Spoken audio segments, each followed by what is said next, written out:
Why not be reckless, aka Tony, aka he's kind of a big freaking deal. If you don't know, well, now you just might.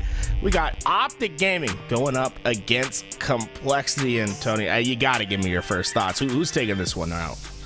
I mean, honestly, my first thoughts would have to be leaning towards OpTic Gaming heavily, but don't forget Complexity are coming off of some big upsets to put them in this position to begin with. I want to say it was against Shopify Rebellion they pulled off an upset against, so Complexity definitely earned their right to play against OpTic and to be one series away from the winners bracket finals. This could be a big accomplishment for this Complexity roster if they get the job done at Hus. Well, he's getting something crazy starting with this game. A great kill onto Lucid underneath. That's going to move the sniper over to Complexity's hands, and Complexity has had no problem standing in this hill since the start of the game. There's only 6 seconds of neutral time off the clock. Complexity kept telling us, trust the process, and let me tell you, it seemingly is working for them. Hus right now, 3-0 with the sniper, wasn't exactly able to grab a hold of that camo. Gotta let go of the repulse, brother. You can't have it all. Hey, you know what? That'll be in the patch notes. It'll just be for Hus's account. He'll be able to pick up both of them, but eventually OpTic deal with that pressure over on the camo side, but they give up control of C-Plat to do so. And Orion's focus, just win the spawns. It's not a matter of getting in the hill, but winning these next couple fights and allowing his team to push forward on the map.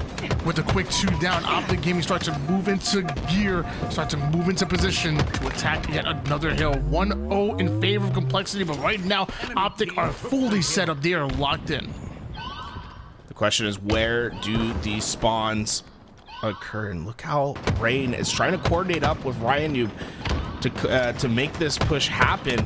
And the rest of the team is on their way. This could be the break that Complexity is looking for, but what was so great about it is they just stand still. They don't have to overpressure those players in hill. Rain eventually gets up. He finds the picks necessary to at least push OpTic out of the hill, but Complexity and the rest of Ryan not quite able to win the slays fully. Love the coordination. We're just gonna need to see a little bit more firepower next time. Complexity came off hard, but OpTic with the answer back is holding them out of the second hill. And if things continue to go this way, we should be tied up here very soon. Meanwhile, Formal getting a little froggy, passing that 50% push to the map, trying to get some presence over towards that next hill. And Rain and Complexity, they were able to infiltrate. Rain thinking that he might be able to get one last stop here. Patient with those nades, and unfortunately not going to be able to get that kill in time. Now just a matter of finding the players on the rotation as he's going to try to find the camo. Formal just survives Rain, not able to get that reticle on, and well, Formal, he is in between a rock and a hard place. Breaking shot will get the cleanup, and he'll get more with the double kill. This is going to make it so hard for OpTic Gaming to continue to win these spawns. Breaking shot definitely rocked him despite having that camouflage, and almost nades himself there. Probably did a bit of extra damage towards Trippy, but it's OpTic Gaming once again that end up in that hill, and they're putting progression on immediately. I love this ratty spot by Formal.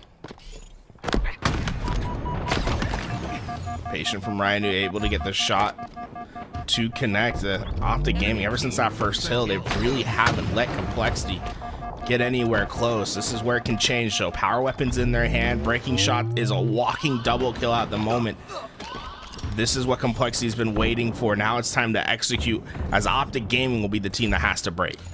6 bullets to the sniper here for Ryan. We love him threading the needle on that one. Leads to a 3 down for OpTic Gaming.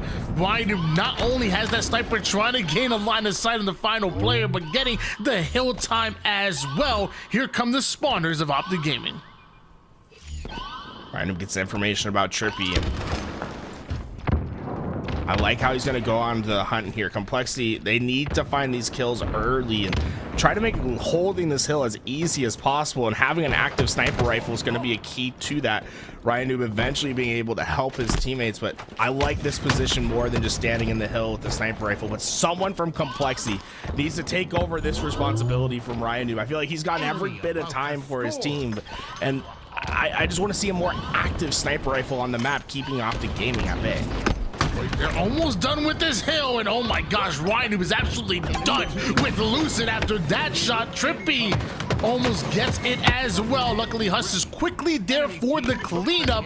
He's in a battle out with Dead Zone, who finally clears things out, at least toward the A side, but that hill's moving towards Charlie, and Dead Zone's moving toward the spawning players of Complexity. A couple times today, we've seen Huss hit some nasty strafes to stay alive. Once against Lucid, another one against Trippy. I've been keeping an eye on him in this series. If he can keep winning his individual fights like that, he is so deadly with the left, right, left, right. I guess all those twos have been working now. This man is absolutely hitting shots and winning pivotal fights. The 2-1 lead in favor of Complexity at the moment. Now OpTic off a spawn.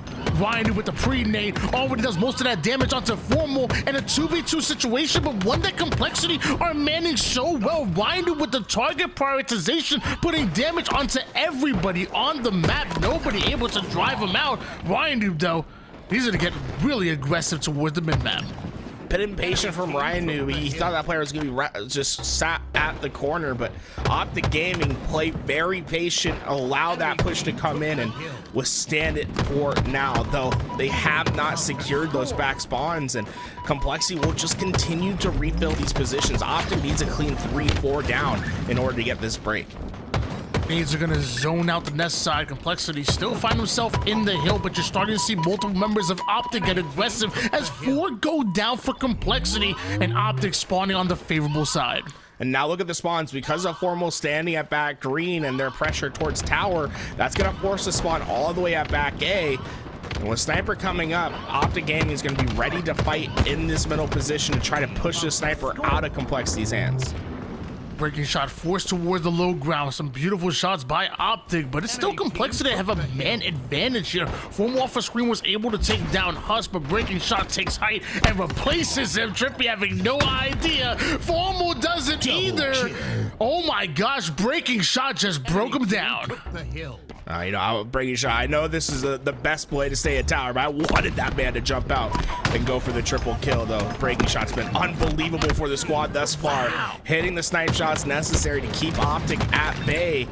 But is it enough? So far, OpTic Gaming, when they're pushing from this B side, have been able to put Complexity down 4 at a time, a couple times now, and that will be enough to secure the 2-2. Great teamwork from OpTic Gaming on those breaks. They had to do it twice on that hill, breaking the hill from the B side.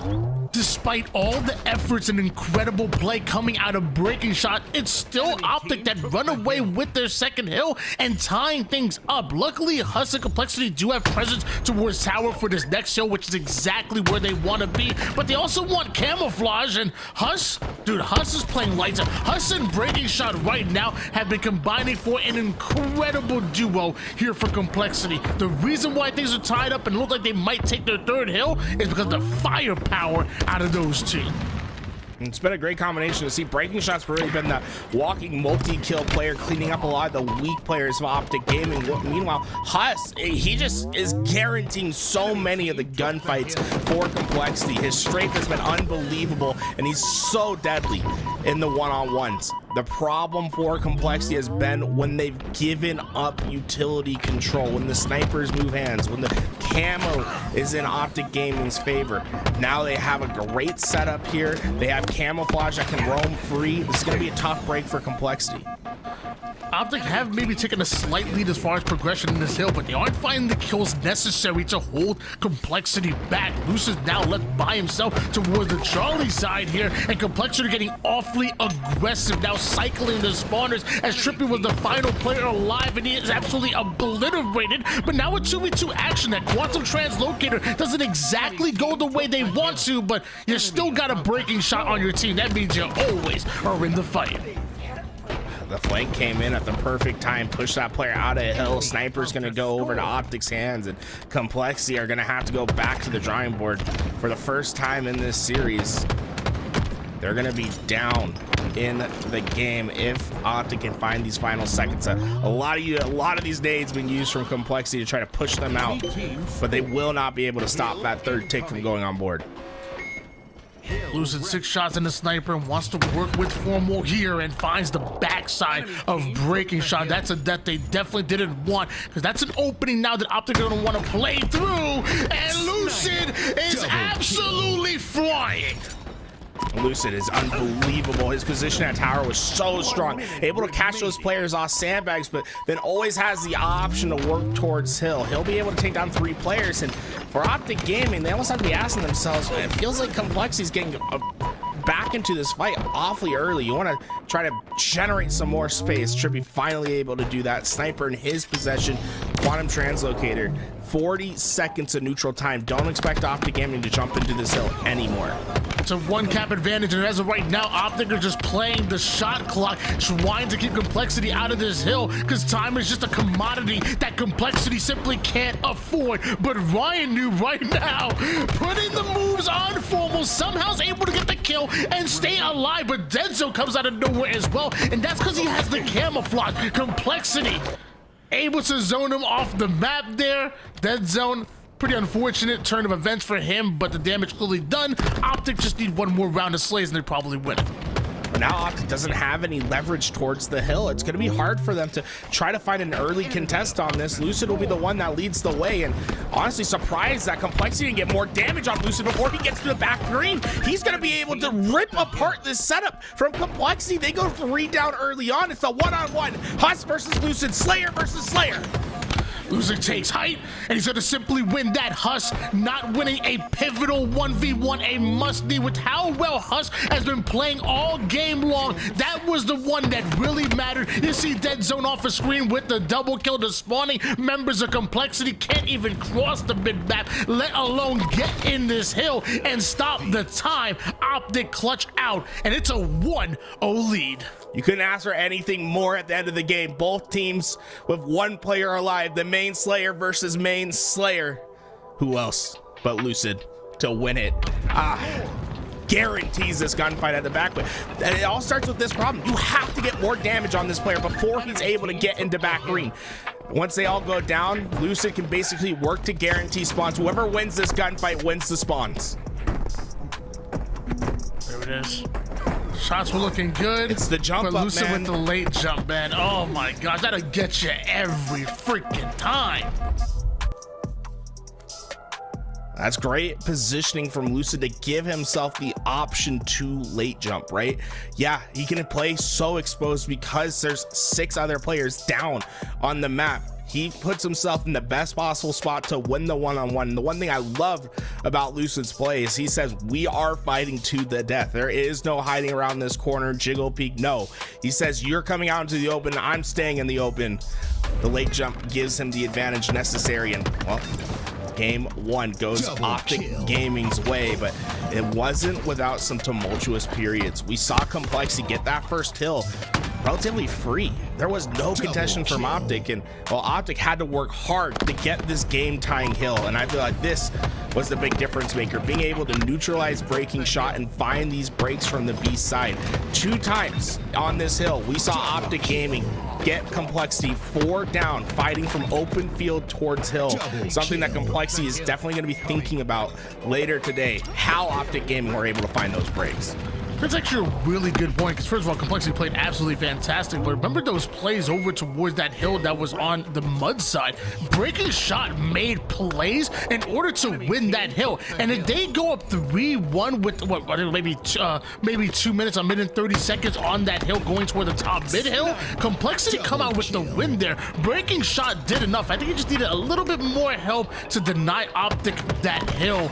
But man, Complexity, they've been improving day after day, week after week. Trust the process, because man, it has been worth it here for Complexity. And Tenso falling off the map. God bless. It's always gonna happen somewhere, on this map. Someone's gonna eventually fall off. But Ryan knew that earlier on that. So impressive staying alive, but OpTic Gaming's firepower at the end of the day was just a little bit too much for Complexity to handle. And now we go over to Aquarius, and it's going to be a Slayer game that's going to be just as fast as any other game type that you'll see in a best of 5. Aqua's all about the team shot, all about collapsing in on players, and Lucid, he went right into the heart of it. He insta-grabbed Overshield, and he was able to block off the angles, get the extra shields, and Complexity's in trouble. It was the same map and game type that OpTic were upset by Pure back, I think all the way back at London, I want to say it was. I know for a fact they've been working on it since then and want to turn one of their weaknesses into one of their strengths. And you see that starting strat, it has paid off. OpTic have been putting in the work, and okay, a little road detonation action. Okay, Dead Zone getting a bit tricky with it, a 5-3 lead in favor of OpTic Gaming. Complexity knows there's players trapped inside this utility. They're going to coordinate players to come in from 3 lanes. Look how coordinated Complexity is, and they're not going to lose a number because of it. They sent a player high, low, and to the side. And it's going to result in kill after kill. Complexity getting some much-needed momentum, and if they can predict this spawn, it could be another 2 kills that go their way. Trippy's position's known, but do they know about the player that's hiding at Commando? It's Dead Zone. He stayed low this entire time, and now he's able to make his appearance. Breaking shot, had no idea. Sneaky play out of Dead Zone. Sometimes it's just concealing your presence, waiting for the right moment to strike. That's exactly what he does. 2 quickly going down for each side, and Trippy with the cleanup kills real quick. OpTic were in trouble, but they turned things right around, and now a double kill out of Trippy is going to give them that P-side control that they want. It's a 1v2, but Trippy with the fancy feet stays alive, gets the perfect shots at Complexity that can't allow that to happen. Flying forward, and this is where Complexity could be nervous. All of them spawning on the same side. It's vital for them to make sure they get the first pick and generate some space. If they go down here, it could have doubling, it can have double the harm, because you're going to also lose those numbers. But with Overshield coming up, it'll give OpTic Gaming a counterattack. But great job by Complexity to play patient, let OpTic Gaming push in, not go down early, and to earn that Overshield for themselves instead. 15-12 lead here for OpTic Gaming. Complexity still doing a great job of keeping things close. They had control for a bit, but OpTic had those ways of just turning things right around and making the plays that matter most. Another double kill out of Big Game Trip. This is a fragile moment for Complexity. If they go another 2-3 down and make this more than a 1-possession game, OpTic Gaming's not really going to give you an opportunity to come back. But so far, Complexity has met pressure extremely well throughout this game. Every time it feels like OpTic Gaming's about to have a runaway, we see big kills coming into the feed for Complexity. Haven't just met pressure, you know, they good friends. In fact, they dated back in the day. They real familiar with pressure is Complexity right now, down by 4 kills as we switch over to Dead Zone, who's having one hell of a game as well. 9 kills, only has died 3 times, 4 assists, and lucky for him, no way to jump off the map. Feet firmly planted on the ground this time, but see the game having its moments of slowing down as Dead Zone is just trying his best to wait for the help. Formal eventually comes in, and they'll deal with the first that first player. And so far, OpTic Gaming's been really effective at finding their trade outs. Complexity just hasn't been able to get that unanswered kill needed to get back into this game. With Overshield coming up in 20 seconds, this fight for top control is going to be everything for both these teams. 26-21 lead. OpTic Gaming still have the control that they want, and Luce is still hitting shots like that. Breaking shot not going to stand a chance as Dead Zone also makes it toward the car 3 side. You see the emphasis toward the top middle of the map. Overshield is coming up, and both teams know how important it is. Dead Zone trying to soften it up just a bit, make sure that nobody's able to make a play for that Overshield. But here comes Complexity. Dead Zone, he cannot look at that angle anymore. 1 shot on the retreat, but Overshield still up. Complexity was so sure that OpTic Gaming was baiting this Overshield, but they've just been in low positions. Though Complexity still comes out on top of those fights. Extra shields for Rain, and this is their moment. They need to make this comeback happen. Complexity here. Trippy, he wanted that kill, and whoa, Dead Zone comes and busts through the front door of the utility side. Now it's a 1v1 between Ryan and Dead Zone, and they both got wall get in the way. I don't know. Did they melee the wall? I think they smooched, bro. I think they did a quick time kiss event, dude. I think that's what happened, Tony. Did they take off their helmets there? Like, there's no smooching. And hey, what game were you playing, brother? I don't know, man. I'm just saying what I saw.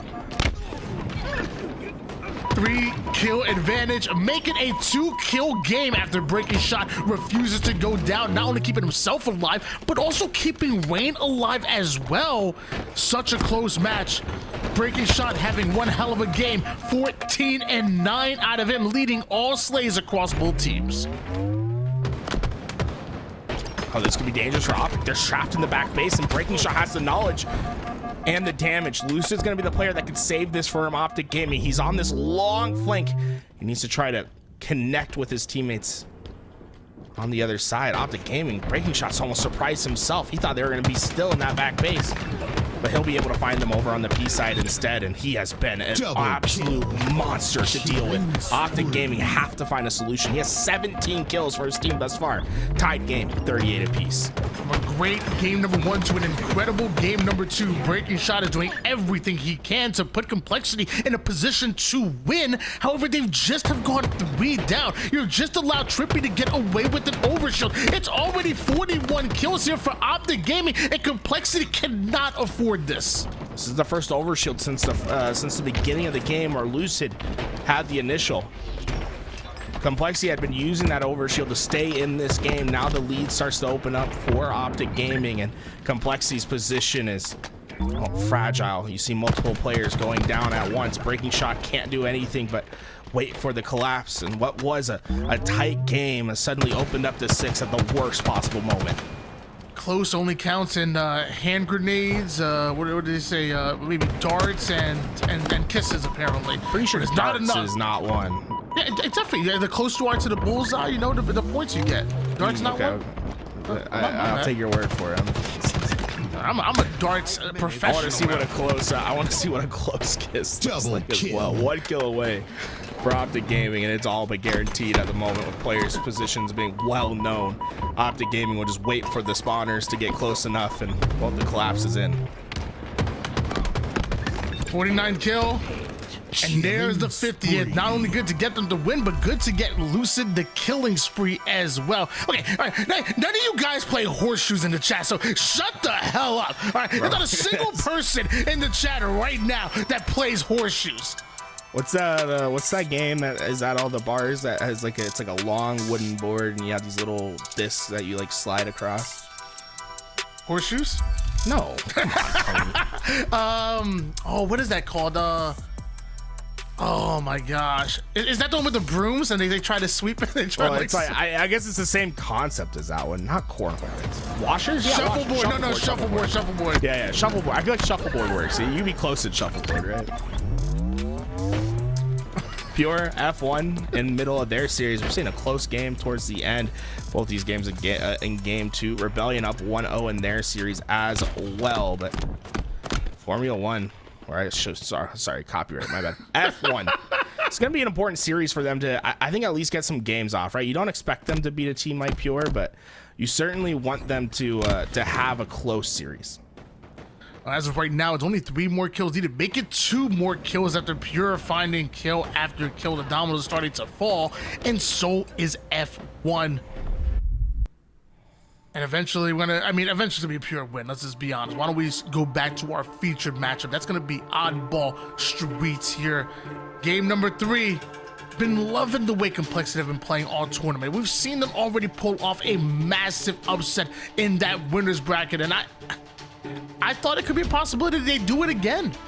Right now, OpTic Gaming, they're looking a bit different. They're looking like they want to win a tournament finally. Last chance for Complexity. If they're going to do it, they better pull out the brooms. Reverse sweep is going to be necessary. Brooms, not just good at shuffleboard, but also good at pulling off sweeps and reverse sweeps. There are not brooms in shuffleboard. Yeah, there is. Don't they slide the shuffleboard and then the people with the brooms try to kill the friction and whatnot? Or is that a different game? That is a different game. Oh man, I'm not good with games, man. You guys suck at Halo. She said that one's a sport. Shuffleboard's a game, you know. What is it called? Of all time. Come on, it's the most famous Olympic sport of all time. What is it? Tony, you don't know either. You don't know either. Why are you pretending you're curling? Guess? like your hair, you know? Curling. Yeah, you just figured it out now. Shut up.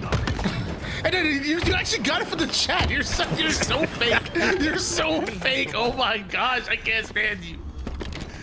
Complexity 3 down. They can't stand being on the map at the moment. 8 seconds until they find themselves back up. And look how far they have to trek here.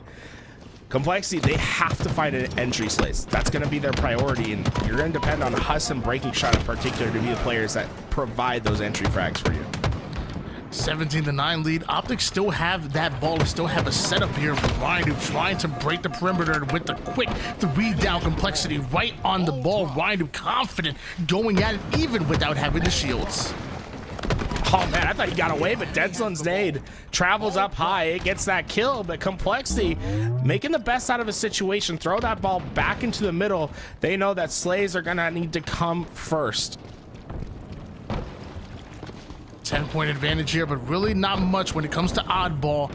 That camouflage could be the difference maker. Could maybe give OpTic a wider lead or put Complexity right back in it, because that's 4 down and a triple coming out of Breaking Shots, breaking the backs of OpTic and putting them on spawn. And look, the splits are going to come in for OpTic Gaming here because of Huss's speed at getting up to B. They're able to find the first 2, and Breaking Shot knows the rest are going to be coming in from the other side. Patient with this camouflage, finding Trippy, unsuspecting. OpTic Gaming just can't get their numbers together. 7-2. 3 assists, and not just a fluke out of Breaking Shot from Complexity. The man has been an absolute killer on the map, has had one incredible series, and the large reason why Complexity have been in each and every one of these games is because of that young man who just went down. And that's probably a very important kill by OpTic, because they want to get that ball out of Complexity's hands. The problem is Complexity are sending bodies at them. Right, early to drop that ball and try to get to the help of Rain.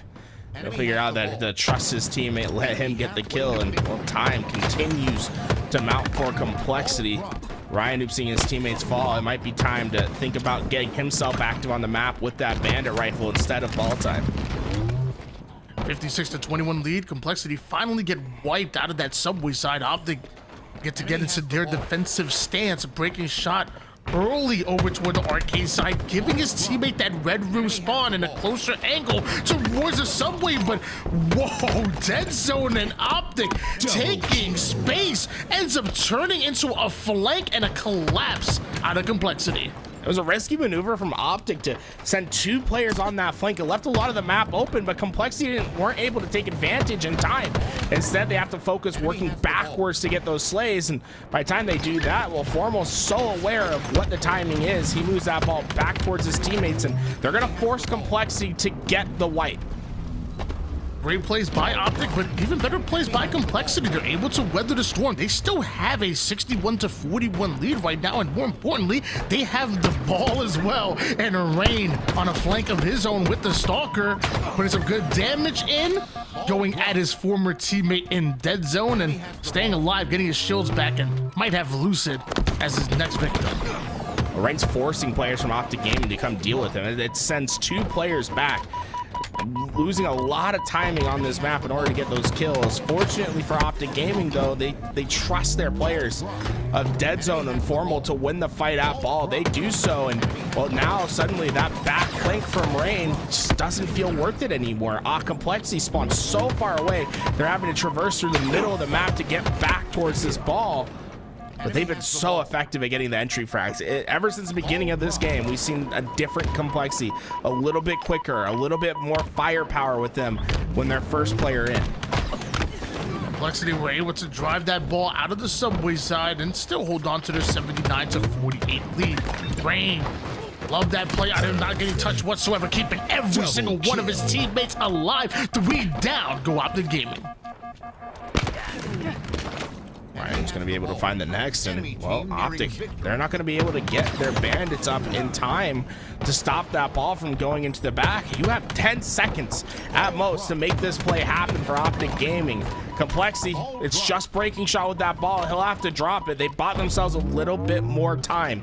OpTic Gaming, it's do or die. There are no more mistakes to be made. At this point, Complexity only need 10 more seconds in order to take this game. So Lucid and OpTic know what's on the line. They're quick toward the subway side right now, really trying to secure their kills before they're able to commit to that ball. Even the repulse, not enough to deny that nade towards Lucid. No shields. And Breaking Shot takes advantage of that. 4 down squad wipe. And there's not enough time. It's mathematically impossible for OpTic to get the ball out of Breaking Shot's hands. An incredibly frustrating situation for Lucid at the end of that game. He gets towards ball. He worked so hard to stay alive, feeling that pressure from B. But he thought his teammates had coverage of the middle map. Complexity came off spawn and just sprinted through the middle. Straight lines made the difference. And, well, Lucid had no idea that anyone was coming through bottom C. He goes down early, and that just rips apart the setup of OpTic Gaming. Hey, sometimes you gotta pick and choose your angles, pick and choose your fights, and Complexity played that so well.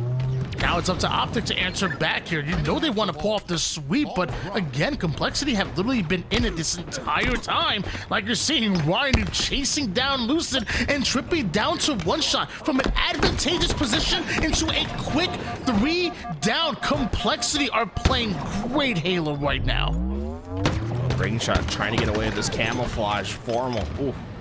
Talk about an important kill. If you let Breaking Shot get away with that, Complexity would have so much firepower.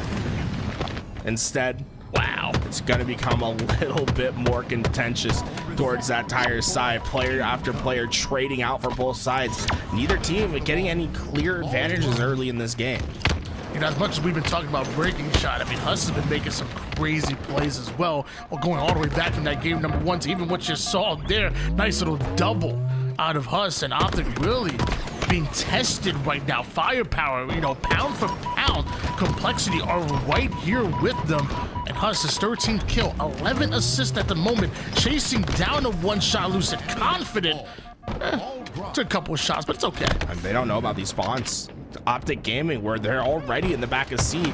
Complexity tried to move that ball, thinking that it was safe. Instead, players from OpTic Gaming here, and it's a tough-fought battle that Ryan Noob eventually wins for the team, but because they took so much time, it's not necessarily going to be easy just to pick up that ball and get away. Ryan Noob forced back, one shot, has that battle rifle. Here's a couple of nades being tossed up over toward the nest side. Bench is cleared. That means Formal gets to push up and get aggressive, but a great nade out of Ryan Noob at Complexity. And eventually Ryan Noob picks up the double, and that's a full squad wipe once again. Ryan Noob never loses that ball. In fact, he feels confident enough to play for the spikes, and Complexity are going to play for the camouflage as well. Okay, look at the neutral time. We had 2 minutes basically taken off the clock before either of these teams were able to secure a safe hold anywhere on the map. But even then, it's going to be a very short one. Complexity 4 down as OpTic Gaming breaks through the walls. That's like a hot knife through butter. There was nothing Complexity could do. Not even a player from OpTic taking any damage, it felt like. Out of all of that damage and chaos that Complexity were able to create, only 18 seconds worth of time, and you see how easy OpTic are able to catch up with that. It's tied up at the moment here, and Dead Zone just navigating that ball and the damage perfectly. He says, take this ball. I got some slays to have here. Ryan, who tries to push up the same for Rain. Great damage out of Dead Zone, despite the fact that they were 3 down. Dead Zone is still one of the toughest kills in the league. Dead Zone's so good at listening to his teammates. Wow. All of these kills that he's been able to get is because of him deciphering the information that's coming through the comms. Notice how quick he is to put his reticle in the right spot, to hit the correct rotation, to be in the right place and right time. Dead Zone is on an unbelievable spree right now. It might not be the flashiest thing in the world, but he is doing the best work possible given his position, and he is getting kill after kill, just a couple away from the frenzy.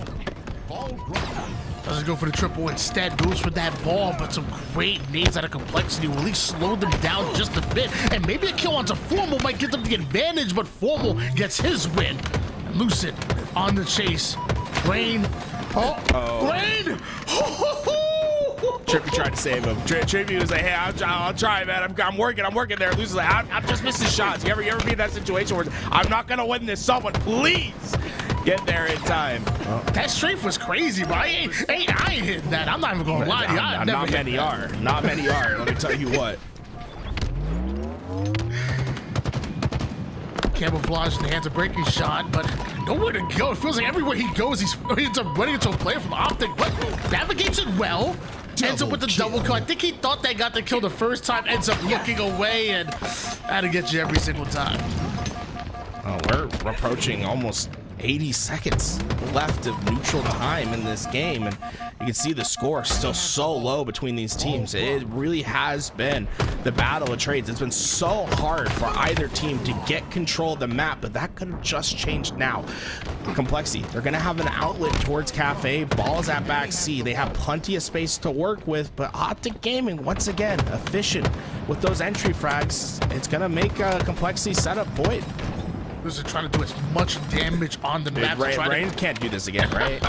Yeah. Oh. There's no way.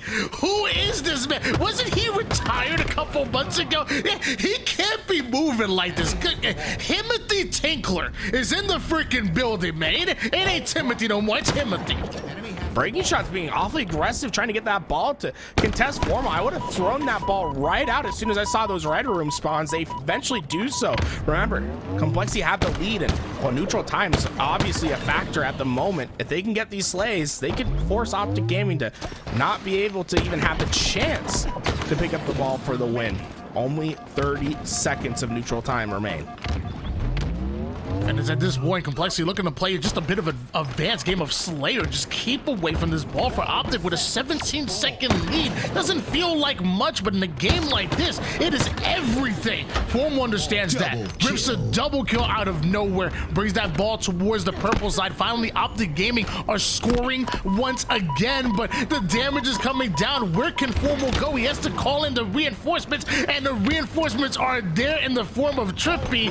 Breaking Shot trying to get the ball in their hands, passes the ball over towards Denso, towards the B stairs, and that might just be it. That play alone might just be it. Formal just guaranteed this game for OpTic Gaming. Unbelievable killing spree from him. And I thought those nades were going to be good, hit him at benches, but he was able to survive the bombardment. And from there, what the red gun does the rest of the work. Notice Formal in this quick flank. He instantly gets behind enemy lines. Once he does, he was able to hold that ball, although Complexity was contesting time and time again. He held strong, got the lead, and well, eventually the round. That's one that OpTic Gaming is going to be very pleased with. Breaking Shot just pushed his nade back, pushed his teammate's nade back to go hit his teammate. Okay, and put that one on the gaffs of the tournament. That was an odd one. Hey, come on, you know, nade comes your way, you got the repost, you're doing the same thing. Well, to be fair, it was teammate's fault for throwing a team nade. Let's start there, right? I'm not gonna lie, I'm the king of team nading. I can't. It happens, okay? General rule for anyone playing, you see your teammate in a gunfight, don't nade him. You know what I say? Like, most of the time, you can just help with your bandit. Yeah, the nade doesn't need to come. Nah, the intrusive thoughts come in, bro. I'm throwing the nades, bro. Oh! Double kill. Breaking Shot doing a great job of getting the kills, but spawning over toward the PD side, it's not over just yet. Complexity have to continue to punish those spawners. Unless they're able to do so, great job adapting to the situation for Complexity, and they've earned this ball time.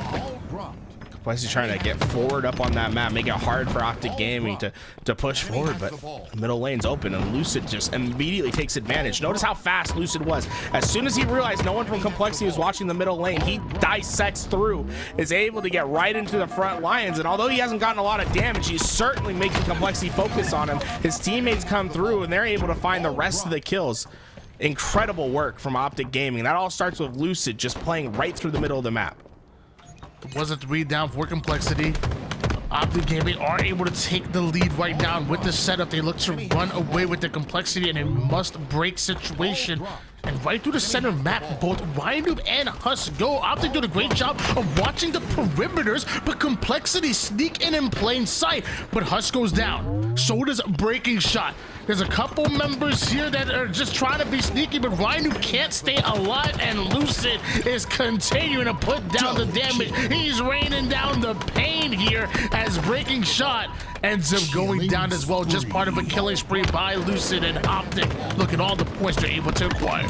Oh, Lucid's naturally flowing on the map, now able to find these players to Complexity off position, and OpTic Gaming, this is going to be the biggest run we've seen from them yet. This is Complexity just has no quick outlet to try to even contest ball. Dead Zone's one of the best players in the game at just knowing what the rotation should be because of the teammates that because of the callouts that his teammates are going to give him. 54-15 lead in favor of OpTic Gaming at the moment, and the Shroud goes down to try to begin the rotation, but Dead Zone might have forgot the ball. At least he can stay alive here. That ball now over towards Complexity in the PD side of the map. Lucid and OpTic not going to give up on it easily, but neither will breaking shot. That's a huge kill onto Lucid, leaving Dead Zone by himself, and Husk with the chase down. Complexity back in control. Formal's gonna win them some good, some decent spawns here. You see that player filling into his left. They're gonna have quick access towards this ball, and it's gonna be up to Complexity just to win the Slayer portion of this game. You have to win on the 4v4 slays. Husk on the attack towards Tires. Trippy rotating this ball away from the PD side all the way through the strong side of the map here, but they still need the kills at the moment. And breaking shot, great strafe, great job staying alive, and Trippy, great job of prioritizing what's important. That's the ball. Rotates the ball away from Complexity, who are still on the attack right now, but OpTic are all in Subway, looking to keep them out. The nades go down, but Dead Zone's in the fight. The slays hit, and Complexity takes Subway. Worst case scenario for OpTic Gaming, they weren't able to get any of those trade outs. Complexity has strong numbers, and look how fast they were to take space. Not only did they get away with the camouflage because of it, but now OpTic are going to have to slay through players and then wait for the next spawn to come up and then slay through another wave of players just to contest ball. 64-40 lead. OpTic still have it at the moment, but Complexity right now have that ball to have a mean setup. Dead Zone trying to find the camouflage. Ryan ends up finding a couple of shots at the breaking shot, but doesn't seem to be enough as Ryan stays alive, grabs himself a battle rifle, and also gets himself right back in the fight. 4v4 situation. Neither team want to be the first one to go down, but Rain is. Ryan looks to replace the commando side, but it's too little too late. 3 down for each, and a 1v1. This time it is Formal and Husk, and Formal wins those. Very patient play by Formal, and didn't get too caught up on getting into that gunfight, but that doesn't mean OpTic Gaming has won the race to the ball. It's Rain that's going to be playing Denial. So that repulse was enough to get Trippy up into that ball, but not before it resets, and guess who's there? Complexity's ready for that ball reset. Trippy on the next side of the map identifies that Husk is over toward the B railing, but Husk is already relocated towards bottom subway. Right now, Complexity just spaced all over the map right now, and OpTic take a center angle. Either one of these teams can find the kills, and it could be devastating for the opposition.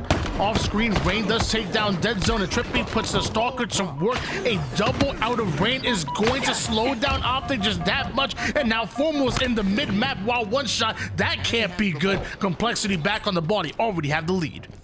All right, he notices the spawn that he gives his teammates. For the first time, Complexity has this lead, and they'll have plenty of knowledge. They know that this push is going to come in from the B side, and Ryan works back with his team. Rain's on the flank, and this is going to be devastating for OpTic Gaming. There's nothing they can do over on the B side, and Ball's rotating with them. This is it. Complexity have clutched up. There's nothing OpTic can do. They're desperating towards this ball, but GG breaking shot keeps it away. And Complexity make a strong comeback to force a game 4.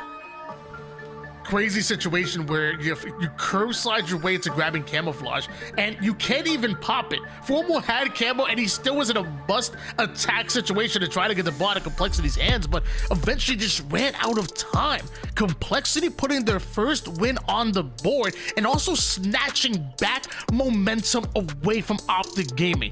Going into this recharge strongholds, right now Complexity must be feeling good. That all starts with Ryan and his play to move up into C. Once his teammate spawns there, he knows that the trap has been set. His ball players over at A, they have the outlet towards PD. He sends the spawner to go up driveway while he works back towards tires. Once they all meet together at B, it's those 2 spawners of OpTic Gaming that just could not do anything about it. And then because they leave C open while they're working on that collapse at B, the next 2 players of OpTic Gaming spawn over towards that purple side, but they don't have any quick access towards ball that's sitting at PD. It's great macro play from Complexity that makes the difference. Understanding their spacing, understanding their spawns, and well, working the map in the necessary way to make it so that OpTic Gaming didn't even have a chance to contest.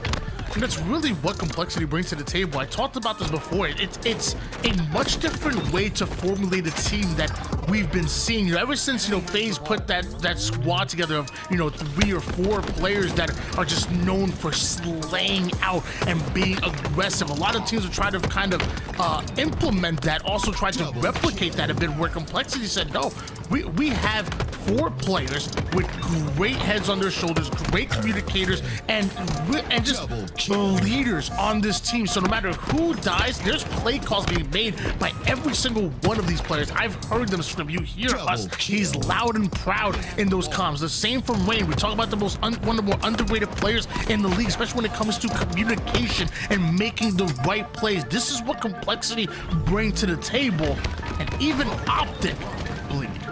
Killing spree. They looked so strong in those first 2 games. Now Complexity with their momentum as we shift our focus into what game 4 will bring, another objective game type for OpTic Gaming, and well, on a quick rotating game type as well. This is where OpTic is so dangerous when you put them on a map like Recharge Strongholds, because they're just going to be able to keep that UAV information. They're so good at calling out and knowing where each other are at all points in time. They're going to be fast and efficient on the rotations. It's going to be a tough matchup for Complexity. Really is, but again, I believe momentum is a real thing, and right now Complexity have that momentum. And if there's one thing I've learned very quickly about watching Ryan Noob, is that when his team is rolling, when they make plays, he makes sure to let everybody know about it. He is loud. He starts bagging early, and I feel like the rest of his team is going to be able to feed off of that. So that little bit of momentum, you know, you give them an inch and they'll take it and turn it into a mile. Complexity have momentum in the series going into this game 4. They have to be feeling good, and maybe, just maybe, we get ourselves a game 5 on our hands. This feels like the moment for Complexity to know whether they can make it to that next level and be that next great team to potentially try to make their way into Sunday. We know that promised land of Sunday is sort of up for grabs right now. It felt like it was a closed room for the last couple events, but Pure made a great run last event, and now I think a lot of teams feel like they have the chance to have a run of their own. We can see what happened over in the lower bracket. Native Gaming, SWAT Lad AM tied up at 1 apiece right now. Keep our eyes on that one. That's going to be an interesting, but Pure Rebellion get their jobs done 3-0 as we expect from 2 of the best teams in the HCS. Yeah, it's really unfortunate to see TLF and F1 both get swept that way, but like you said, I mean, Shopify Rebellion are, you know, a top 4 team in the league, you know, but trying to break into the big 3. Pure, you know, seemingly a new team that's trying to contend for top 4. I have them right now in the top 6. I just think they're that damn good, but to run into those teams so early within the lower bracket is a bit unfortunate, because both TLF and F1 are very good squads, and I expect to see a lot from them. We're talking about 2 teams that when we go into an open bracket, I'm looking at them as 2 of the favorites to make it into pool play. What is the winners bracket telling you at the moment here? How are you feeling about this winners side and who could make the winners bracket finals? Well, I mean, I want to see how Complexity battles out in a best of 5 that I think isn't really favoring them. You know, Recharge Strongholds isn't a game type that screams like a Complexity favorite for me. So they're able to bounce back and somehow find this upset against OpTic Gaming. I think that's so impressive for them just as a team to have that momentum running into Salt Lake City. But the other side, the winter semis finals, what's really catching my eye right now, Space Station and Sentinels. Sentinels made the big upset against Pure yesterday. They have guaranteed themselves a top 6 finish here in today's competition. If they can get themselves to the winners final against a red hot Space Station team, that to me shows that this Sentinels team is in top form coming into Salt Lake City, where they just haven't quite been able to string together those LAN results that they've been expecting. Sentinels and SSG, they've gone at it a few times here And we've seen them online during Open Series such as this one. We've also seen them on land as well. Let's not forget, it was not too long ago back at London where Sentinels were up 2-0 in that series against SSG, and Boo Boo Doo stood up and held his arm out and tried to use the force against SSG, and it was almost good enough to get them to sweep, but it was eventually SSG to come off with that reverse sweep. You know what, Gary, I want to push back on at least one point that you made about the Strongholds recharge. Just one, because I think you are correct that normally Strongholds doesn't favor a team like Complexity. But I do want to mention back in the day, remember that undefeated Quadrant roster back in Season 2 on Strongholds? Well, who was the team that handed them that loss? Oh, snap, you know what? What map was that, though, Lodi? What? Well, I don't think we play on Solitude anymore. That was an incredible play. I'm just saying, it was Ryan Noob. It was Ryan Noob. I just want to make a good argument for it. I want to make just a small argument. I remember KCP coming back on Ryan Noob's team down 200. That's one thing I remember on this map. The one thing I will say about Recharge Strongholds, though, is it certainly has its runs.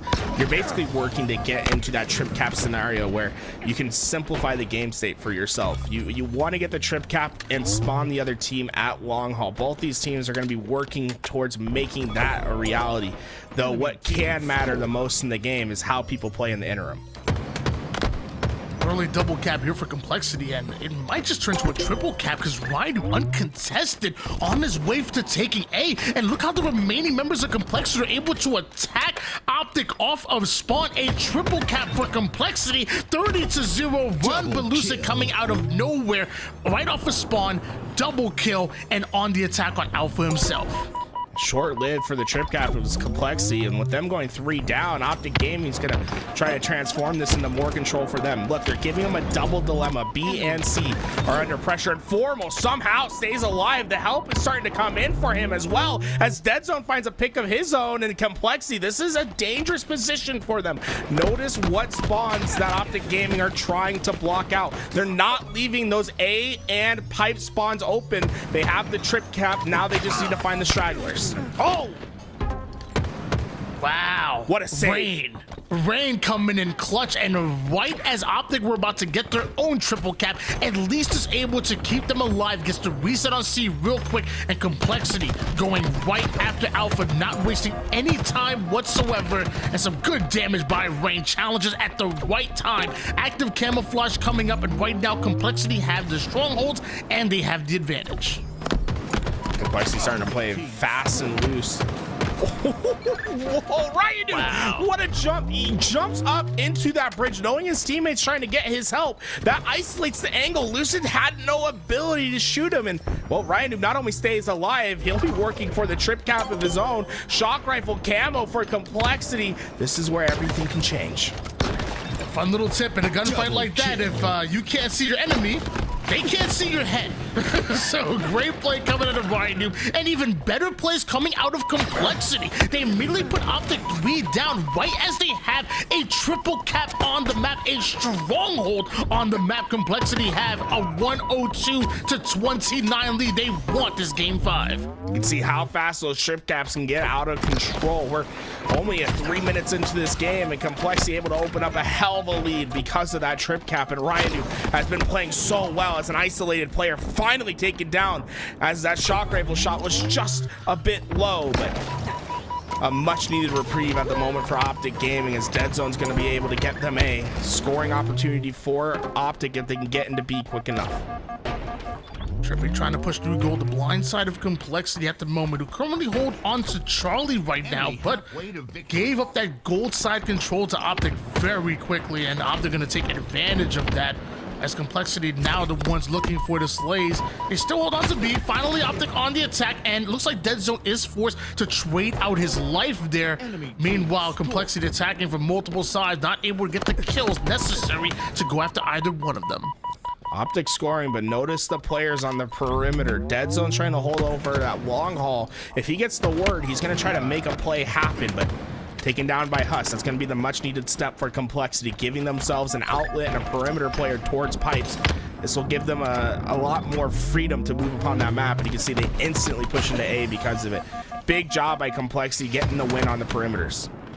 Great shots by Trippy to force Huss back and Huss on the fight, and somehow Huss is able to win that. So understanding how important this position is does Huss, and he's willing to fight for it. Almost takes down Lucid as well while weak.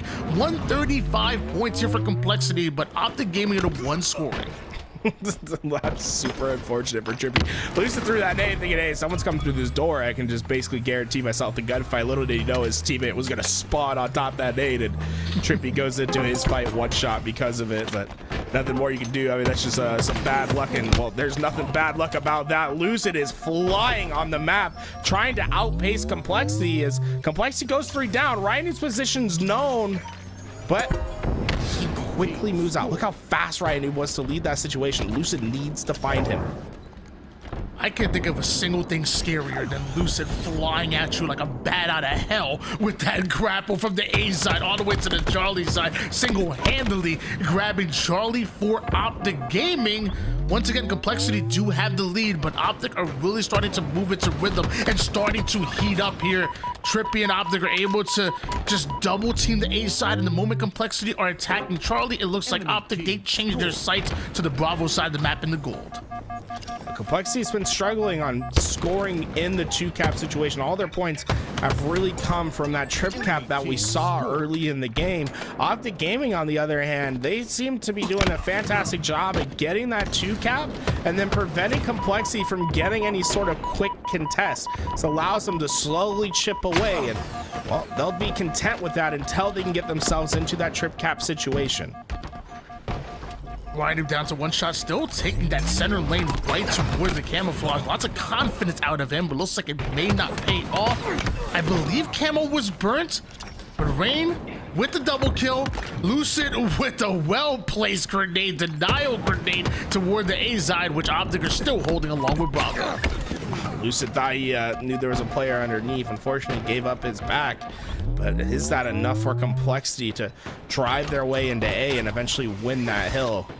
And even if they do, I mean, look at Dead Zone's quick and aggressive play back towards C. They're just going to try to keep out-rotating Complexity. I'm trying to figure out, like, I mean, I know his name was Penguin before, but penguins don't quack. What Hey, the hell? It all comes out at once, you know what I'm saying? 152 to 143 lead. OpTic have gained control, and with them putting Complexity 3 down, I don't think they want to turn their back from here on. They want to keep that pressure on Complexity as Lucid with the shock, forcing Complexity down the long haul side, and guess what? OpTic are watching long haul to Charlie as well. This is what they've been playing for this entire game. It's been for this situation. How long can they hold it? This is going to be so hard for Complexity to break, especially with that shock rifle looming large over the cross. And Complexity doesn't even know that shock rifle's out. Yeah, Lucid's out of bullets, but he's blocking out the spawn, and Complexity certainly doesn't have that information. And Complexity continuously spawning towards that glass and long haul side of the map, which is exactly where OpTic Gaming want them. They're watching the exit routes, limiting the options of Complexity. There's nowhere to go but the black screen once again. OpTic get the triple cap. Dead Zone put his controller down for a second. This one's over. Complexity are going down to the lower.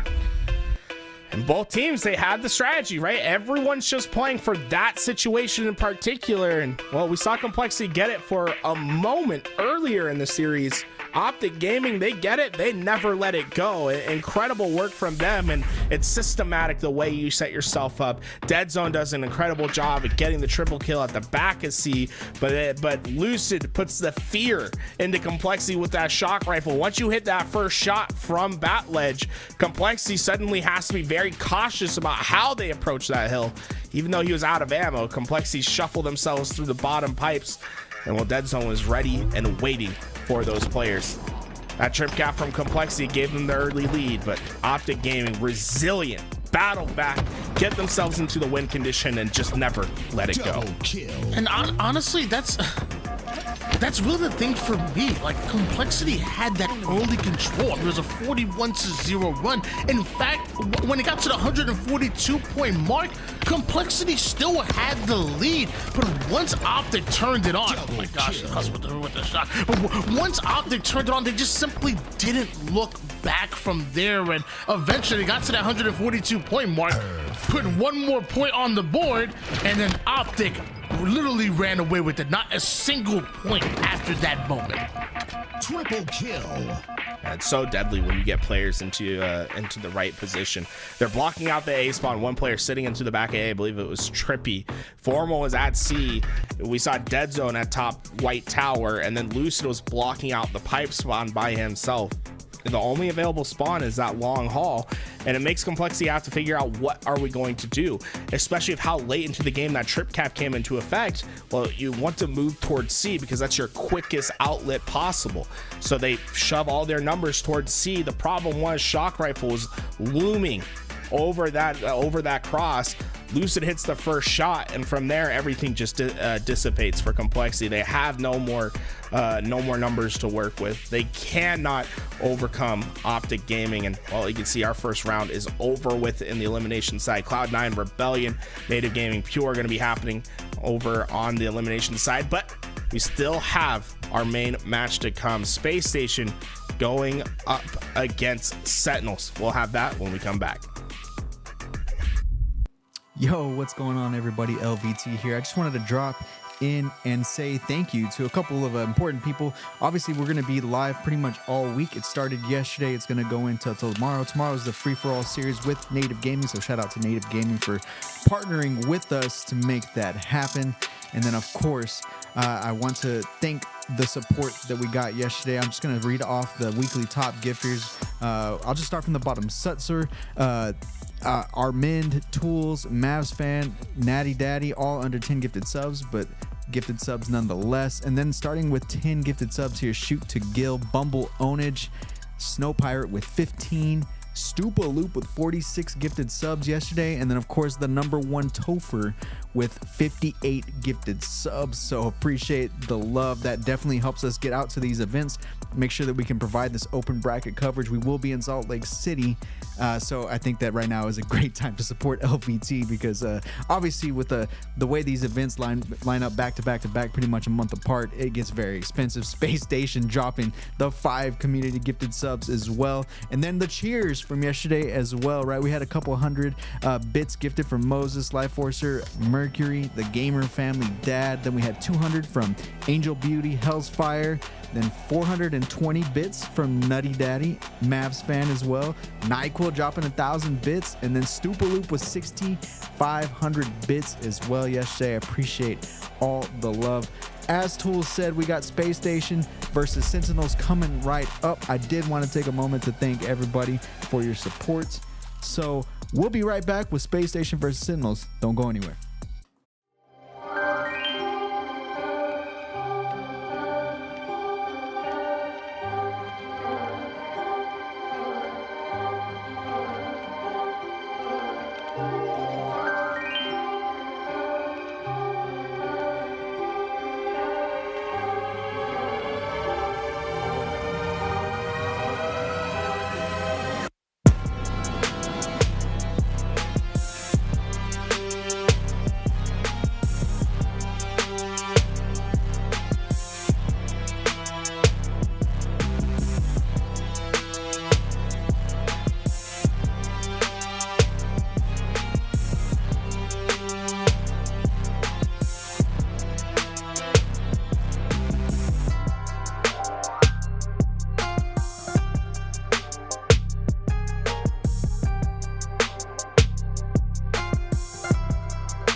Yeah, we're playing some Halo HCS. I don't know where, but I'ma see a test. These two teams go at it. Kratos is bad, but that's okay, cause Bit Teaches is mad. So Vandic, hater and despiteful, gonna go to the gusto, don't you know? I don't know how to get there, but I'm gonna tell you that I'll never swear.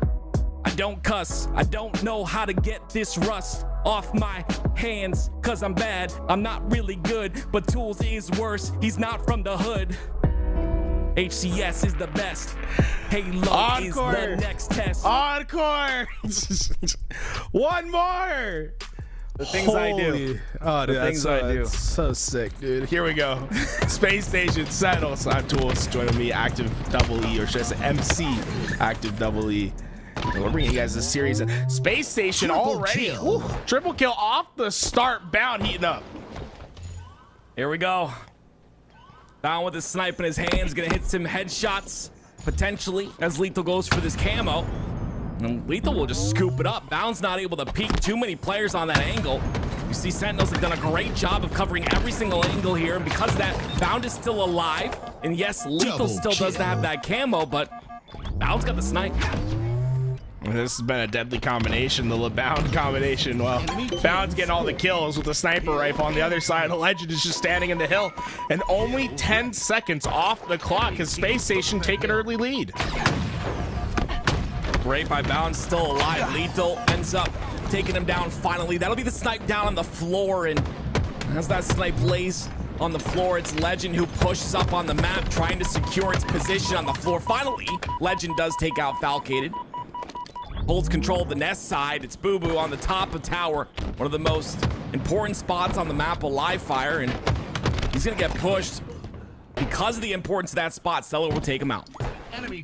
Well, Sentinels get a bit of early time, but Space Station eventually win control of this whole next hill, and you can see how expanded they are. One player sitting at nest waiting to get information about that big door push, while another one stands towards dummies. And Stellar, he's just listening, waiting for what he needs to know to make his play work. And well, Legend, he's just single-handedly holding down the B side. Space Station are having no resistance as their players just end up going big after getting big kill after big kill. Bound continues to pressure the map as well. Finally gets taken out, starting off the game 7-3. That's when you know he's in that flow state and playing well. It's exactly where you need Bound, and with those couple of kills that he's been able to get, it'll be the second hill taken by Space Station Gaming. And now you see Sentinels trying to be early on their rotation. Boo Boo watching the lanes at the bottom center of the map, doesn't spot any pressure, so he'll circle around, but this might be another camo here for Sentinels. Did Boo Boo Doo Boo spot Legend underneath onto that rat tunnel? You can get that information to his team. They could find themselves a couple easy kills here, but instead it's going to be a hard-fought battle. Boo Boo Doo Boo is isolated with this camouflage. Eventually the help comes through, but not before Space Station have taken complete control of the inside hill. It's just beautiful right there. You see it's Bound and Stellar sliding out at the same exact time on the window, just making sure that Boo Boo's not pushing up with that camo. And with only like 2 seconds left of the camo, not a lot of value has been extracted from it until that kill. It wasn't much at all. He does get that kill though, and that does break up the defense of Space Station Gaming, and now Sentinels will get their hill time. Boo Boo Doo Boo's able to just keep the rest of his teammates in front of him. That's what Sentinels need to do for the rest of this game. They need to simplify it. So far, Space Station have made it tough for them to just stand in this hill by getting players, injecting players into those backlines early and forcing them to have to deal with 2 players at once. If that can change, Sentinels will have a chance. Bound's got to not get these kills cleanly, though. You see it right there. 2 kills, no trade whatsoever. That's going to secure him a sniper once again. 3 bullets to work with. A guaranteed kill at least with these 3 bullets here for Bound. You wouldn't expect anything less out of the man. And here comes the push. There's that first kill guaranteed there. He's got 2 bullets left. We'll see if he's able to utilize these. Spots Falcated. Takes a bit of a delay there on that shot, so Falcated finds the damage on them. It is Sentinels that find a break, but a little bit too late. Space Station Game, 3 hills to 0 from Sentinels. So far, I mean, there's nothing else to call Space Station but perfect throughout this game.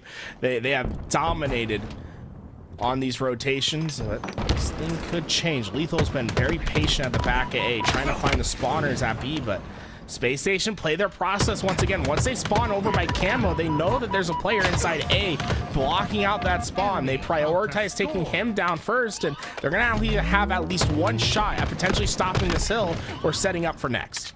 Really well played there by Falcon. You see him break apart that push from SSG. Lots of damage goes into Stellar. He's able to clean up the kill. This could also potentially be another camo here for the side of Sentinels, but honestly, they've had all the camos, haven't done much with them. I'm looking to see a difference in this one, but once again, I am incorrect. That camo will be burnt, and SSG still with a 3-1 lead. 3 minutes and 40 seconds remaining. I would not expect SSG to play time here.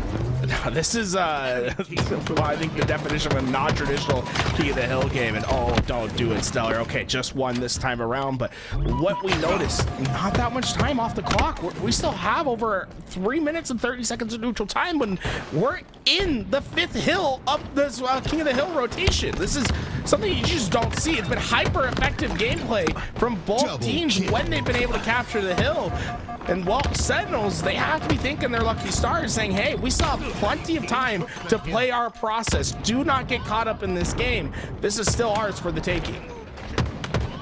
See, they do play that process. They have that top tower control. Bound trying to find the weak player in the top center of the map. Lethal's going to be playing his life here, but great assistance by Stellar. Cleans up Lethal as Bound stays alive, and continuously being a nuisance on the top center of the map is Bound, but we're swapping over to Legend now because he has that snipe in his hands. And once again, we talk about the importance of the top tower.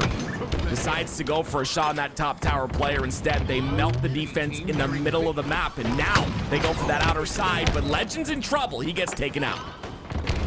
Sniper on the ground, though. Sentinels have to play aggressively towards this hill. It's Space Station's just moments away from capture, and they can't even get the contest in time. That feels like a game that could have potentially swung its way towards Sentinels that they could have just contested. Instead, Space Station, so efficient, so deadly, and it started with Bound in the beginning of that game, just unleashing hell onto Sentinels. And then once he slows down, it was in a great work from Eco to pick up the rest. And there was always a player from Space Station that was just dominating on the map, making it so hard for Sentinels. We've seen Space Station Gaming winning 2 events thus far this year, but honestly, I'm seeing a new energy out of these guys. It's normal that you see them online, maybe playing at 80%, 70%, but I just feel like they're playing proficient all throughout in their scrims, in their games, in these Open Series tournaments. They're just playing phenomenal, and it's just a winning mentality, and that's exactly what you need. Get into these winning habits. I think they could win another one this year. Obviously, we've got Salt Lake. That's their hometown coming up next, and then Worlds next after that, but they just look primed and ready, and I would say they're the most ready team in the HCS right now based off of what I've seen. Aquarius Slayer gonna be what's to come next, and honestly, I'd be scared to play against this Space Station roster with how they looked in that last game. One thing that impressed me, we saw incredible slays from Bound, but Eco's damage, he was unbelievable during that matchup as we transition over to Shopify Rebellion versus Cloud9, and well, it's looking like a dominant performance over here for Rebellion as well. Yeah, we didn't get to see the Rebellion versus TLF game because they didn't invite our observers. Shame on them. But regardless, we get to see this one. It's Rebellion versus Cloud9, and Cloud9, a team that made that recent change with Manny on the roster now. And you can see based on his stats that he's 9-16, but if you know ball and you know Halo, you've seen what he's been capable of on this Cloud9 roster just yesterday.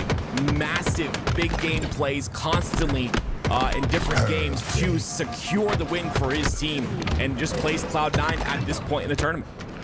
Yeah, obviously Cloud9 was left in disarray when Tusk left the roster unexpectedly just a day ago, and now they're trying to pick up those pieces. I'll say, man, he's probably the best possible player they could have picked up in the available pool of talent. I'm excited to see how he can continue on with this roster, but against a Shopify Rebellion team, I would expect to see some hardships or some learning opportunities for that team. Let's swap back over to Sentinels versus Space Station Gaming. Ladies and gentlemen, welcome to the Red Zone. There will not be a freestyle today, but there will be lots of Red Zone action.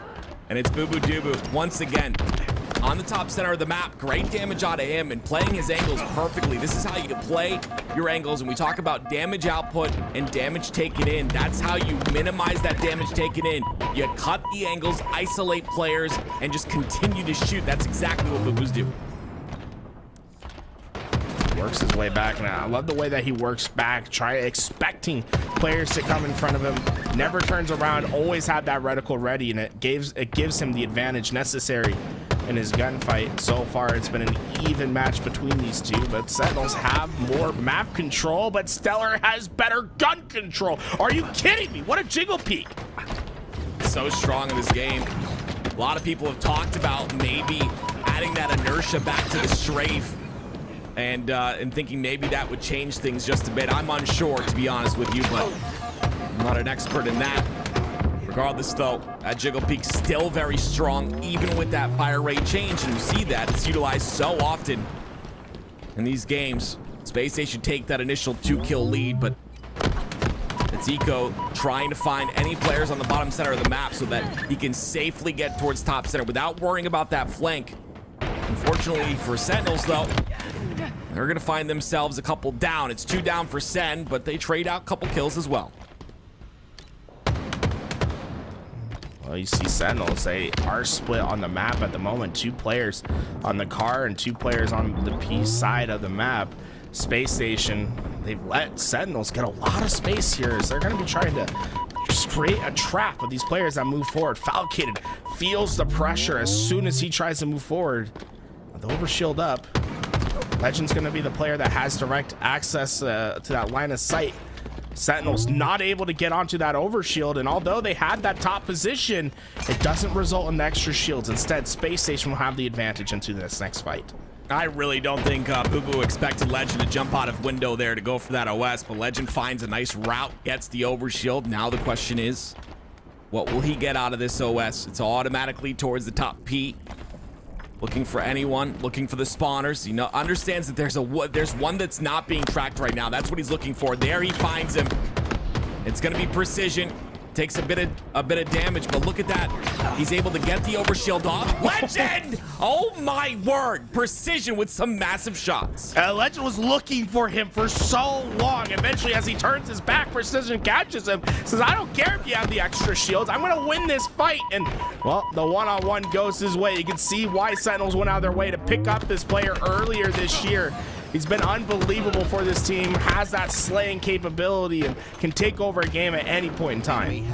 I mean, that's the X factor for Sentinels for me. It's just what he's capable of, what he does in a game. And looks to me in this game so far, definitely being a strong impact. You can see it's, of course, well, wait a minute. Cloud9 come back in that game? Whoa. What? Weren't they down 3-1? They were down 3-1 of a minute 30 left on the board, too. That's an impressive comeback from the Cloud9 boys.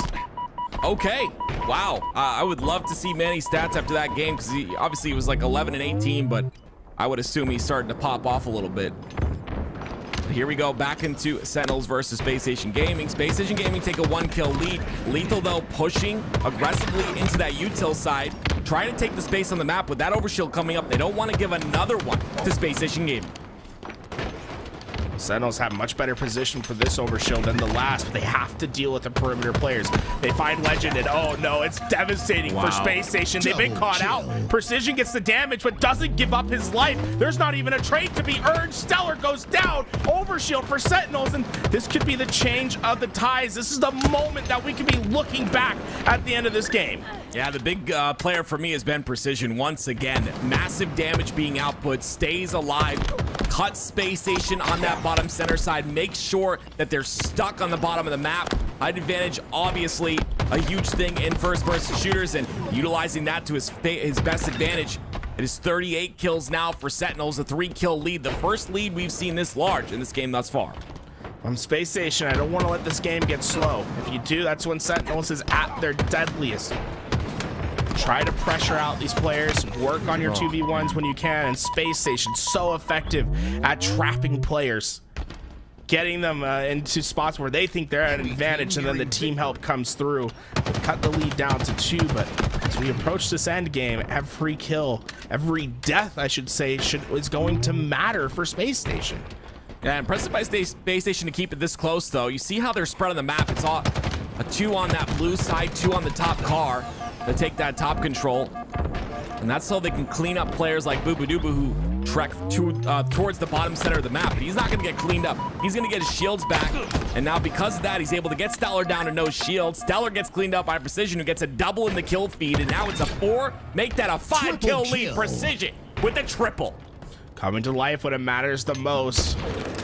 Precision and Boo Boo Doo Boo teaming up for some fantastic work towards the end of this Slayer. Overshield is the last hope for Space Station, but Sentinels are well prepared.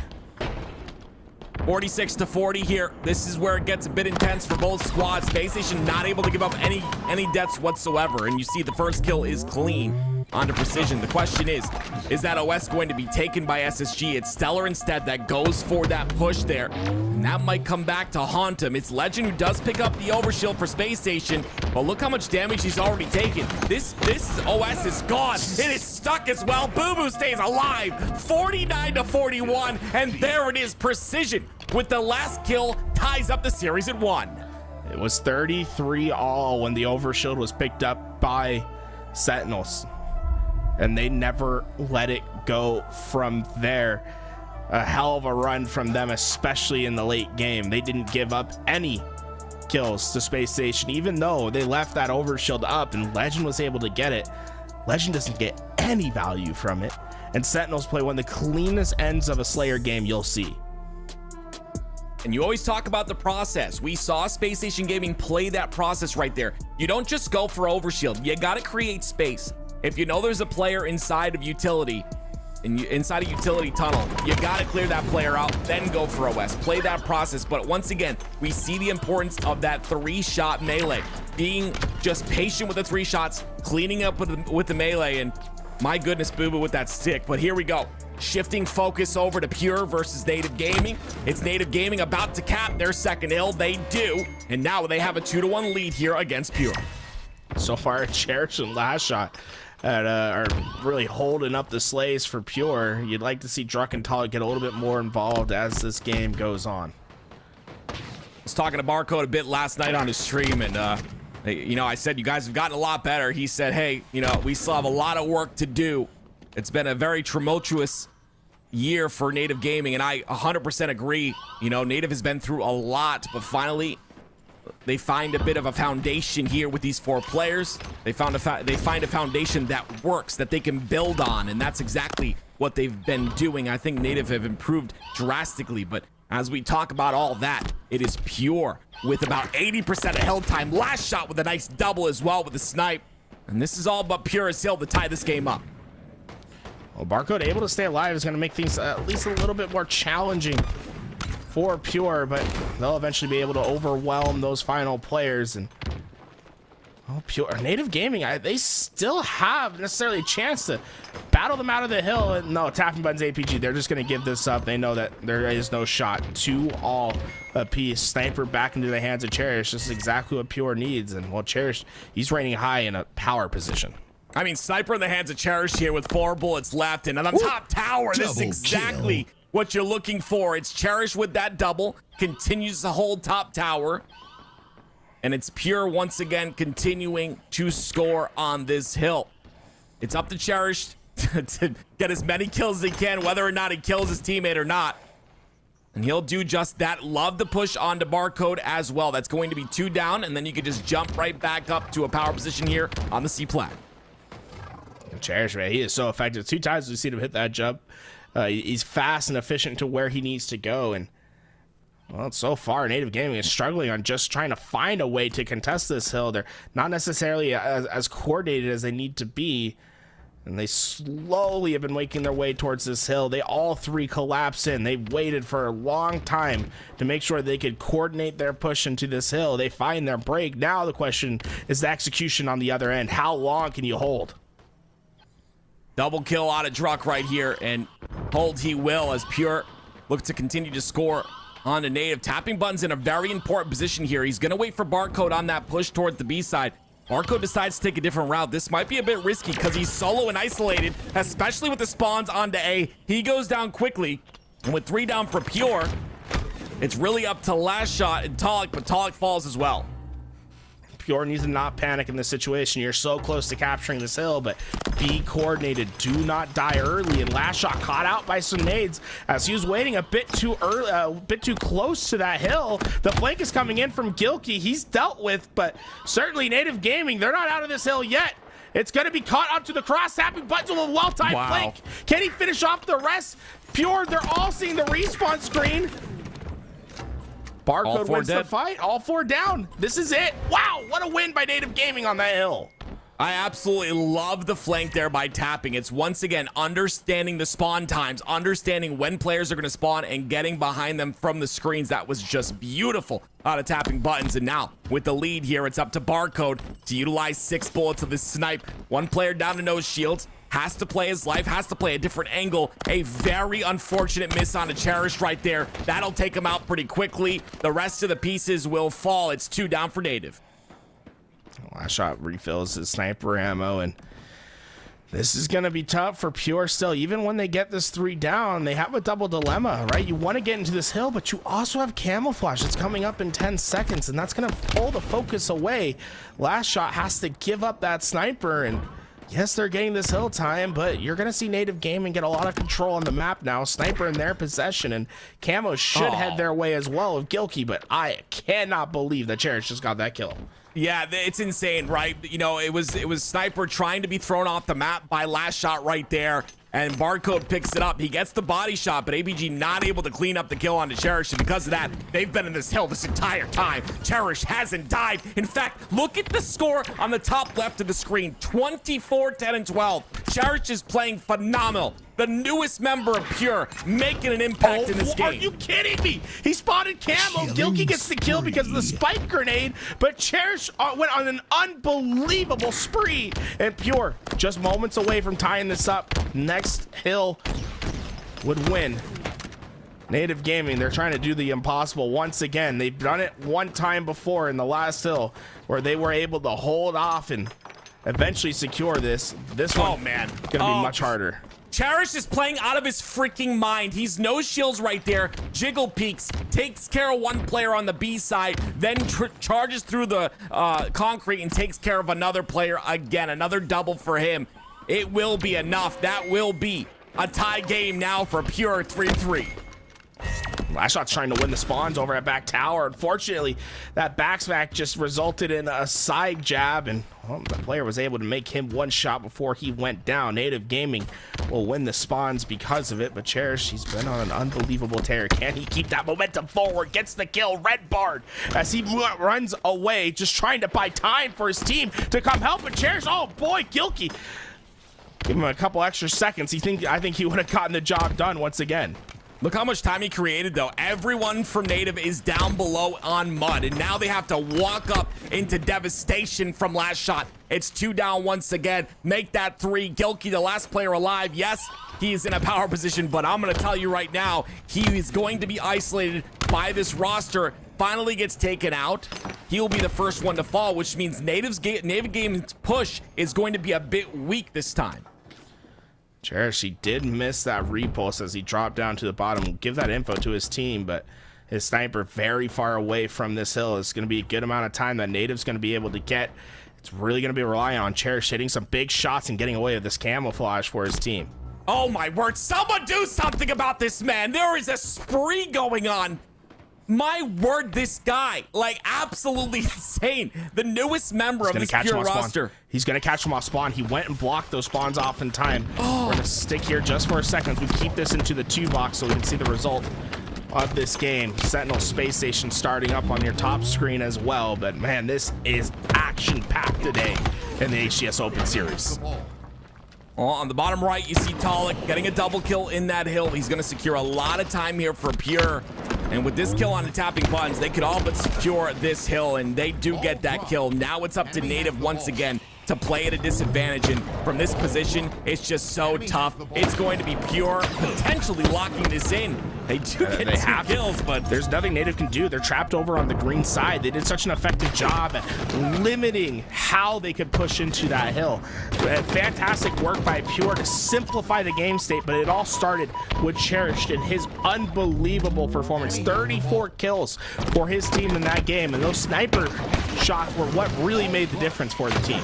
well, let's shift focus once again to Sentinels versus Space Station Gaming, our featured match tied at 1. We saw Sentinels winning out one of those games, and now looking to continue the momentum here. A little bit of time here for SSG right off the rip, and you see Boo Boo once again on the top of C. That's going to be a trade in the kill feed with Stellar, but it's going to force Eco to kind of push up and once again take this lane. It's all about the lanes on the map in Halo. You got to take control of these lanes while staying alive and while focusing on where the enemy team is.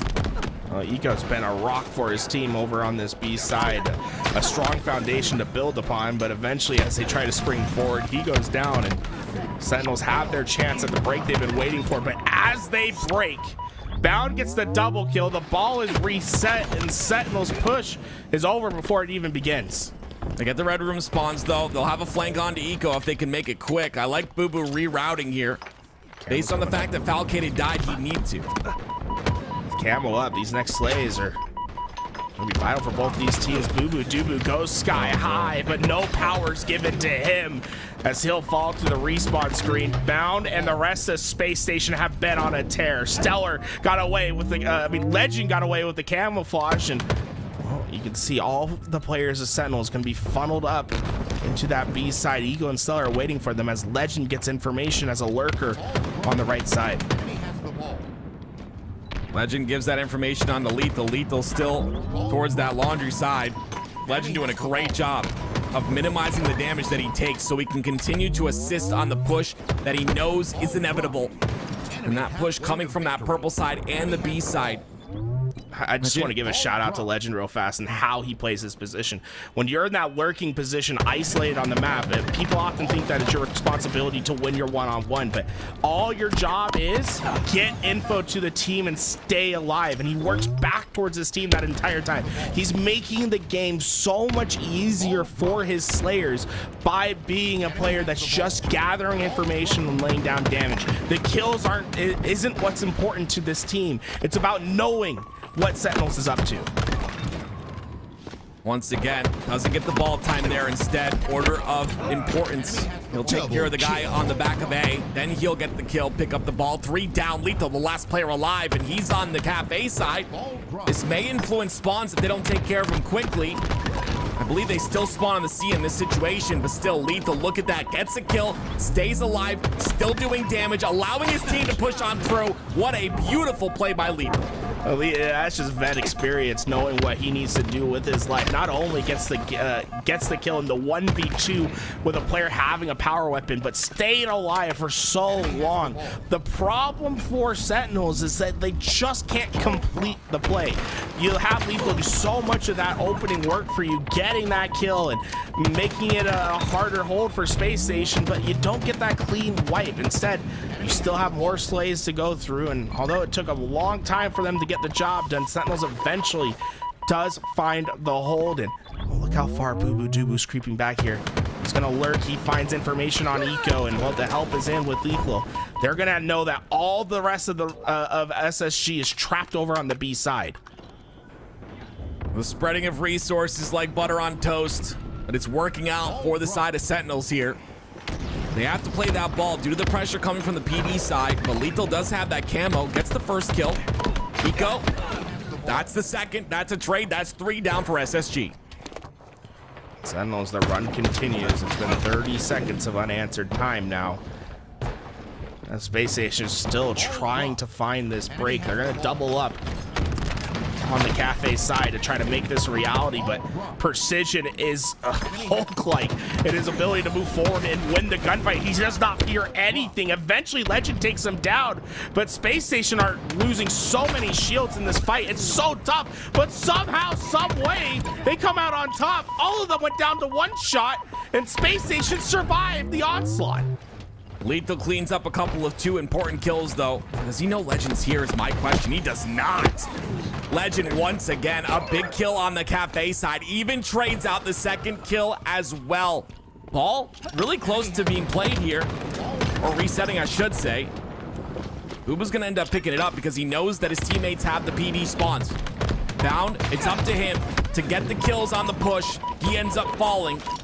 And Sentinels have control of A. Like the way that Sentinels is playing together, they're trying to make sure that any gunfight they get into, they have the extra firepower to get the job done. But man, Eco makes himself a hard kill, isn't that right? I mean, look the way that he isolated the angle from Precision during that entire fight. It doesn't end up being a kill for him, but it certainly slows Sentinels down. And well, with this 20-second lead that says Space Station has, and the neutral time starting to run out, they are in an advantageous spot, but they still need to find the slays. Ball dropped. Enemy has the ball. 2 down for SSG. The slays they need are there. They've got ball inside of C now. Lethal, his job is just to watch that cross. He knows there are players on to B. There is a player on his left side, I'm sorry, on A though. He's got to be aware of that, but he does find a hole. He's got a flank. Enemy has the ball. This could be well timed. Space Station, they've been having to slow themselves down on this B-side push, but that flank never comes to fruition. Bound's able to battle his way in, and well, Falcon lasts alive. Bound. Oh! 3 down for Sentinels at that moment. That's going to allow Eco to pick up that ball. Bound, unfortunately, runs out of ammo at the worst possible time. It's a 1-point lead for Space Station Gaming here in round number 1. 1 point lead's the nicest lead, you know what I'm saying, Tim? They'll take it. Red gun, bam! Boo-boo. Clean shots. Legend can't push. I love the respect they're giving him as well. They don't decide to push him. Instead, they're gonna go for that play ball potentially. They get the lead. 3 seconds left. Make that 2. Wait a minute. Precision picks it up. 70-69. Sentinels win round 1. Unbelievable from Sentinels. They waited till the final moments. And there's nothing. There just was not a good play for Eco to make. He had to throw it out, but his teammates falling around him made that so hard. And well, Space Station, they have to be kicking themselves. They had such a dominant lead early on, but Sentinels worked their way back into that hard-fought victory in round 1. Boo-Boo in a very important position here, ends up going down. The push was coming out on the purple side. He was the one on tires that could facilitate that push, but him falling breaks things apart. And now you have 2 down for the side of Sentinels, and Precision fighting for his life on the cafe side. He'll go down as well. And now you see the spawns are staggered over and over here for Sentinels. Falcon is the first one to spawn, and with Camo coming up and the pressure from SSG unrelenting, it is going to be really difficult for Sentinels to get this camo. So we see the lurk spot from Stellar. I think he might have shot his gun a bit early there. That player didn't know he was there. He did end up getting the trade out, but always valuable to try to let information pass you if the opportunity arises. Enemy has the ball. Bound now getting some ball time. He's got 65 points of ball time thus far, 13, 9, and 13. A solid KD with all that objective efficiency as well. You see, continues to hold the ball, and the push from Sentinels continues to be cut in half. Once again, it's Precision in the line of fire, but they do get enough trades there. 3 down for SSG. Legend will clean up 1, and he gets the 2nd. Once again, another low percentage play by Legend. 3 down, a triple kill connects. Oh, that's just the best play you'll see of the day. It's not anything fancy with the power weapon, but boy, oh boy, he's between a rock and a hard place. A triangle. Sentinels players surround him, and he takes down all 3 by himself. Last player alive. Does an incredible job of just getting lost. That shroud screen was perfect place from him. Was able to eventually find the flanks and get the kills. SSG, well, they've been on a hell of a run because of it. It's going to be tough to come back from this one. That play should guarantee SSG this round. Camo going down as well.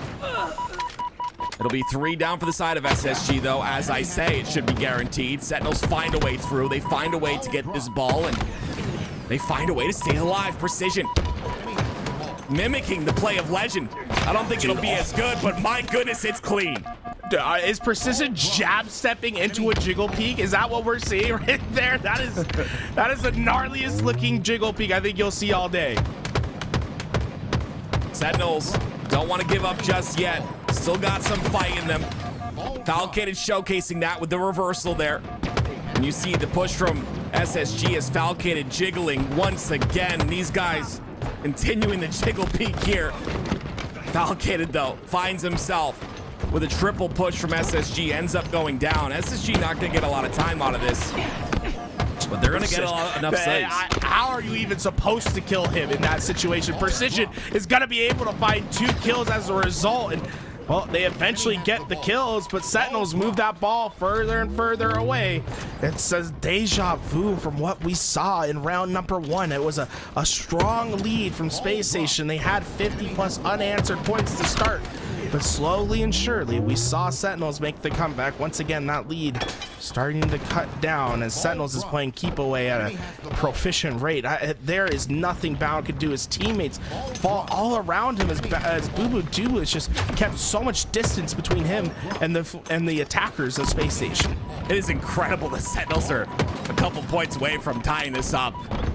It was a huge lead out of Space Station Gaming. Not only that, they had the staggered spawns. They could have got another 20 seconds, but somehow, some way, Sentinels find a way to break through. Bound now with the camo. This is the playmaker here that you want to have this camo in his hands. A lot of Sentinels players in front of him. He's gonna let them by, but oh my word, Precision spots them out. You can't hide from me. You see Bound just realize now they definitely saw me as all 3 players look into the top of Arcade. And that camouflage isn't going to get much value for the team. Sentinels, they only give up 8 seconds of ball time before they're able to find their recapture. And for the first time in round 2, it looks like a lead could start to move forward for Sentinels. Space Station Gaming pushing on the purple side. They do get 2 dead in the kill feed, so Falcated once again left all by his lonesome. Puts 2 shots into 2 different players, but no one there to capitalize. It's Precision now. All he has to do is try and find 1 kill. Lethal finds 1. There's the counter break once again by the side of Sentinels. It's 3 down for SSG. Bound the last player alive. They know where he is. He somehow gets a kill, but down to no shields. He will be taken out. Precision does incredible work there to trust Lethal to get that kill. He stays hidden during the initial engagement. That makes Space Station think that they have a numbers advantage, when in reality, Precision was waiting to pounce on the next player that comes forward. It allowed Sentinels to eventually find those kills and to take a 1-point lead in this game. Still plenty of neutral time left on the clock, so there's no need for either of these teams to rush, but the next time someone goes 3-4 down, that team could find themselves losing this round. Ball dropped. 2 minutes left here. Ball picked up by SSG as Eco holds that B side. The B lane all to himself, but he's gonna have to back up. Lots of damage was done. Legend also falls. Understands that that push is coming. It's Falcated, the first one. Red Gun as well inside the PD. Break once again by Sentinels, and it's clean. 3 down for SSG, 0 for Sentinels. Sentinels trying to break at the right time. You got one last push if you're Space Station in this situation. You can also see another close battle going down between Rebellion and Cloud9 at the bottom right of your screen. We'll keep you guys involved in both these matches. But Sentinels playing a dangerous game of keep away. They're able to win those fights. Can they hit the rotation? Boo Boo Doobu's caught on the cross. If he would have gotten around that corner, it would have been GG. Instead, Space Station still have an opportunity as they move quickly to that ball. It's going to be an all-out sprint for Sentinels to stop this in time. It's 1 break for Sentinels and 1 break for the side of Rebellion, but no, Cloud9 will lead the series 2-1. Hopping back over to Sentinels versus Space Station Gaming, 94-90. A 4-point lead here for Sentinels, but they do go 4 down. Boo Boo the first one to spawn, but it's Space Station Gaming looking to lock in around for themselves to tie this up, and they will do just that. We're tied at 1. 2 games that feel like deja vu. Let me tell you what, Sentinel Space Station, this round 3 is going to be insane. Buckle up, here we go. Hopping on board with Stellar off the rip. You can see the C stairs push from Stellar. Falcated down to no shields. A beautiful kill onto him. A double kill from Stellar as well. That is 2 down. Eco, the jiggle peek that everyone hates to see. But we love to see it here. So much damage is done. It's crazy. staying alive on the C side with Camo coming up. Precision just working with his team here. He wants to get away with this camouflage, but they have to find the first pick to do so. Lethal's going to alleviate the pressure on the right side. Lethal is able to find 2. Falcate gets the 3rd, and now they can be patient with that camouflage. It's going to be Falcate that takes it over. And, well, they're going to try to maximize their value here. The spawns are coming at the red room. That's the one thing that you have to be aware of when you try to get the ball into this setup. Is that red room spawn? And well, the flank's already in. Space Station's in the building already. It's crazy. Legend actually guaranteed that spawn. He was the isolated spawner on the red side, gets the kill, guarantees the red room spawns, and because of that, it's SSG that are capable of getting through and forcing that play ball to happen. It is 3 down for SSG, though. He goes the last player alive. He's above him. It's a big kill for Eco. He makes it happen. Lethal cleans him up pretty quickly. That's still ball solidified in the position on C, so it'll be Sentinels that try to milk a bit of time here. You see Lethal playing his life. Another assist goes out for him. It's a trade in the feed between Precision and Legend. And now Lethal understanding the push on the Commando side. Another trade once again, but Sentinels thriving in these trades with all that ball time. Sentinels starting to get just a bit more confident with their slays as this game has gone by. In round 1, they won the round, but they got clearly outslayed. In round 2, they were able to make up some of that room, but didn't quite win the round. This round, they have been on top of it. We're starting to see them start to go positive in the kill feed. And Space Station, I've had a couple players that have slowed down tremendously. I'd like to see Legend get back up. Remember, he was dominating the slays early in this game. Has had a significant slowdown since. Great toss by Boo-Boo-Doo-Boo. They got to find Bound, though. Bound's going to get the first couple shots out of Falcated. He will get the double as well. That's a massive double for him. Guarantees himself the Stalker rifle. That ball was rotated really well, though, by Sentinels. When Crap hit the fan, they rotated it towards the bottom of C. Boo-Boo threw it before he died, and then they got it out towards bottom center. A great play ball by Sentinels.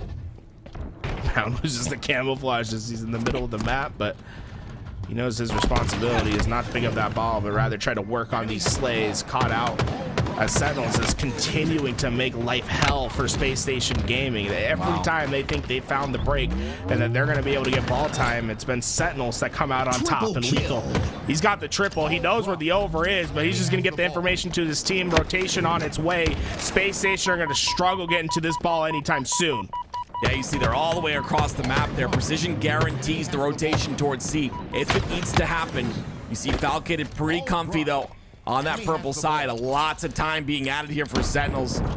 An almost perfect round by them. 74 points and counting. Not over just yet. We've seen some massive comebacks out of both these teams, so can't call the game early. That nade from Eco shuts down Falcated before he could hit his rotation. And well, Sentinels, they were in a strong spot, but now Space Station has the better position to fight for ball. It's a 4-man push. Everyone's committing into this gunfight.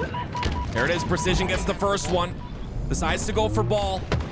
Lean up a little bit more of that ball time. Legend running free, though. Gets the kill onto Lethal. Boo-Boo pushes aggressively. He goes down as well. It'll be 2 down for the side of Sentinels. Legend does die, but now Stellar in a big 1v1 ends up taking him out. He would have been fine regardless as Sentinels continue to push and SSG continue to win their fights. Camouflage up for grabs. It's going to be going into the hands of Space Station. They have one hell of a comeback to make, but well, they got the utility to do so. It's just going to come down to the slays. Precision's going to be the first one to pop in a player, and while Stellar sees his nade come back, but able to get away with his life. Sentinels is making this so hard for the side of Space Station. There's nothing they can do. They go 3 down. Lethal is there. The ball's in their possession. The spawns are in red room. They have a chance to get there in time, but it's going to be a desperate play from the side of Space Station. Yeah, desperation is what we see there out of bound. Lots of damage goes in, though. 3 down for SSG. Stellar in a 1v1, but Falcated's here to assist. Bound is the last one, first one to spawn, the last one alive here for SSG. And there it is. It is Sentinels who find themselves with another win here in this series. We see Sentinels leading 2-1. Well, they dominated the game from start to finish in round 3, and it really felt like those first 2 rounds were just figuring out what they needed to do as a team. Once it was solved, well, we saw incredible plays from every player on the roster. But what really cemented that round was the triple kill from Lethal. Once he got that triple and information on the fourth, you saw Sentinels spring to action, block out the spawns that were necessary, and then Space Station just had no quick route to contest that ball, and Sentinels took a dominant lead from there. Space Station winning 2 opens in a row, looking to solidify this win as well. 2 opens in a row, the LAN win. I mean, these guys have been on fire. Sentinels, though, coming through with the lead in the series. I mean, this is going to be a tough one. We'll see how they do here in this stronghold on recharge. But again, a great job by Sentinels. Just beautiful play all around, right? The Space Station game just seemed like they were back against the wall for a majority of the game. And, you know, even when they had that lead, it was like, no, Sentinels come back. It was like a 61-point lead, I believe it was. Sentinels come back once again and make it happen. Just beautiful. The grossest plays you'll see all day, right? He gets those first 2, and then he finds himself behind for the third. That triple kill from Legend was unbelievable, but not enough to secure the victory for his team. Well, ladies and gentlemen, we at LVT appreciate your support as always. Thank you for all the support that's come through this week. If you want to support LVT, make sure you hit that Twitch Prime button. It allows us to go to these live events together as a squad and you know, showcase that open bracket, which doesn't get enough love if you ask me. We get to watch the passion pit here at SLC, and it's because of you guys that, you know, watch the ads, you know, throw a Twitch Prime in there, maybe a gifted if you're blessed. But regardless, we appreciate you. Don't forget as well, there are signups as well for the LVT native free-for-all, the very last one coming up on Friday. And you can sign up for that right now if you'd like to. And of course, the Forge Hub tournament after this weekend, it'll be on the 1st. The $5,000 Forge Hub tournament signups are available for that as well. Here we go. Hopping back in. It's Rebellion versus Cloud9. Cloud9 holding a series lead 2-1, but also a lead in this round. This series has gone, I think, a way that no one had expected. Cloud9 victors in both the objectives so far. The only game that Shopify Rebellion has taken has been the Slayer, and I want to give a shout out to Snipe Style, just giving us a 10 gifted subs. Thank you for that, and we got a little hype training coming, so thank you everyone that's supporting. Once again, like Active was saying, it's those Active those double E subs. tools. Active double E when we get to level 15, right? But it's those subs that allow us to do what we do, right? To go to these events, to cover every open series possible. For as long as LVT Halo has been around, if there's ever been an online tournament that we've been able to cover that wasn't being covered by Halo or some other organization, we've been there covering every online event. And you know, we have a small tight-knit team, but we do that because we know how much it means to the community and how much support that you guys give us. And it's just it's awesome to do this the way that we do it, you know, to throw on tournaments, to be able to cover the HCS, to go to these LAN events. That's all thanks to you guys watching, supporting what we do. Yeah, a lot of people think we have like big sponsorships or we're getting paid by HCS. That is not the case. This is all just us. This is all us and you. So again, very, very much appreciate the Halo community. You guys are literally MVPs. But as you can see, Cloud9 will lead in that round number, or attempt to lead in that round number 1, but Pure versus Native Gaming. Pure, I believe that will be a 2-1 series lead now. Native coming through with the victory. So Pure still leading in the series 2-1, but Native showing some life. You love to see that. Native will have another chance. We shift our focus over to Sentinels and Space Station. Recharge Stronghold is going to be the game type available to us. We'll keep you guys updated on what's happening with the other games as well. If Cloud9 gets that upset, you best believe we'll be showing it in that 2-box. Triple cap locked in for Space Station Gaming. It's 2 down for Sentinels. I'm curious of the spawns here. Boo-Boo on that tower side. Precision trying to cap C, but he gets taken out. But it will be long haul spawns for Sentinels. Lethal will find his way towards the top of glass. That's the most important spot to be, but the problem is he's isolated. There is no one there to help him, so Space Station Gaming will take care of him quickly. That'll allow the little hole for Sentinels to get in and get in. This is a must-win for Space Station, and so far they've been showing it. They have been a force to be reckoned with in this game. Flying forward, Sentinels goes for down, and oh, look at the spawns. They might have just gotten the trap. Is this the hole, the chokeout that they've been looking for? When you see a triple cap at the bottom center of your screen, and then you see those spawns happen on the long haul side, that's when you need to be worried. There is a little bit of once again, a little bit of a hole in the defense here. It's a triple dilemma. It's a triple dilemma from Sentinels. They chopped it all three, but they've spread their resources thin because of it. And while Space Station capitalized, all three hills are reset and the trip cap still in effect.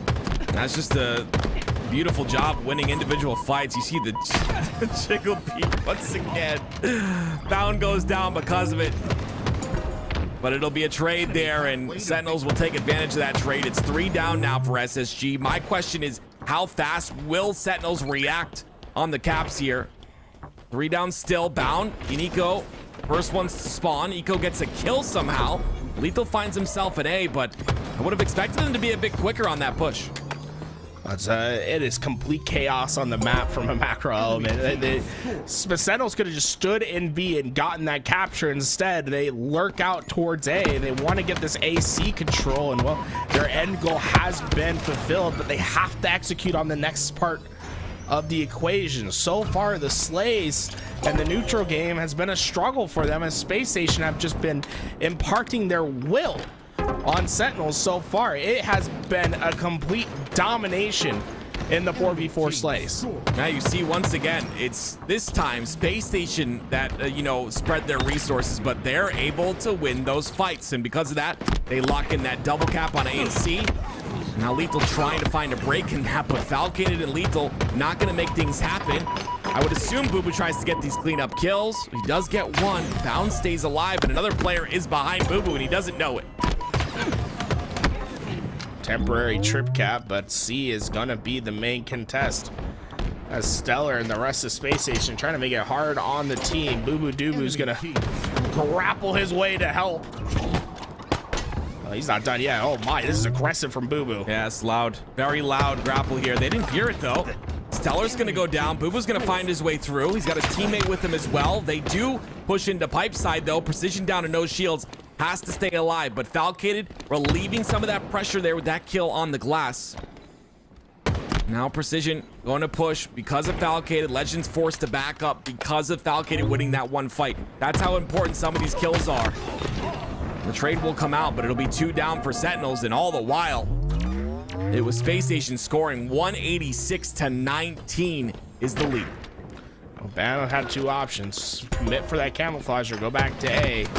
Tries to work with his team, and well, this might have been the best possible play. No one from Sentinels tries to capitalize on that camouflage being temporarily available. Instead, Bound pushes those players off the tower. Sentinels aren't able to get any space. The 200-point club has been eclipsed now, and well, everything continues to go right for Space Station. Yeah, absolutely it does. Sentinels fighting very hard for A here. They'll get it. They'll have that AC set up for a little while. It's 2 down for SSG. So maybe enough time for Sentinels to activate on this C push. They do. No reset C, but look, the pressure from SSG continues to happen here. They'll get A once again, and now they'll have that AB set up, but not only that, they've got Stellar with the snipe. Space Station just know when to decommit. They could have tried to throw their resources back at C to help Legend, but they understood that Sentinels overcommitted for the stop. They were able to rotate to A in time, and Stellar's been trying to guarantee it. All the grapple back wasn't enough, but scary moments for that player at A. Is it too little too late though for the side of Sentinels? They've got to act quick. They got a couple of slays there, but once again, SSG right off a spawn. Get that BC set up now. Very versatile in what they hold. It's working out for them. 238 and counting here for SSG with 3 down for Sentinels. This looks very difficult for Sentinels to come back. Oh, one of the more dominant games you'll see on Strongholds. They just have won every battle necessary to get to this point, and well, the 200-point club is in. They limit them just to 19. It's a skunk in game 4. Now we go to game 5. Ladies and gentlemen, This is what we love to see here on the desk. Game 5s all day long. We love to see some high-level Halo action. We haven't seen a Game 5 yet today. OpTic versus Complexity was a 3-1. But now a Game 5 between Sentinels and Space Station Gaming. And you wouldn't really expect this in this series, but Space Station have really stepped up. But Sentinels have matched them time and time again. If we take a look at that series, we're not going to be able to take a look at the series layout, but Sentinels won that first layer pretty handedly, 50-41. So we'll see if maybe we see that again here in Live Fire Slayer. Well, it was a run towards the end of the game that made the difference. Move to Live Fire, see what can be changed. The one concern for Sentinels is you've given a lot of momentum to Space Station, and you've moved to a map that has the S7 sniper rifle that spawns top middle. If there's ever a time for a player to come up big, Stellar, it's your opportunity. For Sentinels, you either get that sniper and play keep away, or you grab it and you waste the ammo. That is, Space Station at any point in time can completely take over a game if they get that sniper into the hands of SSGs. So many times we talk about Stellar with that snipe, and it's just because we've seen so many situations where he is just dominant. Here we go, an update on the Cloud9 Shopify Rebellion series. It'll be a Rebellion bringing this series to a Game 5. Game 5s all day. You know, Tools, I thought it was me and Tony that had that Game 5 magic, where we just like, sprouted Game 5s out of nowhere, but I think it's just me, man. I'm gonna give myself the credit. Game 5s, they follow me everywhere. I absolutely love it. Oh, I'll give the credit to the players. Oh, nah. What do? They just press buttons. Come on. As we get ourselves prepared for those Game 5s, we'll take a moment to look at this Game 4 between Pure and Native Gaming. And you see that camo sitting on the bottom middle of the map, waiting for a team to grab. You see Talik on your screen. Talik and Druck, teammates for such a long period of time. That camo picked up, put in the chest to Talik. He's gonna push with Cherished here. Cherished been an MVP in from what we've watched here today, just playing phenomenal. I think he's just been a look at Talik's factor. stats.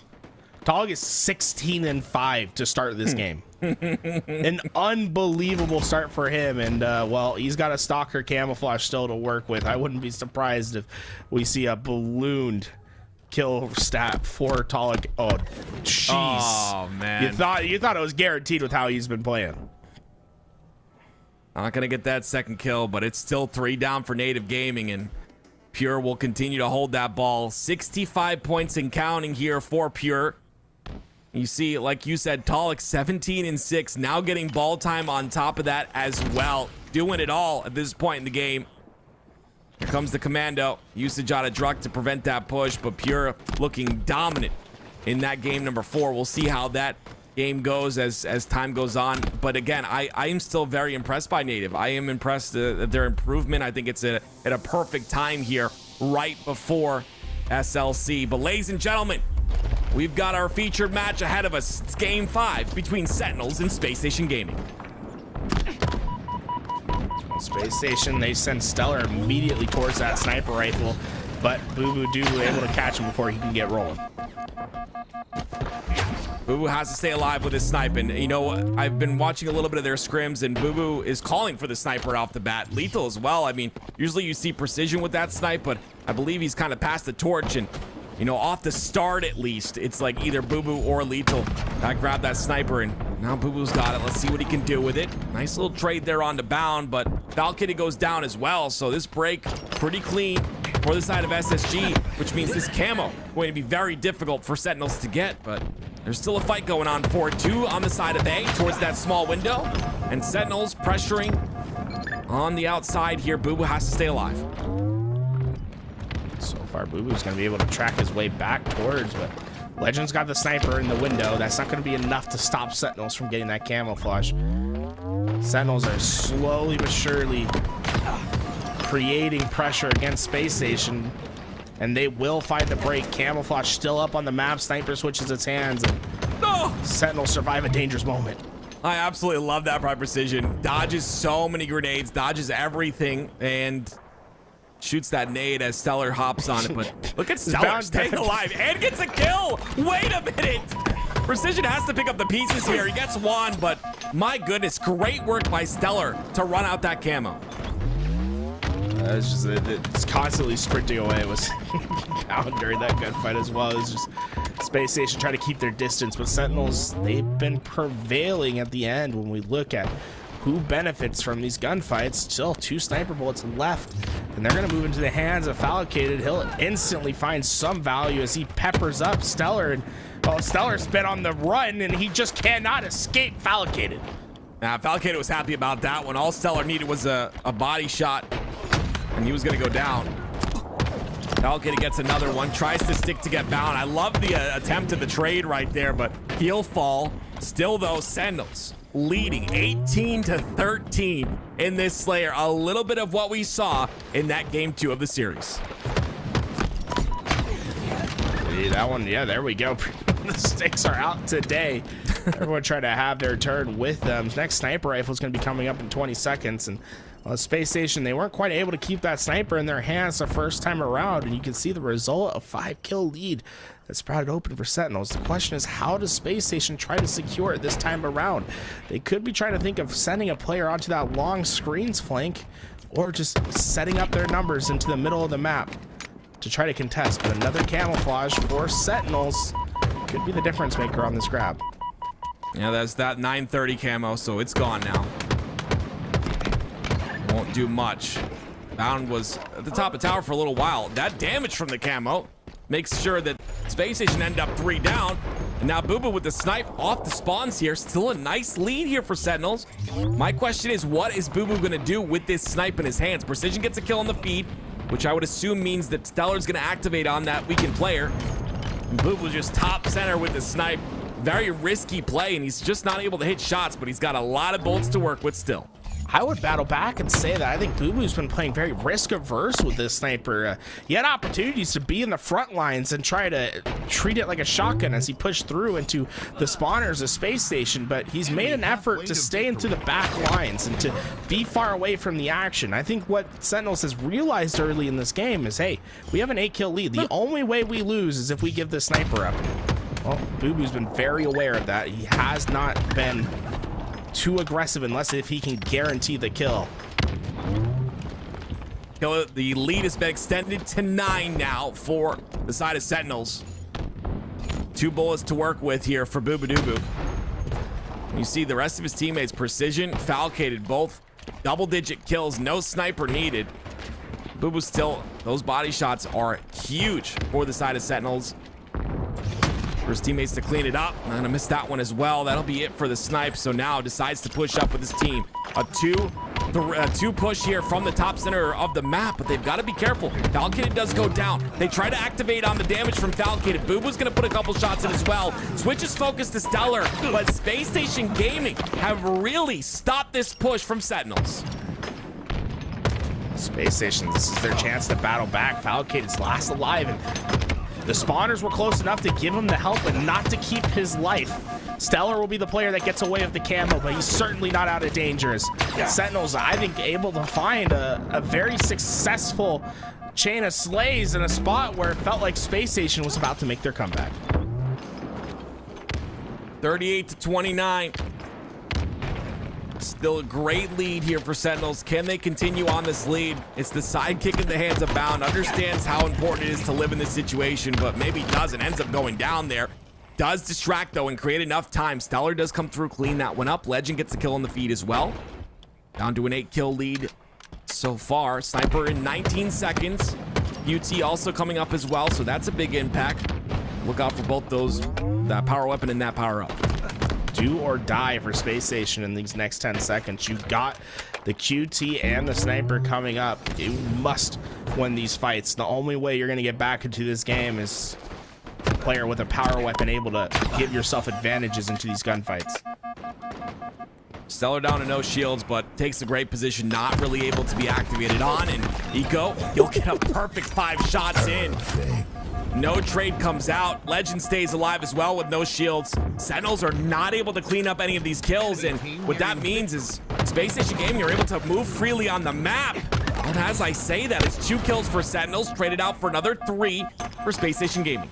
Yeah, Precision got away with the sniper as well. This is tough moments for Space Station. They give up the sniper. They had players all around it, but Precision was the only player that took the risk to just run through the middle and grab it. Space Station weren't able to get away with it, and now this game is just 2-3 slays away from being too far gone. Killing spree for Precision, gets a shot. They finally clean him up. That actually means that Stellar gets the sniper in his hands. Not only the sniper in the hands of Stellar, but also the game, I would argue. 44-36 here. Do they know where Sentinels are hiding? Falcated trying to take that bottom mud position, but instead decides to back up just a bit. Stellar's gonna take position on the top tower. Here comes the push. Stellar hits 1. No scope on the second on Falcated.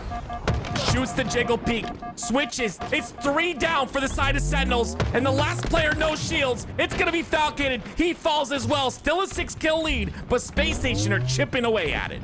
First part of the job is done. Now you know what the spawns are. You can't get too aggressive. Every death is gonna be devastating to your cause. And, well, Lethal finds the first pick in the 4v4. Great trade. Good snipe on the trade there. A lot of players go down though. 49 now. Legend gets the kill on a Precision who was going for that camo. It's a big 1v1 by Falcated, but it's not going to be one. Legend still keeps the game alive for the side of Space Station Gaming. The problem is they have no deaths left.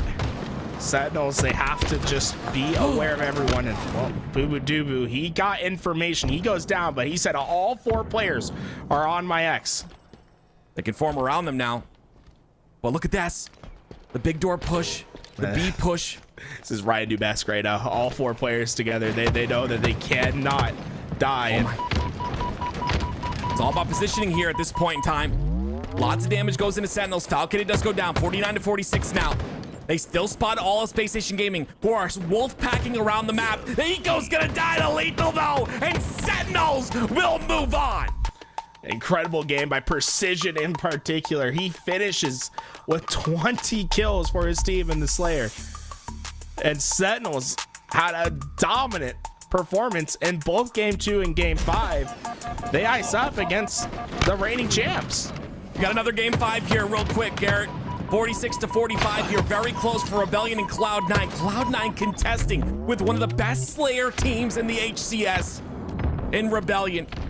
And see who's able to win this one out, though. That camo coming up in about 15 seconds. Soul Snipe's really early for it, but I'm sure he's got a plan here as the rest of Cloud9 are on that B side once again. This Suppress may is be too a far free forward. camo.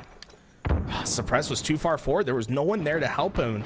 As he goes down, that's going to give Cloud9 a lot of freedom to try to play towards this camouflage as it comes up. Down numbers. It looks like Cloud9 will be the team that gets away. It's all in Septify's hands. 2 down to no shields, though. Are Rebellion going to activate on this? Septify's there. Great kill by him. 48-48. Cycle down to no shields. The jiggle peek comes out. Cycle. Septify's the camo player. 49 now. 49 all. Cycle goes down. And Cloud9 move on as well. Rebellion are going home. Septify plays that so well with the camouflage.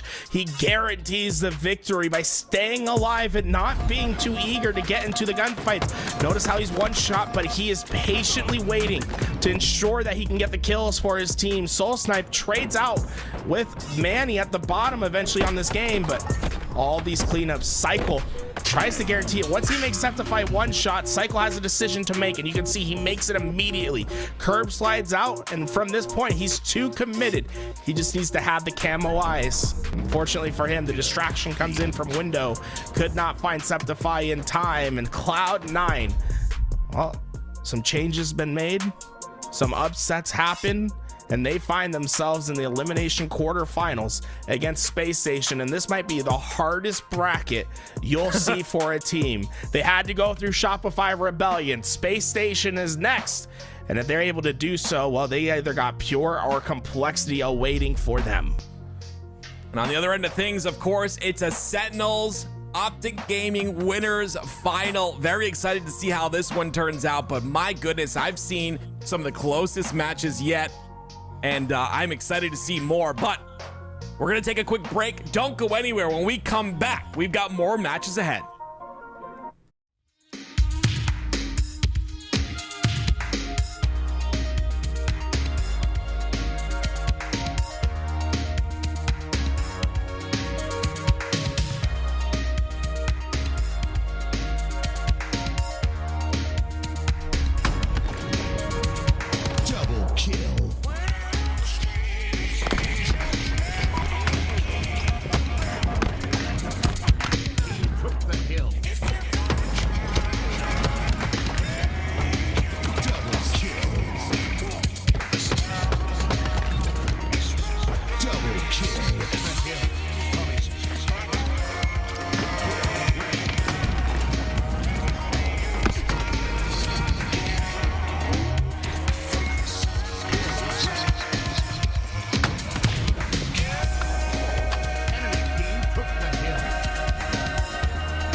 Triple kill.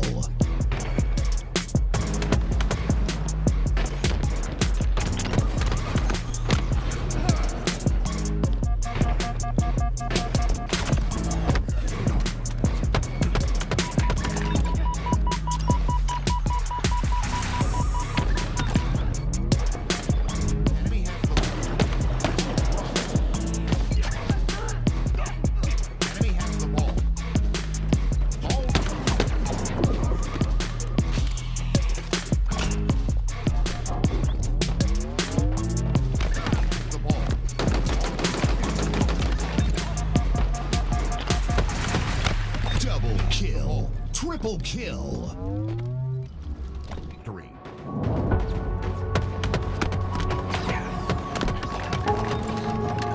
Double kill. Enemy marked.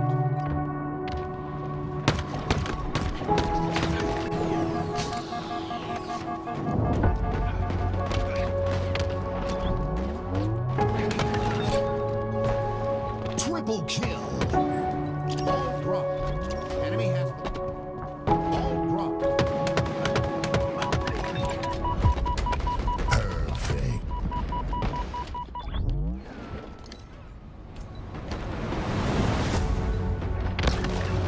Enemy team nearing victory.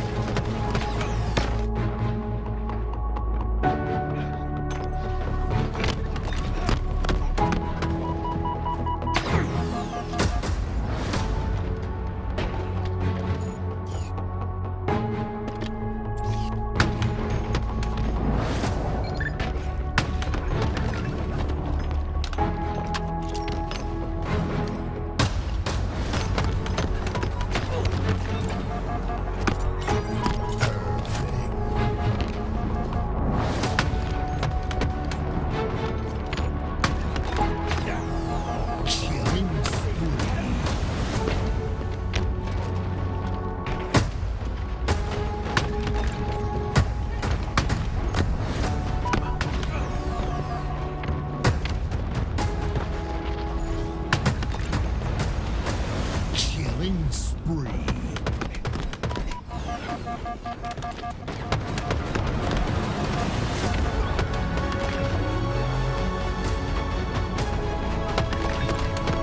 Double kill.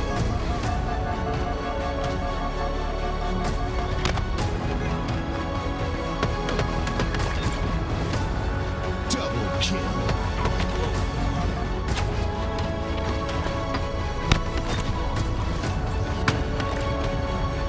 Double kill.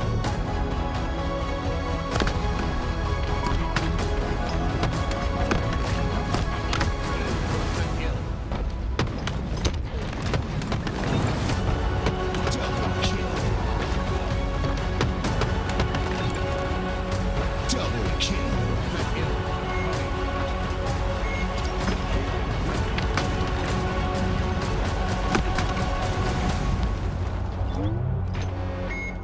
Kill ready.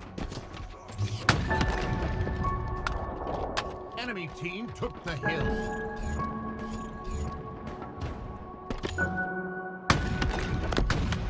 Snipe. Double kill. Enemy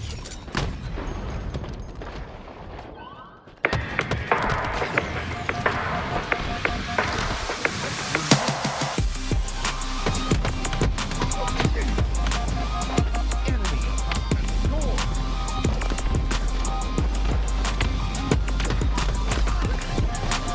Enemy team took the hill.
Welcome back, ladies and gentlemen. Open Series number 3 is on its way. It's the last Open Series before that major qualifier on the road to Salt Lake City. And do we have a banger of a winner's bracket finals for you guys? Sentinels coming off of the upset over SSG and OpTic Gaming, who are sick of second place and want to get a big win here in 2024.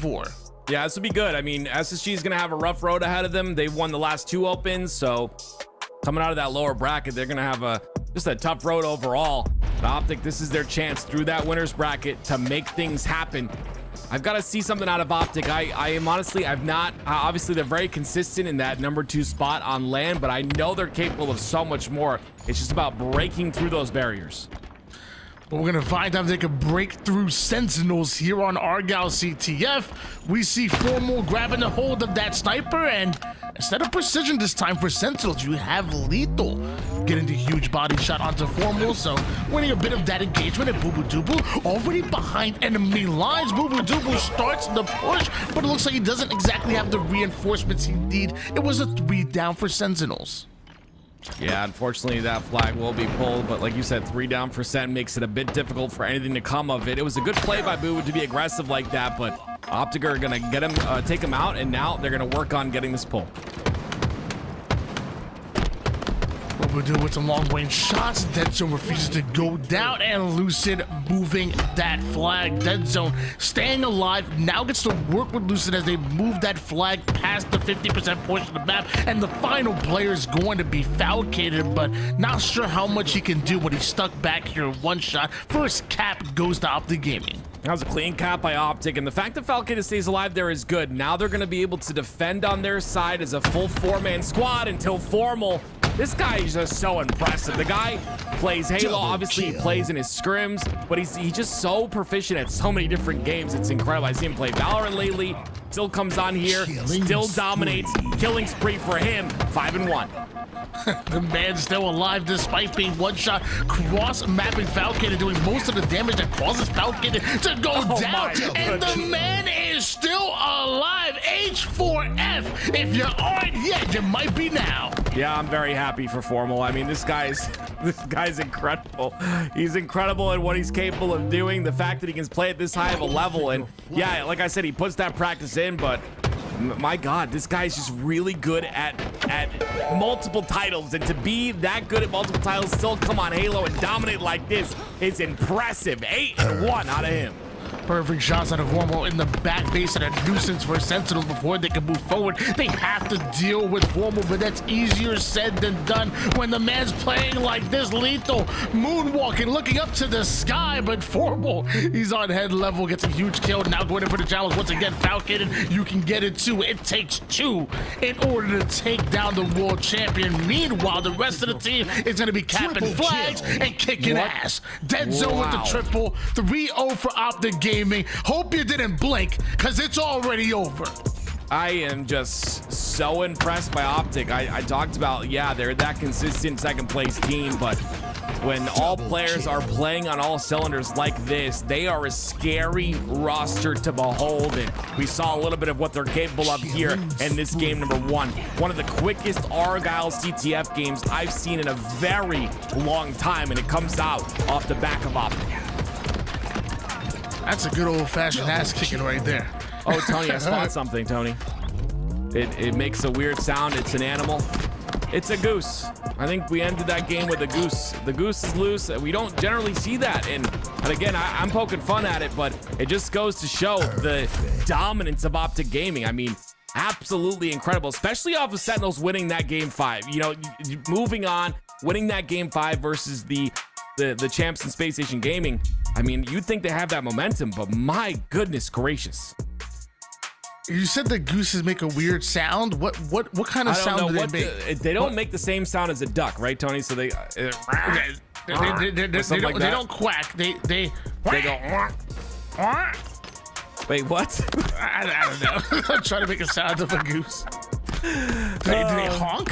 Man, I mean, I'm gonna tell you something. We got one of the best producers in the game. I'm sure Brandon's on it right now, getting that goose sound ready for us to hear. But so you don't see it often, man. That's why you know, Louis got the entire soundboard of all the kills and stuff. We don't see many goose, so we don't need that sound. But we saw one right there, and again, OpTic dominating. And Tony, I have trouble, and I know you do too, at being good at one game. I'm actually only good at one game, and I'm not even that good at it, and that's Halo. Being good at multiple games is incredible to me. I'm sorry, it blows my mind that someone can play Valorant and go play Apex, do whatever, and be at the top ranks in those games, and then come back here and just dominate like Formal just did. It's impressive. Yeah, I feel like if you play a game, you know, long enough, you'll always, you know, be above average. You know, if a random friend picks up the game, you're gonna do better than them. They just put in the work. You understand the better. You just understand the game. But there's some that are just true gamers that no matter what it is, they pick it up and they just don't suck at it. Like if we pick up a new game, you're gonna be trash at the beginning. And sadly, Formal, I guess not sadly for him, but sadly for us, that he can pick up any game and just not suck at it. It's simple as that. He's a real gamer, a gamer's gamer, if you will. And Sentinels, they're gonna find out the hard way. Not only is he great at every other game, he's also amazing at Halo. Meanwhile, Sentinels, they want a huge bounce back game here. They need an answer back. That was an absolute clinic that we saw OpTic put on them on Argyle CTF. You know, Sentinels are really solid at Slayer, so I'd expect to see a little bit of a fight back here from Sentinels, of course. And already they have a 2-kill lead in the game. It's gonna be a push here as those two players from OpTic are on that snipe side, and that's gonna be a double, I believe, and an assist for Falcated, but still, it's double the lead now. 8 to 5 now, and OpTic spawning in the yard. Falcated wants to get aggressive with this shot. He already has 3 kills and 3 assists to his name. And oh, the chain reaction after the headshot onto Lucid. Falcated wants to take things into his own hands, and a well-placed grenade by Dead Zone slows them down a bit, but still a 3-kill lead, making 4 for Sentinels. Yeah, the thing for Sentinels is they continue to capitalize on the damage that's done. There's so many times where you see teams and players able to stay alive, but when it comes to Sentinels, they will push that no-shield player. They will make sure to clean up that kill. Well, the thing is, it's kind of biting them in the butt right now because they've overextended on a lot of this damage, and now OpTic are back in the game. Sentinels now find himself over towards the low ground right now. Bottom mid, bottom S1 off of spawn. And this is exactly where OpTic want them to be. Trippy goes in, rips a double kill, gets right out like nothing ever happened. The rest of his team, nade after nade, are able to take down Precision. Now the final player was Boo Boo Doo, and they get cycled all the way to OpTic, taking a 1-kill lead. You see them all trapped in the yard side there. Trippy on a position to, you know, be ready just in case those blue spawns happen. You see him activate on the map. That's because he got the information that they all spawn in the back of yard. So now they're going to try and push off that damage. Somehow Boo Boo stays alive, but not for long. Lucid cleans him up, and OpTic now with the lead of 2. They transfer over from that tower side control right to control over here toward the A side. No matter where Sentinels go, OpTic are hunting them down. They've taken back momentum, and Sentinels have to do something in order to slow down. This time it's OpTic Gaming with a 20-18 run. Dead Zone looks to retreat, and we do see a regain here for OpTic. With those spawns on blue, they're going to look to push, but you see all of Sentinels is ready and waiting for the play and the push on the hotel side. Dead Zone looking and waiting for his teammates to push through the yard here, but he's just going to be patient. There's not much for him to really do unless he has teammates that can push with him. We're already attacking one of the perimeter sides over toward the cafe. Backs down, but knows he has his teammates with them. Falcon and Precision off his screen immediately put OpTic half down. Trippy and Dead Zone were able to get away with their life, but Sentinels get away with the lead. You see Sentinels also have the information on those spawners, so Boo Boo decides to reroute towards the spawner on the loop side. That's going to be Lucid. It's a big shot for him to hit right here. He needs to get the kill on Lucid. I don't think he knows Lucid's there. He looked down, and Lucid somehow sneaks on through, but he still gets the kill onto him. Lucid will go down. Great kill out of Boo Boo Doo Boo. Great job adapting, because that was a bit dangerous. Lucid sneaking by, but now he's off a spawn, and Camouflage is coming up We're taking it slow with that shot. Knows how important that perimeter is. Meanwhile, Lucid upping the tempo right through the mid-map. He goes and repulses up toward the mid side to attack the camouflage. The rest of the Sentinel players are retreating. They're backing down and even confused, even dating each other. Yeah, Boo Boo just trying to hold strong here on the backyard, but taking a lot of damage here as Sentinels. Now they have to push on the aggression on Formal, and they do. I love that, right? You have an isolated player, you need to push on. Trippy, though, comes in for the trade once again. That's what you need to do in Slayer. You need to make sure you're winning out on all these traded fights, but Trippy can't get his shields back, and he gets traded out once again. So Sentinels will lead by 1. Tied game now, or actually, excuse me, like you said, 1 kill advantage here for Sentinels. Trades across the board. Lucid knows the precision. We push on the glass side. Ooh. The nade doesn't connect, almost bounces onto himself. Meanwhile, Sentinels, they get the information, they act on it immediately, and Trippy getting a little fancy with the thrust. Even that's not enough to stop OpTic from going 3 down. And that's a 3-kill advantage for Sentinels, and Dead Zone wants to be that forward player. Well, that's where Sentinels want you, but he hits the stick onto lethal. Now he's still bottom mid, and Sentinels have to deal with them. They have to dedicate resources in order to grab a hold of him, but now they don't have the map control that they once had. Yeah, OpTic Gaming are starting to get those nice 2-on-1s, and they're starting to win on those pivs, and that's going to be huge in this game, because if you think of Sentinels, you think of a team that is constantly getting clean kills in the Slayer. And that's what they're doing here. Over and over again, you see that they get a kill and they don't go down. They don't allow that trade to happen. Right now, though, OpTic look like they're in control constantly. Boo Boo with a little bit of a melee fight with Trippy. He'll get that trade as well. Wasn't much of a fight there. A fight in the air right there. 2 players whiffing on the melees, and still end up getting the kill. And once again, we are tied up at 38 apiece. Whoa, every nade being thrown at Dead Zone. Not just a lot, every grenade was just tossed at Dead Zone. Don't know how exactly he's alive, but now with that life, he gets value out of it. Drops down onto lethal. Lucid gets his kill. The rest of the Sentinels players are being decimated by the young man formerly known as Penguin. That was a great job by OpTic to pick apart all of Sentinels. They had him trapped on the driveway side. They drop in, make sure to clean up the kills, and because of the pressure on that bottom side from Sentinels, OpTic are able to get this camo. Trippy has it in his hands. Let's see what he can do with it. Not exactly the fight that he wants to take, but takes height, and Formal takes advantage of the situation. Repulses right up, and Trippy's just doing whatever the heck he wants to. Sentinels allowing Trippy to repulse all the way up toward the flower door with that camouflage. Finally able to take him down, but still down by 2 are Sentinels. At least Boo Boo Doo was able to get a hold of the shock. Gotta showcase Dead Zone here in this situation. An incredible game by him, 16-10 thus far.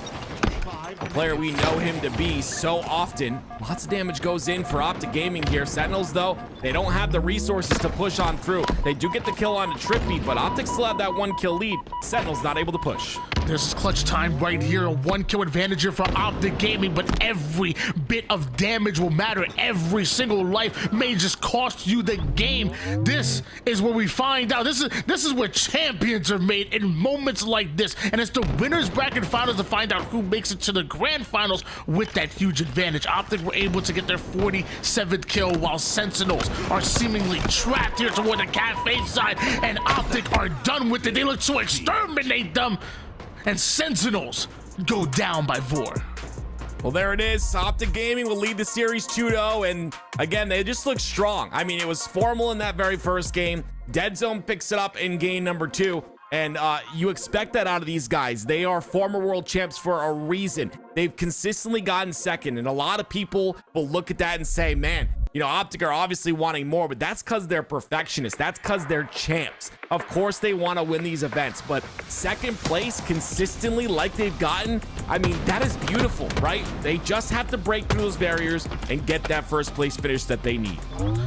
Yeah, I feel like from the outside looking in, like I'm right there with you. I'm like consistent getting second place. Like how are we ever upset about that? But there are one group of people out there that are upset, and it's OpTic.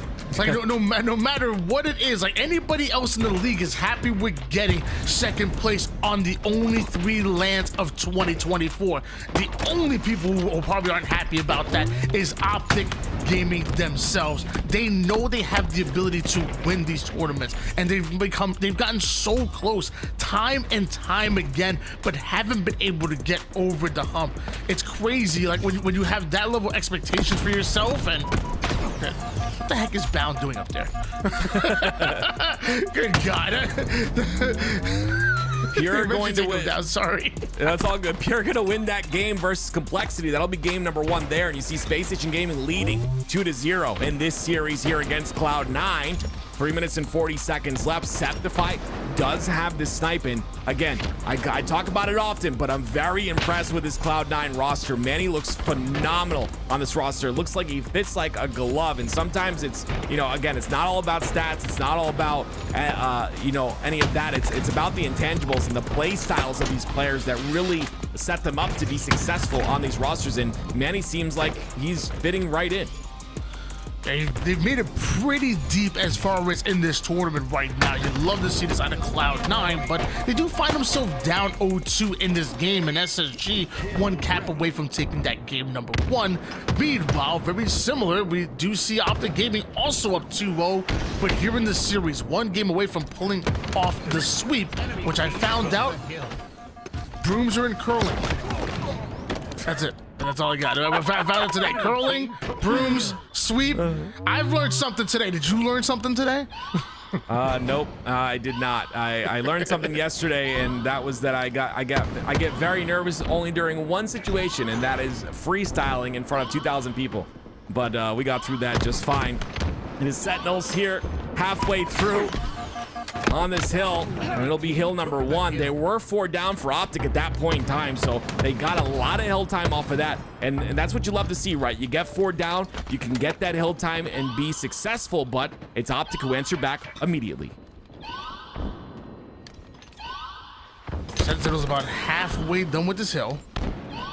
Trippy and OpTic look to answer back, look to take the lead forward, but Lethal comes in so quick. Trippy finds the exit route to stay alive, immediately taking height. You gotta love this play out of Trippy. He's all over the place with this grapple. OpTic form off the screen, was able to take down Boo Boo Doo, and I guess that's all the pressure that was pushing through the A side. Trippy hops right back in the hill, and they may just run away with this one. Yeah, it's interesting. There's a couple players on that long haul side. Precision's trying to take that angle towards the double stack, trying to get as much damage as he can from that angle. They're attempting to attack from different angles. The problem is OpTic are picking them apart 1 by 1, and they get that hill on top of it. And on top of that, Trippy dies and doesn't get the kill, but he would have got the kill right there, and that would have been huge for Sentinels. It's still pretty big damage coming out of Trippy right there, and what matters most is getting that that hill capture, and they were able to do just that with OpTic Gaming. So now Sentinels started off well on that hill number 1, look to start off well in this hill 2, but hopefully this time actually close it out, as Formal, he's been pushing up to gold side. Formal with this shock rifle in his hands is a dangerous combination. One of those left stick aimers uses his movement to aim for him, and honestly, one of the most accurate aimers in the game. He's gonna end up having to back off though. The pressure out of the side of Sentinels a bit too strong, but I love his positioning right there. Wait for help of his teammates. They eliminate 2. That's just beautiful gameplay out of the side of OpTic, but they have to push in soon. Sentinels are about to get this hill.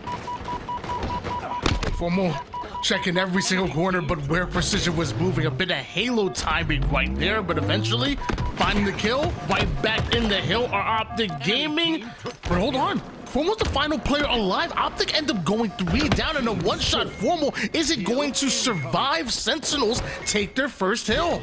Yeah, it's a great tie. You have to watch out for the spawns though. It's already Trippy on that elevator side of the map, and that's the most important spot to be on this hill on Needler. So we'll see if he's able to stay alive on that side. It looks like it's Sentinels that want to push through, but they've got to get a pick first because OpTic are on the cross and they're on A. Tied up at 1 apiece here. Boo Boo Doo and Sentinels look to push up through the tower side. But they gotta start by putting down that damage, and right now Boo Boo Doo Boo hasn't exactly been able to connect with the shock and can't connect with the cross either. Some good damage onto Formal, but no kills there, and eventually Lucid and OpTic are able to get their frags, able to clear out the A side. This is the spawn that they want, and OpTic are fighting for it. There it is. Yeah, great job by Lucid to understand that he had to get to that elevator side as fast as humanly possible.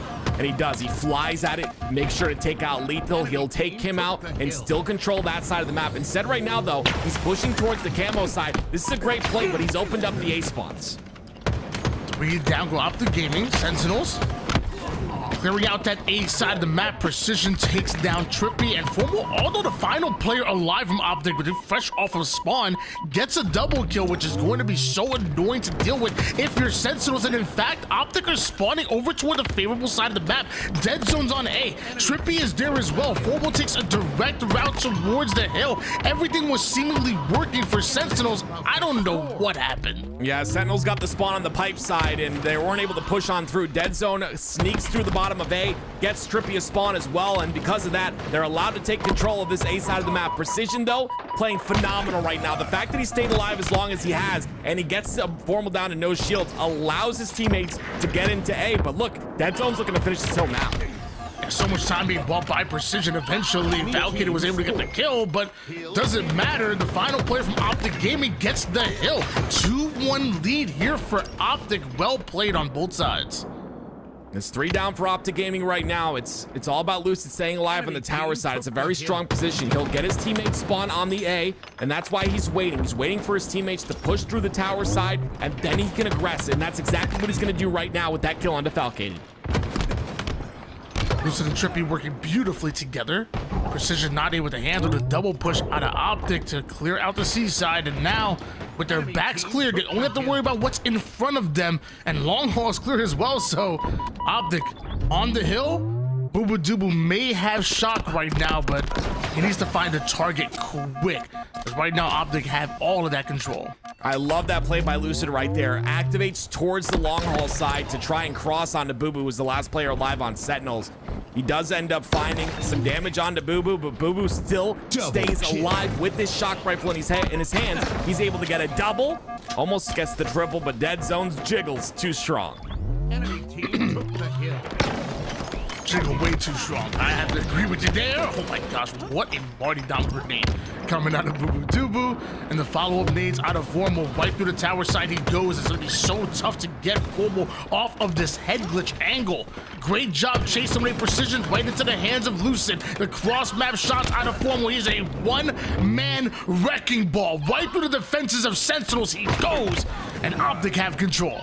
What's impressive to me is that Trippy was able to get that kill as well, but unfortunately Trippy's positioning allows Sentinels to spawn on that pipe side. They'll get 2 spawners at least on the pipes, make that 3, so it's gonna be tough. OpTic Gaming have to pressure from multiple angles here, and it looks like they are. Just about done with this hill. What about 80% done? Sentinels in kind of a must-push mode if they want to deny this hill from OpTic Gaming. Formal down to 1 shot. No way that he can play the hill, but his teammate comes right in, and another double push out of OpTic might just secure this hill, because nobody to be found for Sentinels, except for Precision on the flank. 2 down for OpTic Gaming. Lucid finds out he's out of position at the moment here, because Sentinels were attacking from the front and the back as well. Sentinels have control for at least a moment here, but Lucid with the nades, Falconet on the chase. Sentinels take over this hill, but Dead Zone and OpTic aren't giving it up for free. Yeah, it's unfortunately the problem with leaving that tower side open. You can see Complexity are going to tie that series versus Pure. That'll go, that's a 1-1 series thus far, but hopping back into this OpTic Gaming versus Sentinels game, it's Sentinels in the hill right now. You can see they're triple stacking the hill, so they will guarantee hill number 2, and now we're in a tie game with 1 minute and 52 seconds left.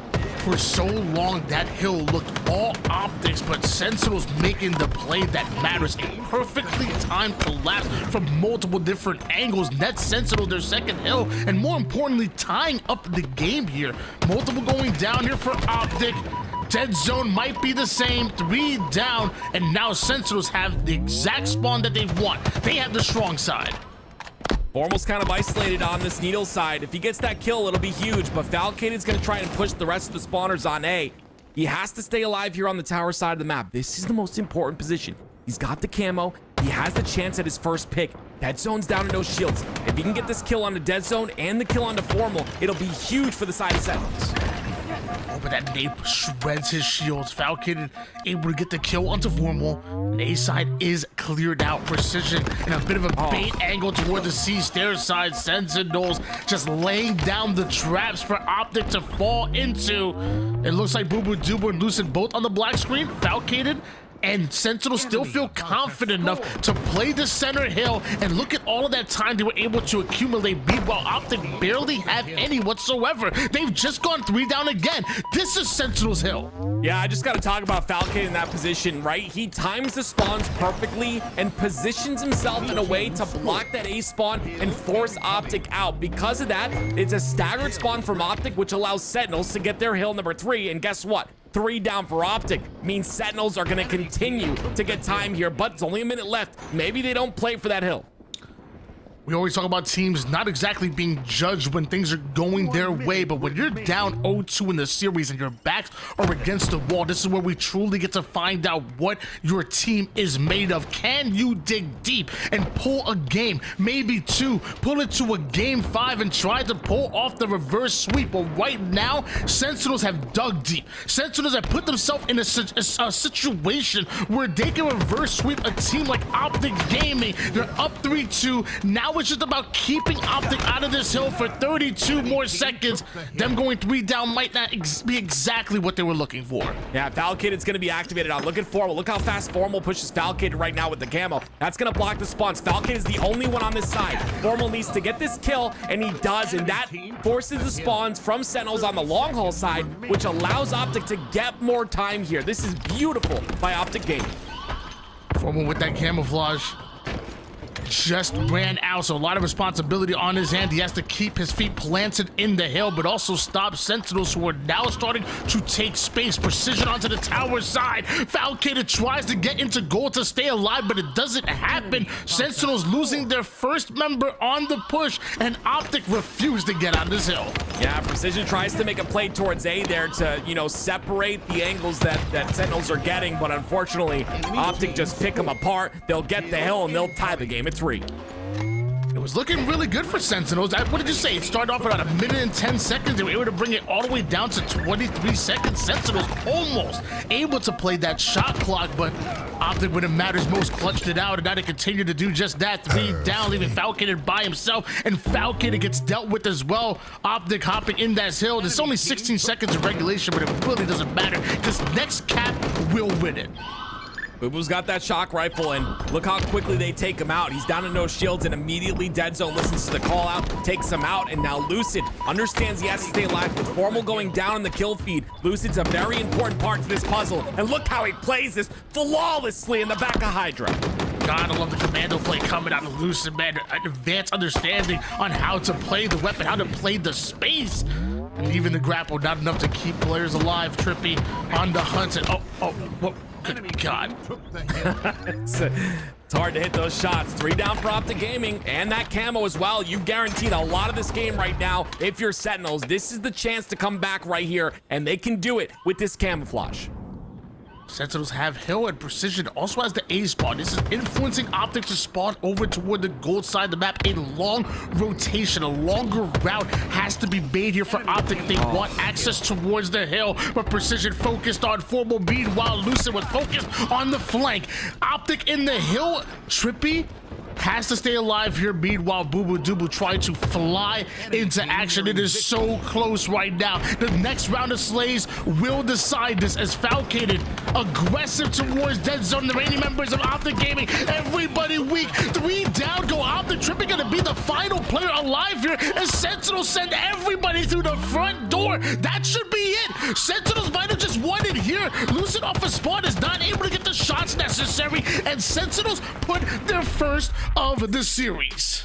Ladies and gentlemen, Sentinels, a massive game to try to come back in this series. It is now 2-1, but this is their chance for that reverse sweep. I absolutely loved it. I was a little bit nervous, Tony. We saw Formal, right? Half shields, re-chowing on the glass, but that's because he had Lucid pushing from A into tower. And it was like, oh gosh, Precision got baited right there. But OpTic took control, and then Sentinels come off a spawn and just slay. They get 3 down immediately, and that was it. I mean, it was just a beautiful play. This was the play right here by Falcated. 3 down for OpTic. Falcated, the last player on the pipe side, but he has help from behind him, and Trippy trying to stay alive. That burst was good. The assist was good as well.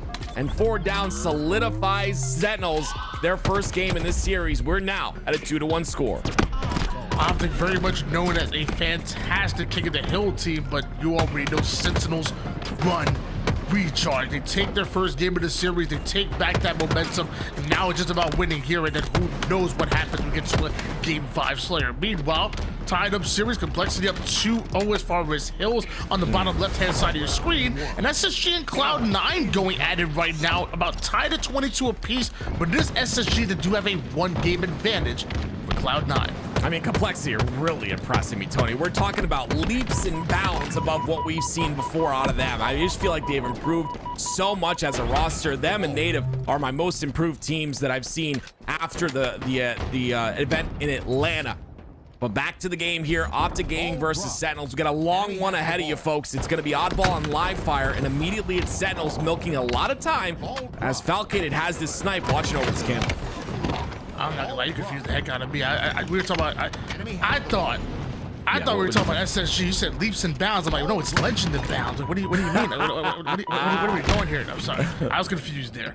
Formal with the sniper, but not able to keep it for long. Lethal, who has been the team sniper picker-upper, for lack of a better term, on maps such as Forbidden and Argyle. We've seen Lethal really take that step, at least as far as the half maps, and go mono against the enemy's team sniper, but this is a bit different. Usually on maps like Live Fire, we see Precision take control, but Lethal, he's feeling himself. He's feeling this tower side, and he also feels the presence of Formal right behind him. Why don't you let me be the sniper picker-upper when we play together, Tony? I don't understand. You never trust me with that weapon in my hands, but we'll see if Sentinels trust Precision. I believe Precision ends up actually falling. So now it's Formal with the snipe in his hands. 29-point lead here for Sentinels, and OpTic Gaming, they're going to get some ball time. It's going to be Formal in a very important position, and you understand they have to take care of him right here on the tower side because he's just able to do this. So many angles to watch, can stop pushes from multiple sides of the map. Formal dominating on the tower. 4 dead for Sen. 29-20 lead in favor of Sentinels, but look at OpTic quickly gaining ground and gaining control. They should be able to take the lead here.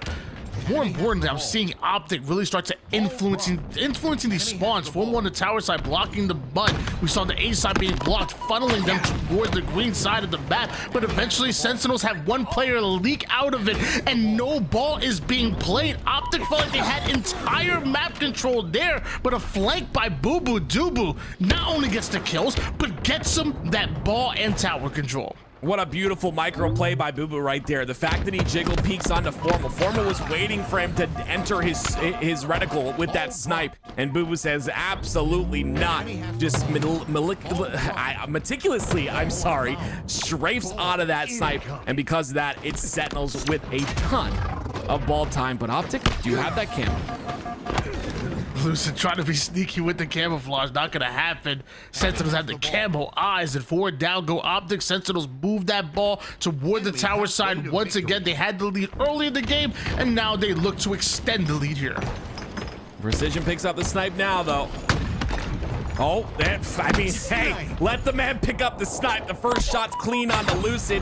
Look at the double push from OpTic, though. This is beautiful out of them. Boo Boo's gonna get 1, does enough damage to the second, but it's numbers advantage for OpTic for just a moment.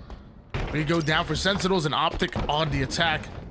Nade's going down to deny access over toward the cut side, and Formal with this snipe is going to be tough for Sentinels to deal with. They need to identify this quickly.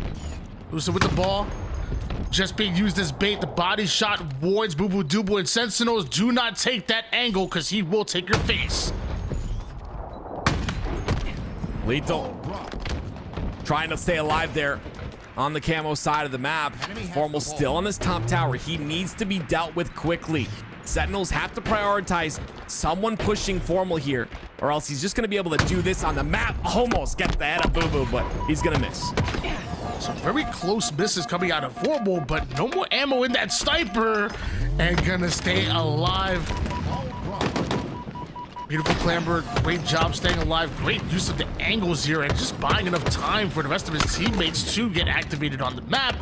But a 2v2 situation, Sentinels will not be fooled by this. Lucid dropping down with the sidekick, and Lethal drops him down to the death screen as OpTic still in rotation with this ball.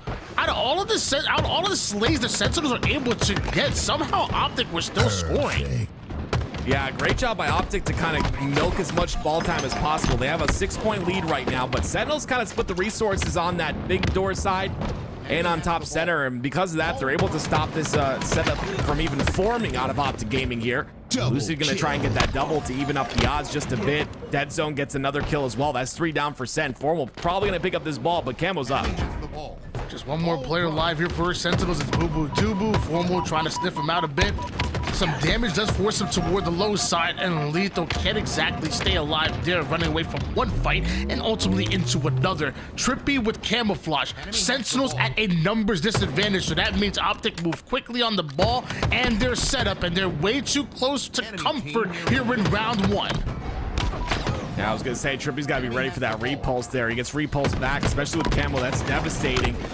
He hasn't gone down just yet, though, so still alive with that camo. He's got about 10 seconds left on it. We'll see if he can utilize it at all, but it's 10 points away from OpTic Gaming taking this first round. About 95 points here for OpTic Gaming. Sentinels need some nades, they need some damage, and they won't get either. OpTic will be taking round number 1. One more round, and they are moving to the grand finals.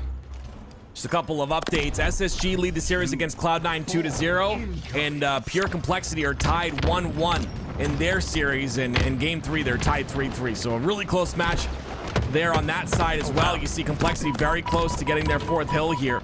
And with that slay on the Cherish and last shot, they might just get it.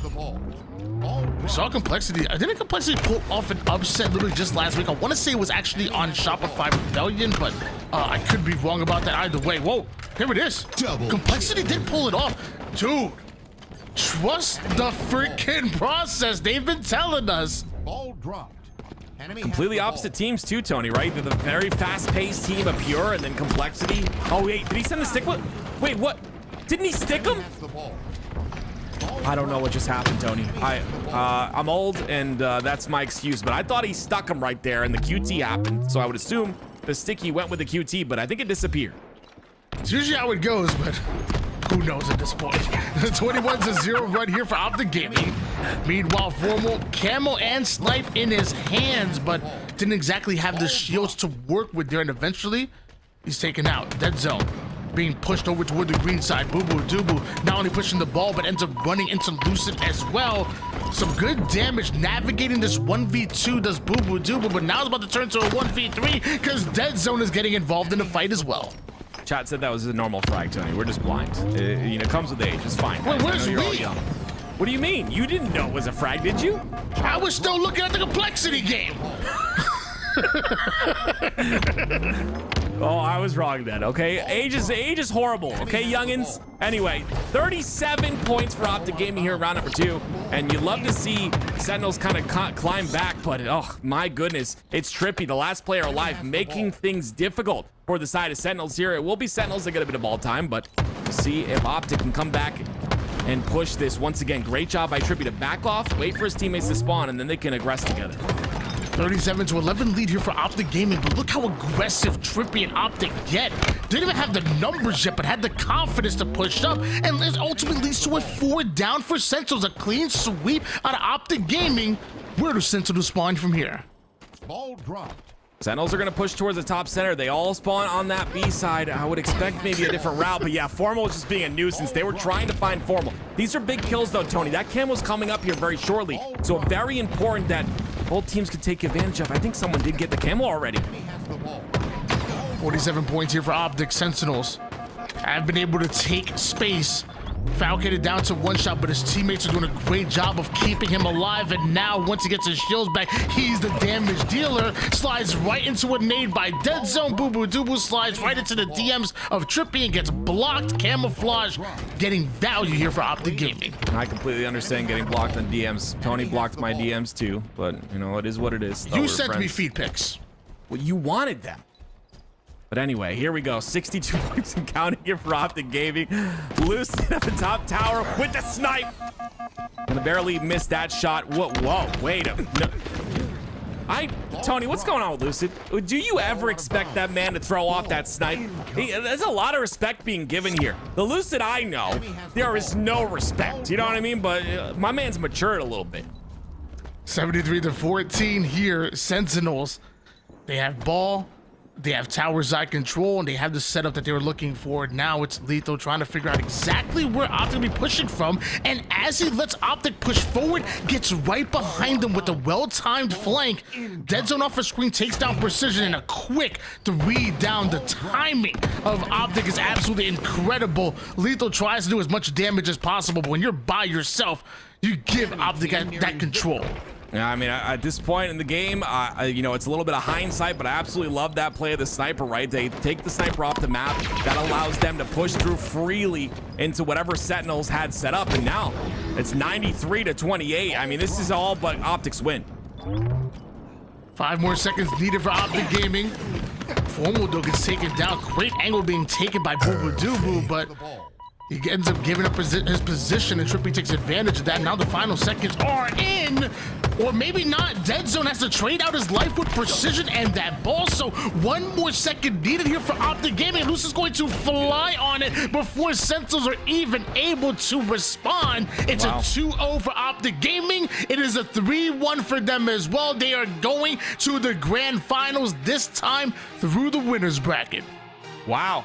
I mean, this is great. OpTic, I've been listening to a couple of their scrims. They don't have like full team comms, but if you pull up Formal stream and Luce's stream, there are scrims you can hear their comms at least. And there's a couple times where I witnessed them getting a little frustrated, and that's normal, right? You're not going to be like happy-go-lucky all the time in scrims, especially when you're losing games, but I love to see the improvement here. A great job capitalizing on those first 2 games, even a Sentinels that was fired up after their last series, and they come through and they make their way to the grand finals. Incredible job by OpTic Game. Tony, we've had some insane matches today. It has been amazing to watch. A lot of game 5s, a lot of teams that are surprising us as well. The likes of Complexity, even Natives getting a lot better too. It's just great to see this competition right before SLC. You know, people think, you know, I'm just saying it's an old cliche when I keep saying that the league gets more competitive and more competitive, you know, year after year. At this point, it's week after week. Teams are improving so quickly, and they're understanding the meta, creating a counter meta, and everybody at this point can shoot their guns. And it's just so exciting to watch everybody be competitive. You know, we still have a pecking order. There's still levels to this, but at this point, anybody in the league can upset some of the big 3 or anybody on the outside looking in. And that includes a Cloud9 roster going up against a Space Station Gaming who got upset in the early bracket, the winner's bracket earlier. Now up 2-0 against Cloud9, but Cloud9 have a whole lot of fight in them. Yeah, I mean, just to give you guys an idea, obviously SSG winning the first event, you know, obviously phase 1 on the second event, but SSG winning that most recent event and then winning 2 opens in a row. This would be their 3rd open if they were able to do it. They've got to get through Cloud9 first, and then of course they've got to get through the likes of whatever team makes it to that elimination finals. But I think SSG looked really good. I was really surprised to see them go into the lower bracket as early as they did. Well, really good news if you're a fan of Space Station Gaming. They're up 3-1 as far as this game with 1 minute and 13 seconds on the clock. Something tells me SSG will not be playing for that final capture. Instead, they'll be playing the shot clock. They'll be playing a bit of Slayer. Just to clarify for everyone in the chat, love you guys, by the way, Tusk did not get dropped. The word is that he left the roster, and now Manny's on the roster. That's the word. I'm not a fly on the wall, so I don't know exactly, but that is what's been told many times. So Manny takes the spot of Tusk, and I think he's fitting really well with this roster. I think, you know, not necessarily in the stats category, but in the playmaking potential that he brings. We've seen many times yesterday where there were big plays being made to win games. Haven't really watched too much of Cloud9 today, but we'll see as the series goes on if Cloud9 can make a comeback. Man, he's always been an X factor no matter what team he is on, and man, he is really tough to deal with. 13 kills right now, 19 deaths out of him, but the plays, like you said, that really show outside of the statue, those are the ones that can specialize in game-winning plays. And right now, Cloud9 need a bunch of those. They just put SSG 3 down while remaining in the hill, so hold on, don't count Cloud9 out yet. 37 seconds worth of neutral time still on the board. Yeah, I love that play by Legend too. You saw he was the last player alive, and you'd expect him to just rush the hill like you see in the matchmaking games, but that's not the play he wants to make. He wants to stay alive so they can guarantee and keep them out of the next hill. Get positioning to keep them out of the next hill for 32 seconds with 4 down for Cloud9. That's 10 seconds removed from that neutral clock. It's going to be really tough for them to come back in this game. SSG 24 seconds to keep Cloud9 out of this hill when they take it in a 3-0 sweep. Cloud9 made it all the way here to the elimination bracket quarterfinals. They would love to make it to the semis. They would love to make it into that top 4. The problem is there's an SSG in your way, and that includes Bound. Sap can't even turn to fight Bound because he needs to get in the hill and stop the clock from going down, and nobody is in position here. That's Cloud9 going down 0-3 in the series. I mean, Cloud9 definitely put up a fight in this tournament thus far, but they're going to go down pretty early here, earlier than they wanted, I'm sure, and that's because SSG are here to play. They're going for that 3P. They look phenomenal, but they've got a large road ahead of them, a mountain to climb, Mount Everest to climb if they want to win 3 opens in a row with this 3rd open. It's going to be tough, but they find themselves in the elimination semifinals. Of course, the elimination finals is Sentinels waiting for the winner of whoever wins that Complexity Pure match, and then of course the winner of the semifinals or the elimination semis as well. Tony, lots of action today. Really excited. That Pure Complexity match as well. I'm really surprised to see Complexity put up a fight. It's just a very aggressive team in Pure, and the play style of Complexity, I didn't expect to see Complexity play so well, but I love the improvements in this roster. Well, you know, I kept talking about it. As soon as this roster was put together, I really wanted to believe in them. I was rooting for them, but it was definitely really the counter meta of what was being seen to put teams together. Complexity going a bit of a different route with putting their team together, but one that's easy to root for. You know, you have players that really are going to be underdogs when it comes to going against some of the best in the league, and that includes Pure, but you have a team that's going to be well prepared, a team that can pop off at any given moment. And again, I always talk about that communication, that leadership, anybody being able to step into that IGL role and make a play call. And I feel like that's what Complexity have on their hands. And I've been loving watching their scrims whenever they do scrim, listening to the comms and just rooting for them. It's a great group of guys. 100%. And we'll get you an update on that Pure Complexity match, ladies and gentlemen, that game 5. As soon as we possibly can. We're setting up our observers in these different matches, so just be patient with us if you don't mind. But again, lots of action today. Really just excited to see how this all pans out. If there's any team that can kind of come through that lower bracket. Didn't Space Station come through the lower bracket last open and win the whole thing? Yeah, they were upset early. I want to say by Team Liquid or Team Placeholder, I want to say it was, that pulled off a 3-2 win over SSG to knock up into the lower bracket. They then ran through a Cloud9 in the semifinals, and I want to say Sentinels actually in the elimination finals, and eventually ended up 6-0ing Pure in the grand finals. It was quite the run by SSG. We always talk about that advantage of going into the grand finals through the winner's side, but not many times do you see the team from the lower bracket 6-0 the squad in the grand finals to take back that championship, to take the tournament. It was actually really crazy. It was really fun to watch. Yeah, I really love to see Space Station performing online the way they have. And I mean, again, just beautiful out of them. You can see, ladies and gentlemen, see, we're here. Relax. Game 5. Pure versus where are we, Tony? This is game 5, baby. Hype up. I'm sorry. You know, we're both getting old. I just got off my nap. I apologize. I'm here though. I'm here. We got Pure going up against Complexity. Game number 5. It's about to get hype up in here. And I love these hero shots. Dude, Me too. I love these hero shots. I want to take some hero shots. Hey, if I'm going to SLC, I'll be there with a spectator cast, whatever it is. I'm gonna be there. Can the boy get some hero shots? They're looking good. Complexity, lots of improvements being made. Love their passion, love their willingness to work, and that's what gets you better. That's what improves yourself as a team. Not just giving up, not making a million team changes. The willingness to work. Watch that VOD, get that practice in, improve yourself, and that's what Complexity has shown us recently. I love to see it here. It's Slayer, game 5. Let's hop on board with Talik, who gets a I'm sorry, I jinxed it. A double for Talik. 3 down, go Complexity, and last shot wants to get aggressive right from util to util, but didn't realize Breaking Shot was watching that center angle. Still a 1 kill lead here for Pure. Make it 2 now, as Talik's now starting to heat up, and that's exactly what Pure need.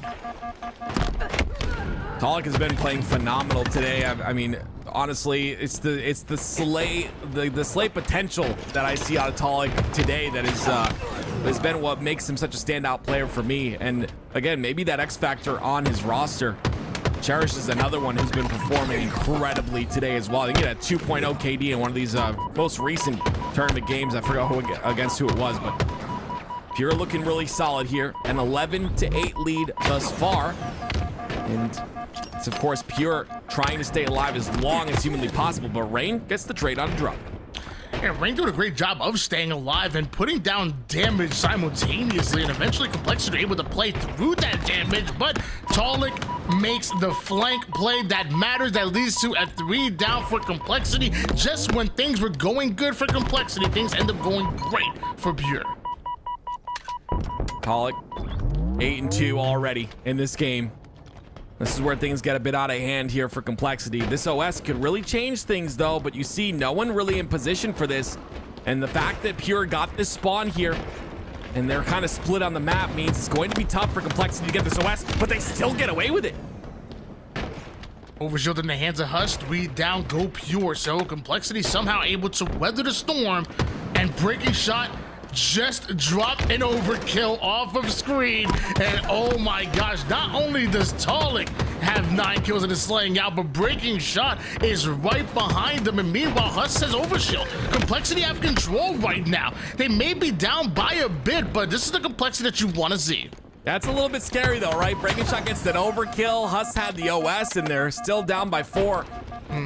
Hopefully that momentum will pick up for them and they're able to bring this game back. But again, it's just the trades back and forth in these Slayer games that just make it so tough. You got to make sure that you're positioned perfectly so that you don't allow these trades to happen. You don't allow that damage to come through to you. You can see it's constant trades back and forth with Pure leading in those trades.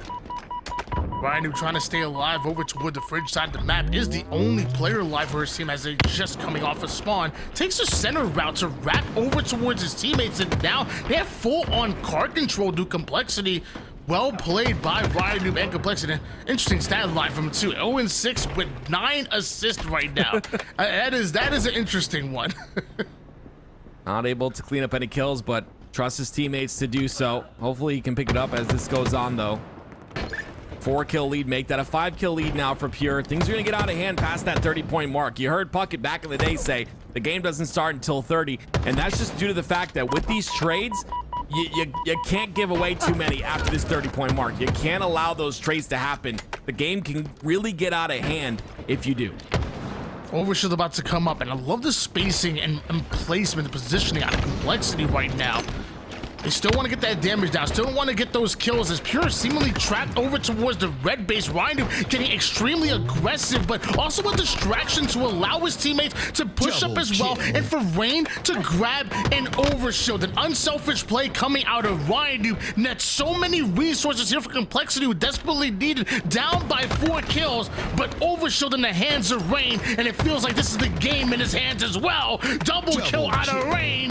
Talik is weak over toward the P side, probably gonna trust his teammates to work on that. He knows there's still one more player being a nuisance, and that was last shot being taken care of. Now down to a 1-kill game here, Tim. This is what you love to see out of Rain. A little too aggressive towards the end there, but I still love his movement around the map. He was trusting his teammates to get cleanup kills. He's trusting his teammates to do that damage. And with that overshield, it puts Complexity within 2. Still a 2-kill lead here for Pure, though. It's Talik. Started off the game really strong. Now he's 10-9.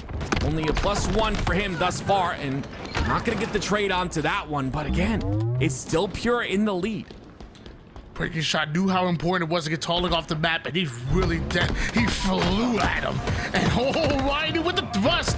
Good enough to get his first kill onto last shot, but for me, it's the plays outside the stat line that we saw him staying alive. The aggressive play he made as a distraction for the overshield, even though it's only 1 kill. There's 11 assists on there as well, and game-saving, game-making plays out of Ryan Noob onto the car side. Now, to be honest, if I'm in a tournament situation and I have 0 kills, I'm stressing. Like, and that's why I'm not a competitor. But I don't think it's bothering him whatsoever. He understands the value he's putting in with those 11 assists, and his team is still in the running for winning this game 5. Nearing victory. Last shot, though, going to try and stop all of that from happening. Oh, another player that's really come up through the scene, and this is exactly why. Beautiful angle there taken by him. Drux there to support. Perfect timing. And now going for the kill on a breaking shot. He wants it so bad, but Ryan Noob's gonna pick him apart. We saw Talik really being the main damage dealer for Pure in the early game. Now it feels like last shot is stepping in and doing that damage as well with Complexity. They know they can't lose this overshield, but Ryan Noob doesn't exactly have the help that he's looking for, which were the P side. So that overshield right now just being used as bait on both sides, and Pure had a man advantage, but now Rain, he's up on the P side. He chases Cherished off. He wants to make a play for this overshield, I'm sure, but he also wants to keep his teammates alive, and it's just too much to juggle there. The 47th kill here for Pure, just 3 more. Yeah, I don't think there's any world where Complexity wins this, but as I say that, it's 2 down for Pure. They'll get their 48. This is gonna be tough for Complexity to come back from. They were able to get overshield. Complexity. Huss ends up getting the kill. They can't afford any kills. They can't afford not even 1 more kill here. And there's no more overshield to work with. And although Huss doesn't die, one of his teammates do. And rip the dream. Complexity not able to clutch up in that game 5. Pure simply do. Yeah, so many resources for Complexity. We saw our OS in their hands multiple times in that game. I think it was 3 times in that game. We saw an overkill out of breaking shot. We saw a lot of pressure. I think the time where the game really fell apart was Ryan Noob, one of the last players alive on that jump up towards car side. He didn't really have any options there, right? He wanted to make sure they weren't going for OS, but the minute he jumps up and starts shooting, they have his exact location. They throw a couple nades, and he's the first one to die, and from there on out, even though Complexity got that OS, everything else broke apart. Complexity, a great showing by them, keeping that game as close as it was against a Pure roster. We've seen stocks go up. They're playing phenomenal, but Complexity showcasing a lot of improvement. I'm excited to see these guys on land.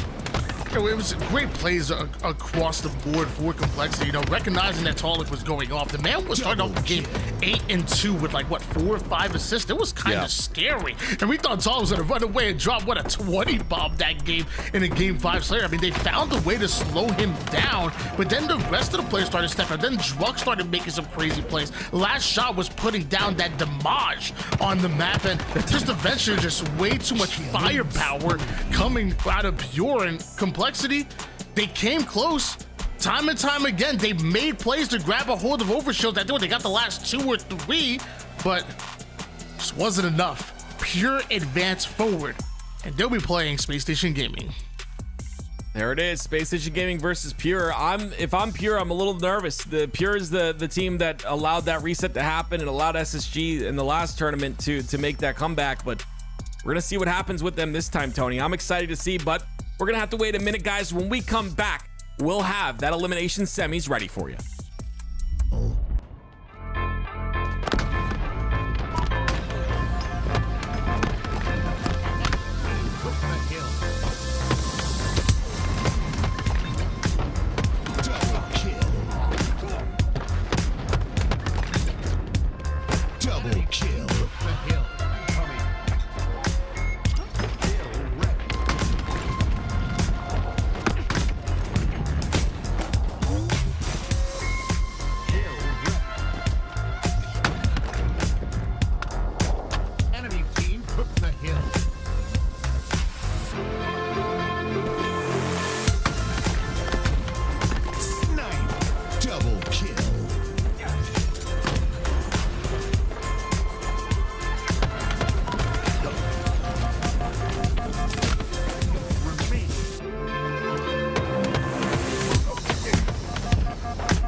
Enemy has the ball.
Triple kill.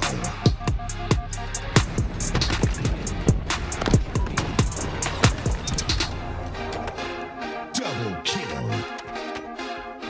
Score. Kill incoming. Ready. Perfect. Enemy. Enemy team. Double kill.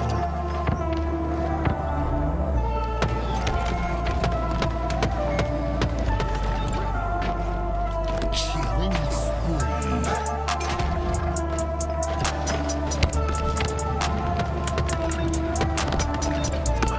Double kill.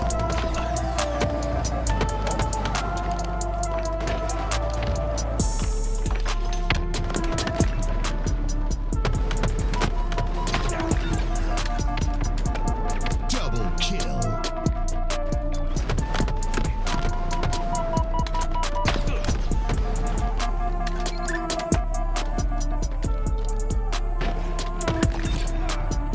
Triple kill.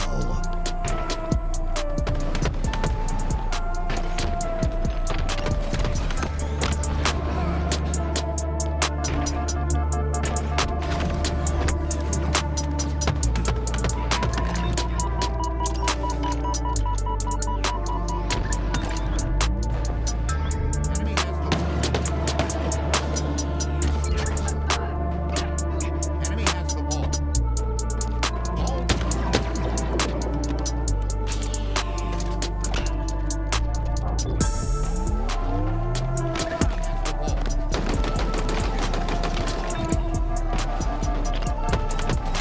Double kill.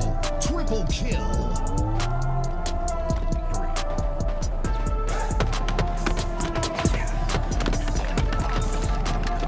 Double kill.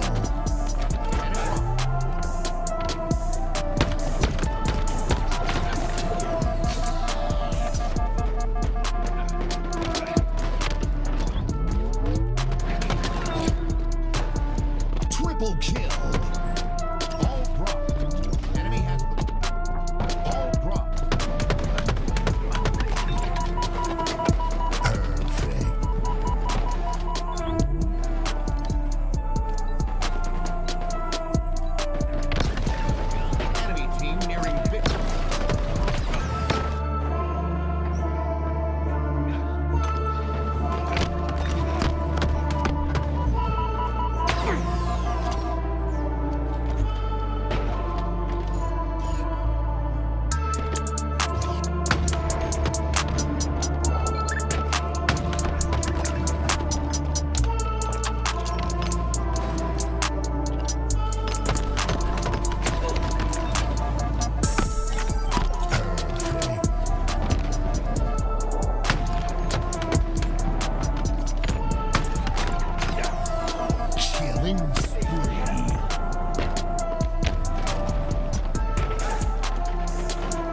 what you've been waiting for. The elimination semi-finals starts now. Pure going up against Space Station. I'm Tools. Join with me is Why Not Be Reckless, and we're bringing you guys this best of 5 between two teams that placed top 4 at HCS Atlanta.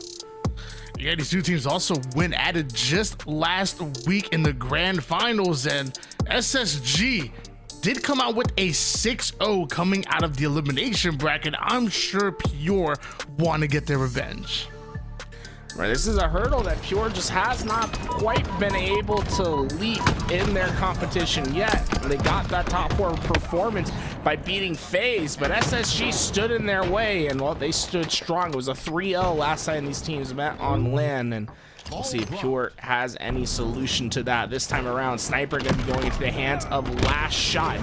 Really a priority for Pure anytime you're playing against Space Station is minimizing the opportunities that you give the Space Station roster with that sniper rifle.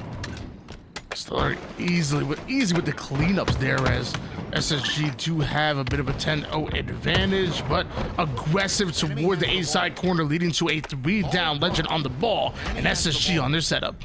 They're doing a great job of just keeping distance away from that Pure roster, and Legend lurking deep as Last Shot spots him, but not before the People's Elbows connects. Talik going to be the only player that has any quick access as the trades start to come through. It's going to be up to Druck and the rest of Pure to win critical gunfights to try to keep this thing away from Space Station. Camouflage in the hands of Legend, but has to navigate 2 different players within that gunfight. Was in a 1v2, and now it's Bound on the attack. Legend may have gone down, but Bound still feeling confident enough to take down Cherished, and now a bit of a war here for any bit of ball time and any bit of map control. So much tension's been building towards that ball. We finally see the spawn split out, but Legend gonna be the player that's furthest away off that spawn. You're finally able to get some bit of control, but expect the push to come quickly from Space Station. Legend and SSG attacking the top side, the low side, and Pure need these kills before they're able to commit towards this ball, but it's seemingly easier said than done. Talik off the screen was able to take down Stellar, but Bound still being a nuisance and buying time for the rest of his team to push up on the map. It's been a slow but steady rotation of Pure trying to keep this ball away, but Legend's been the biggest thorn in their side. He's constantly battling on that front line, trying to get his players closer to that ball position. As 3 go down for Pure, the spawns for Space Station could be advantageous. It's up to Stellar to figure it out quickly. He has 3 players down. He's going to have to decipher what these spawns mean and how he can try to contest this camouflage. Looks like Pure are able to get out with that camo. Stellar still able to get the kill and now defending while one shot. Beautifully played by Stellar. And oh my gosh, if that stick would have connected, would have been crazy. But great job by Stellar and SSG to advance this ball forward. But will it be enough? Because Pure are continuously pushing them. 23-9. SSG still have that control. Stellar on the attack and Sniper just up, and man, let me tell you, when Stellar has this snipe, beautiful things may just happen. Last shot hits the black screen. Looks like there is one more player who hit the skill jump to make it toward the tower side. Bound does end up finding them, and once again, SSG having that man advantage, and once they do, they feel confident enough to move that ball towards the tower side. Meanwhile, Talik, he comes and stops it short. SSG eventually go 3 down. Stellar might have been able to take down 1, but can he take down the rest of the members of Pure, who now are advancing that ball towards the A side of the map? This is a big opportunity for Pure to get a lot of time, but because of the game state, Stellar doesn't necessarily have to force anything with this sniper play. There's still so much clock left to play with, and both teams not having too much time. It's more important for him to focus on these slays, but the snipe shot's just not connecting, and this is the first time where Pure really has a bit of control that could last for much longer than just 10-15 seconds at a time. This is where the seconds can start turning 2 minutes unless Legend comes in quick on the attack. Pure were able to get the lead here, but still great job for SSG forcing that play ball situation. And a great job for Legend for living as long as he did, but eventually Druck takes him down and Stellar finds the snipe. Enemy has the ball. Was that going to be enough? Eco's going to get towards that ball, but Pure with a sniper in their back hand, in their back pocket, and plenty of height to fight through this B side. This is going to be a dangerous situation for Space Station to try to win from, especially with Camouflage coming up soon. Would not be surprised if we start to see a shift towards Pure. Tolly trying to find the angle with this sniper. It's going to be tough for them to navigate it. Meanwhile, Druck and Last Shot are the first ones at the black screen here for Pure, and now Tolic ends up the only player alive for his team. SSG take advantage of that, but can Pure take advantage of the camo? Because they just actually spawned on it. Yeah, I think Pure are considering themselves in a pretty lucky spot, considering they went 3 down twice in a row. They get away with the camouflage, and Last Shot already making impact plays with it, shooting that grenade off the pad, getting the remote detonation as he's gotten 3 in a row. Space Station starting to find themselves onto that respawn screen more than they would like, and only a 13-second lead to hold on with. If this camouflage can break their spawns, you can definitely see Pure make their comeback happen. But it's SSG right now that are benefiting off of these trades. Pure end up going 3 down and bound, chasing down the final player away from the sandbag side. And once again, Space Station Gaming scoring, and they already have the lead. 50 seconds left of regulation, and you know the moment Pure attack, they're just gonna play the ball. Pure have had so many opportunities to try to find these breaks against Space Station Gaming, but they just have not been able to get the slays to facilitate any sort of pressure that's meaningful. Instead, it's constantly battling back for the neutral game. Druck, he's got this sniper rifle in his hands, but neutral time going to start playing a big factor now. 30 seconds remaining. If SSG can get a couple rounds of slays, Pure's just going to run out of runway to make this comeback happen.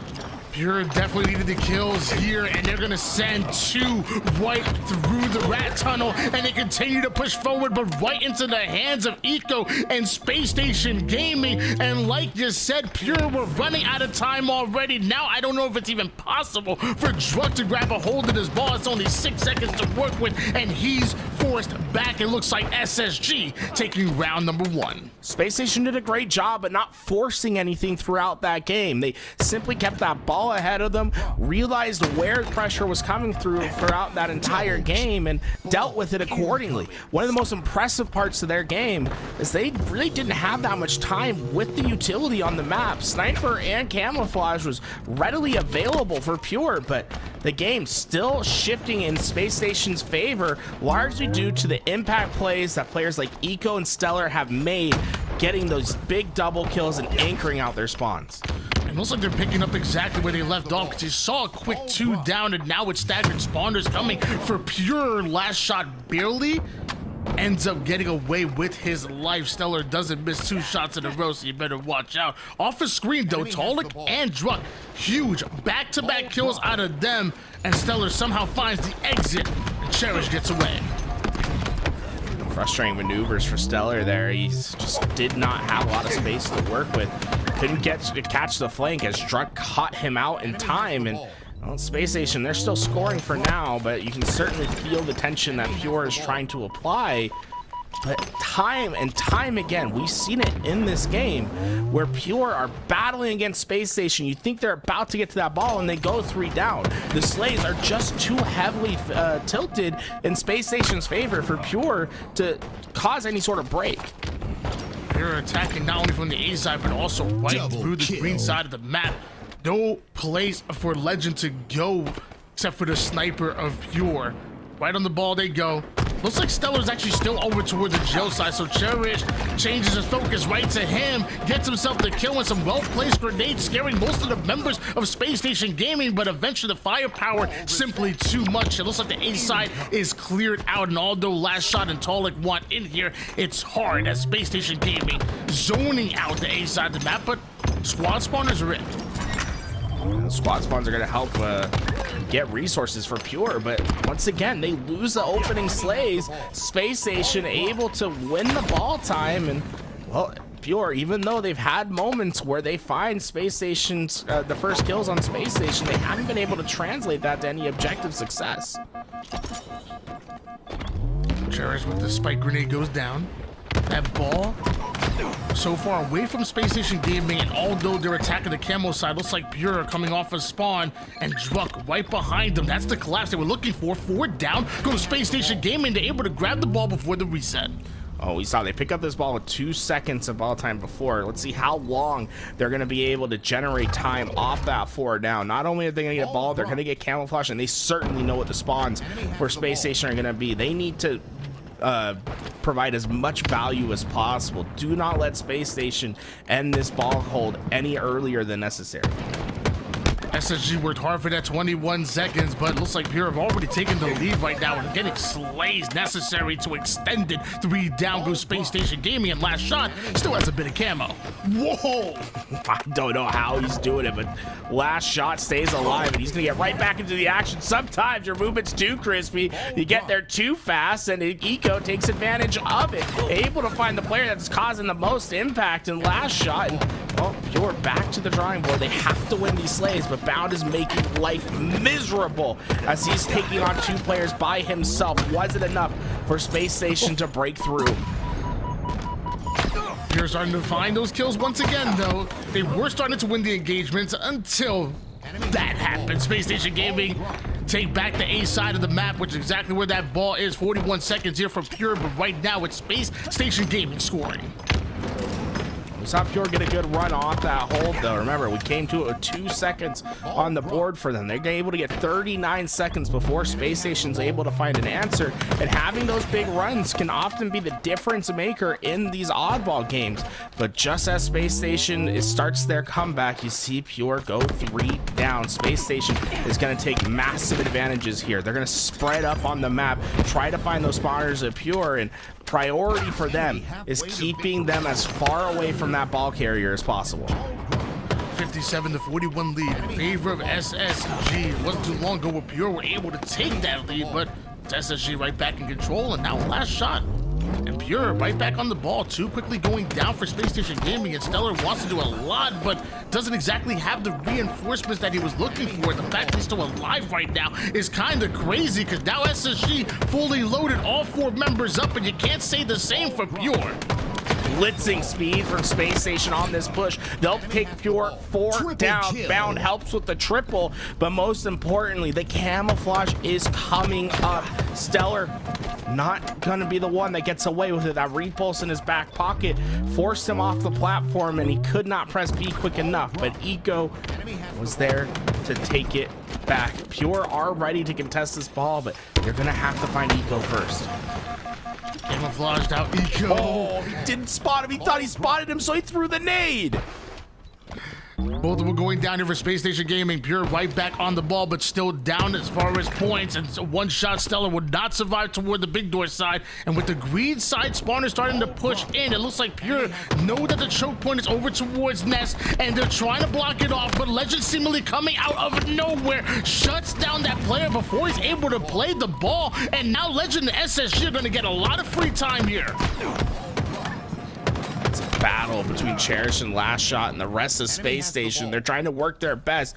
Unfortunately, Cherish going down. It's just up to Last Shot to force this ball into a play position. They're able to do it. Talik helps in from the Nest side, but the job's certainly not done yet. Pure have to win these next rounds of slays in order to get to this ball. 3 quickly going down, and Pure need to take advantage of this. Stellar doesn't exactly have the shields enough to push forward, so catches a bit of a new angle here right through the sandbag side. SSG are also attacking from Nest to Charlie, so both sides of the map being manned by Space Station Gaming, which works out so well for them. Talik goes down, the same for Last Shot, and now although Druck has the sniper, he's on full defense. He's actually on full retreat. Unfortunately, he has to keep himself at least close to those front lines just because of the amount of time left that Pure has to make this play happen. Talik leaves a blueberry for 1, and that might just be enough. Oh, did he get the second? Talik with the double sig. It's 4 down. Space Station's on the respawns, and because of Talik's quantum translocator, he can force the spawns. Look at him manipulating where the players of Space Station are. He QTs out of green as the next spawners come up so that he can give a rotation to his teammate, but they still have to find these slays if they're going to complete this comeback. Game-saving plays being made here. Pure do not want to lose it here at round number 2, and they're playing like they want it. Too quickly going down here for Space Station Gaming. 83 seconds on the clock here for Pure as far as the score, and they continue to grab a hold of the ball and keep this setup. Talik with the skill jump over toward the sandbag side. Pure have officially taken the lead. Bound and Stellar try to break through the A side, but Talik is simply ready and watching that line of sight, and that's all that they need. Pure absolutely steal a game, or excuse me, a round number 1 for them. The double stakes make all the difference. Talik leaves 2 of them on the respawn screen, but notice the quantum translocator after. Blocks out the green spawns and manipulates Space Station and gives perfect information to Pure so that they can get the slays and win round 2. What a round for Pure, and again, we talk about Pure being a momentum-driven team. You give them an inch, and they will take a mile. They're gonna ride with it. Legend, that movement is crazy. He's been fast in this game, and also he's been everywhere. 90 seconds of ball time just about, and also 19 assists to go of his 23 slays. He's been a force to be reckoned with, and well, we'll have to get back into this game as quick as we can. Unfortunately, a crash from the Pure side early into round 3, so we'll probably go back to the beginning and figure it out from there.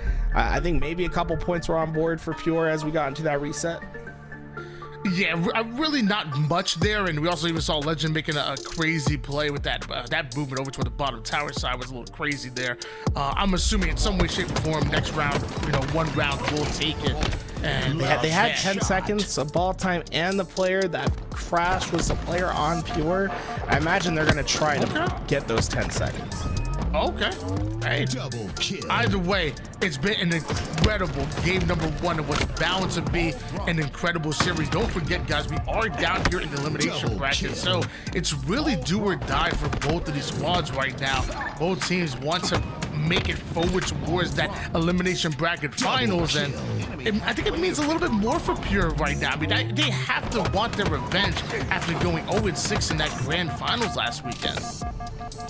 Yeah, this is they haven't been able to take a game off Space Station. I mean, if you think about it, right? They went 0-6 in the grand finals, and then we saw them go 0-3 at Atlanta against them. Like, I would love to see Pure just ice up and win one of these big rounds. You can see them fighting over the amount of time that they're gonna get over. Oh, you guys didn't even have 10 seconds? I would give them the 10 bound. I think you're fighting over 5. So Legend says a light 90 and a money juice chow later. That's enough to get bound on the hook. I love it, dude. That's a great way to do it. Hey, you gotta play the game. In poker, you don't play your hand, you play the player. He a poker player, clearly.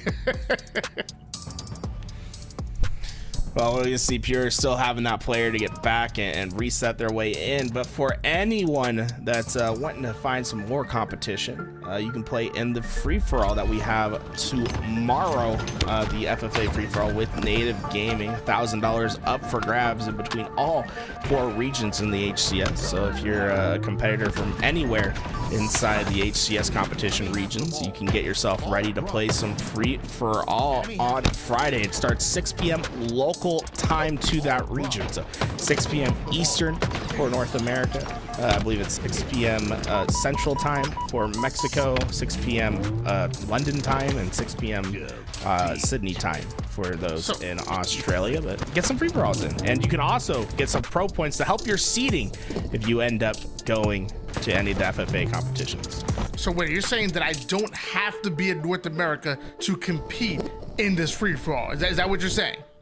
You don't have to be in North America. You'd be from anywhere, and you'll get some pro points out of it. So if you end up going to an event, you can help your seeding. And with $25,000 on the line at Worlds, that seeding is definitely going to help you get past those early rounds. I don't see any reason not to. A little bit of money, a little bit of pro points. You can be in any single region, and I mean, come on now, you got to do it. I mean, it's absolutely amazing. Love the fact that LVT and Native are coming together, and you actually see the links being dropped in the chat. Go ahead and check it out as we wait for this matchup to come up. Space Station Gaming, going up against Pure. You know, we know what to expect with SSG taking 2 of the last 3 events, but Pure were largely a question mark until going into London, eventually Atlanta. But with Druck finally making it onto land since that end of season 1, by the way, missed him for an entire year, and apparently so did Talik, apparently so did this Pure roster, because they came and they hit the ground running. What a run Pure have been as of late.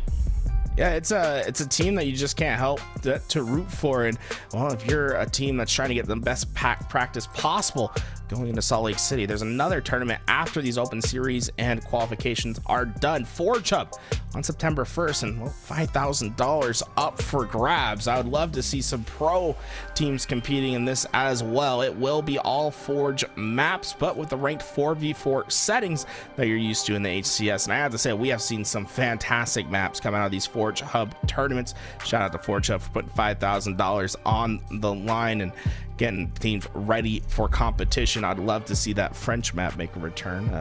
Loved that map. You got to give a shout out to Forge Hub with what they've been able to do. I mean, they're like you said, they're funding these tournaments, which seems like once a month. It seems like they got a team that's going to be going and representing them over at Salt Lake City. Forge Hub really stepping it up. And when you talk about the content that Forgers produce, I mean, I've been playing a lot of Rumble Pit lately, and there's a lot of community maps that are on there, and they are absolutely incredible. Some of them so creative, and the others actually like legitimately competitive. I actually had some really good matches, despite the fact that it's social. I'm still having a great time when I can't find the right matches. Hey, I play real early in the morning, man. It'd be 5 a.m. your time when I be starting my stream. Remind me, I feel like it's like I wake up, my first thing I do is why not be reckless on Twitch. I pull it up. I'm getting my morning started right. But you guys can get your day started right by playing in those Forge Hub tournaments. I'm sure, Tony, I love watching you play on the Hub, bro. Whenever you're on Forge Hub playing those tournaments, it's always great to watch.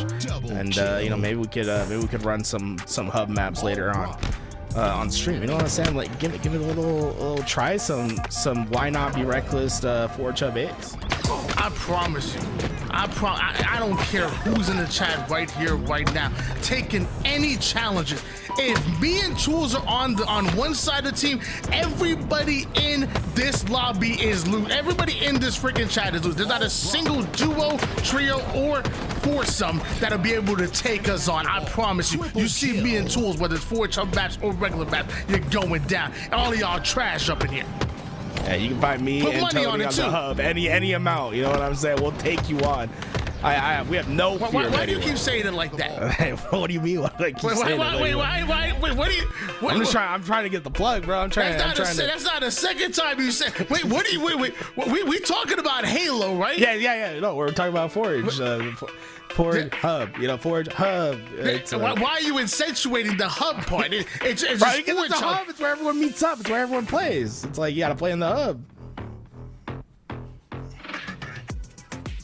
Ladies and gentlemen, I can't wait for Space Station Gaming to go up against Pure right now, waiting for all players to enter the lobby right now. It is going to be an absolute banger. We almost saw round number 3. Both teams stepping up in at least one of their rounds, and now round 3 is about to be ahead of us. And are they still arguing in the chat right now? I know, we will the chat. Let's see what they're saying. I think the big thing is we had a power outage. Oh, Talik is the one. Usually it's Last Shots is the player that has the problems, right? Because he plays on that Starlink internet. Hey, look, let me tell you something, man. Out there in North Georgia, it's so crazy. People be talking about that he's an online kid, or at least they used to say that. I'm like, bro, out there on the farms, this man ain't got no good internet. Not a shred of it. So the fact that I promise you, he was loving getting on land so much that he was winning free-for-alls and kicking butt even in the 4v4s. That man couldn't wait to get on land. Yeah, he's playing on satellite internet. Even if you have high speeds on satellite, your ping is always going to be crazy because you got to beam that signal up into space. Y'all know how far space is? Tony, how far is space? I mean, I would imagine a few hundred miles. I feel like that's way too much. You think the satellites are a few hundred miles up? I was thinking they'd be like 20, 50 miles up. You can still wait. What? I can see. I got glasses. I can see the moon. I can't see California. Is that what you're about to say? Wait, 20 miles. Bro, 20 miles. How far can the moon be? I mean, like, it's like I can see it, bro. It's like it has to be like what, like 100 miles, maybe 200. The satellites aren't even that high, you know. Are you? I feel like you got to be trolling me right now. Wait, how far do you think that satellite is again? The satellite? I bet. Yeah, I think the satellites. I bet they are like 20 to 50 miles in the sky. I mean, it's like it's just like there. It doesn't take that much to get up into space, right? I mean, it's not that high. The moon is 238,855 miles away. Okay. Fair. Said what the about moon the satellites? was 20 miles away. I was saying I could see it. I was saying I could see the moon. I was saying the satellites are 20 miles away. I'll stand on that business. I'll put money down. Tony, you want to bet? I think it's probably pretty close. The satellites are between 99 and 1,243 miles away. But pretty close. I said 100 at one point. You also said 5. I mean, how high is space? That's on the close end. The far end is 1,243. Just want to put that out there. The moon, dude. I bet you can make a day trip to the moon. How far did you say? Like 238 miles? That's like not too far. 238,000 miles. Wait, sorry, you cut out there. You said 230. Yeah, 238 miles. Perfect. 1,000 miles. There's a comma in there. 1,000? Dude, 1,000 miles? Like that's like the size of my state. That's like a day trip. 1,000 miles. 238,855 miles. Whoa, that's a lot of miles. That's a lot of miles, bro. I don't know if I can take a highway there. So we got to build a highway to the moon. God bless. I am begging you, Tolly. Please get your power back. Yo, please get your power back. We need Halo right now. I always wanted to be an astronaut. Do you still think there's time?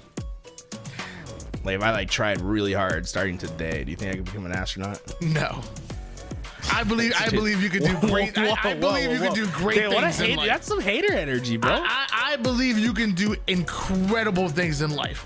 But you just told me that you think the moon is 200 miles away from us right now. No, you told me it was 200 miles away. I said it was 238,855 miles.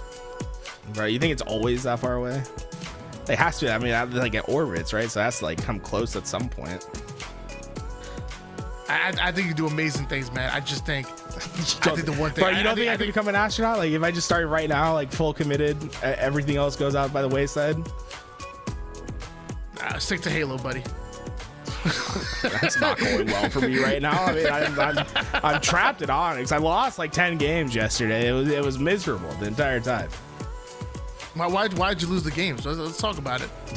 Why'd I lose the games? Don't blame your teammates. We need some personal accountability here. There was one player that was playing well the entire time. Let me tell you what. What could you have done better to get you the wins? I could have opened my mic. That's what I could have done. But I couldn't open my mic because I was moaning about my teammates the entire time. I was complaining, dude. I am a complainer for sure. If you play me matchmaking, my mic's open, I apologize already. I like to complain when I play. Wait, didn't you get into a fight with like a LVT regular? Yeah, there was like an LVT regular matchmaking the other day, and we were going at it, bro. You lost us one. Dude, I probably lost us a sub, dude. I was saying some words, dude. We were having an exchange. Let me tell you, Louis was just in the background going, what shot? we were saying unspeakable to each other. What was Louis doing? He's saying like, what shot? Bottom C. And we're like, I hate you. Push. Why aren't you rotating? Louis like, can we just play the game? We're up by 20. We're up by 20 kills. Like, what are you guys fighting for? Bro, what are they saying in chat? Are they saying is our boy coming back or not? So it's the first time I played with Tools, he scolded me for leaving him a top mid on Coliseum. I was probably right, dude. You're probably in the wrong, Vitrol. You ever think about that? What if you were in the wrong? Oh, then someone should call me out on it. Say I'm in the wrong.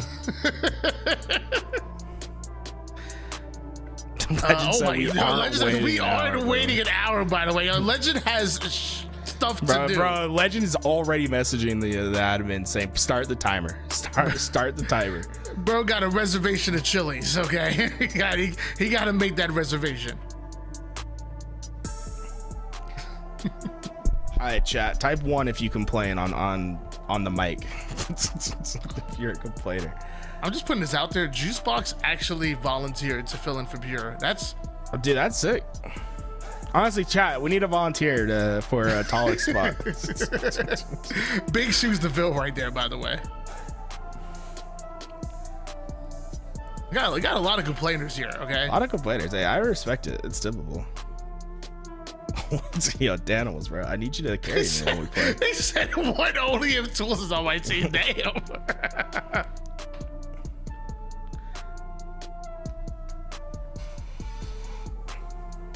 I just hate losing, bro. I don't know how people do it. I will say the worst feeling when I'm playing matchmaking, Tony, is when I'm playing really well and we're playing a game and I feel like we should be winning and we're losing. I don't think anything infuriates me more. I get in such a bad mood. Because I'm like, how are we losing? Bro, you okay, I'm like, I have to stop playing. I'm going to rage if I keep playing. Deep breaths, brother. Let me get a couple of goose fabas up in there, brother. Like, sheesh. I need to limit my Halo Remember, time to just 8. It's just a game. It's just a game. Bro, in Scrubidol, make a gamer tag that makes sense before you come at me, bro. I can't even read your shit. Wait, I want to see this. Hold on. How do you say that? I rub is QB. I can't even. I don't know what you're saying. How do you say it, dude? I'm trying to figure out how to say this guy's name. Have you seen this Halo? Yo, put it on a shirt, bro. Put it on a shirt. Yo, chat, hurry. We need to get the Amber Alert out. Hurry. Talik has gone missing. Juicebox might have to fill in. Yeah. Legend's like breaking down technology to them. Topher, dude, I've been playing with V-Rod a lot in matchmaking the last couple days. Topher, it's I can understand the frustration. Yeah, that kid's crazy, bro. Hey, bro, I usually win when he's on my team, though. Yo, I don't give a damn, bro. I didn't want to talk about him. Who's the most infamous matchmaking grinder for you? The guy that's just like always in your game. Poetic. Mm-hmm. We're both heroes, and I don't know if he just like plays at the same time. I think he just plays all the time. Like I played this game full time on stream and still put in full time hours even to this day. So if you have more matchmaking games than I do, it's actually crazy, bro. You need to touch some grass. Oh, Talik showed up. Sorry, Tony. Just break. Wait, where's last shot now? Last shot's internet went out. He logged in under Talik's. Oh, there we go.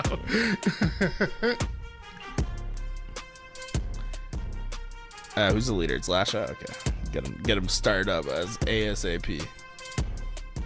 All right, let's go. All right, so from what we know, it should be a 10-point advantage for the folks over on Pure. They did change teams. Oh wait, no, they shouldn't have changed teams. They stay on the same sides because it's round 3, so we don't have to worry about them changing sides or anything. But we're getting right back into this series. Pure with a 10-point advantage as we go into a winner-take-all situation with the first round of Oddball. A little bit of a break, a little bit of fresh heads. I imagine grab a little bit of water, grab a bit of a snack, and now it's time to get it going because that first game was absolutely incredible between Space Station Gaming and Pure, and we're down to a round 3. Like my man Tool said, it is simply win the round, win the game. Who's it gonna be, Space Station Gaming, or will it be Pure? Here we go, Cherish sprinting to that ball. Priority straight for Pure. They're going to try to just milk every bit of ball time they can get.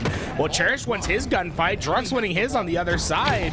Space Station go 2 down early on, and Pure should have a dominant position on the map to get this ball away.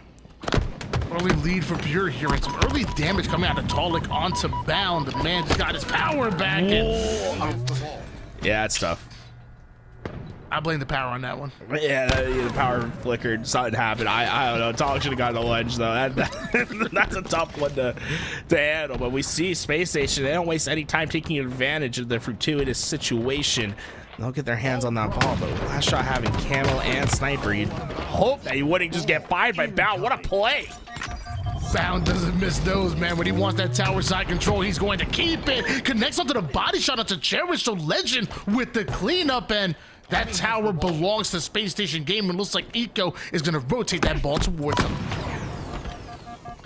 Staying over towards that tower. He's going to be the pivot foot for his team to decide where they're going to rotate this ball to. So far, keeping it down towards the bottom half of the map. Pure been focusing their numbers on trying to take down Bound. Bound tried to throw the sniper off, but he just could not get it to fall. A couple more reps in the gym needed for Bound, just not strong enough on the throw.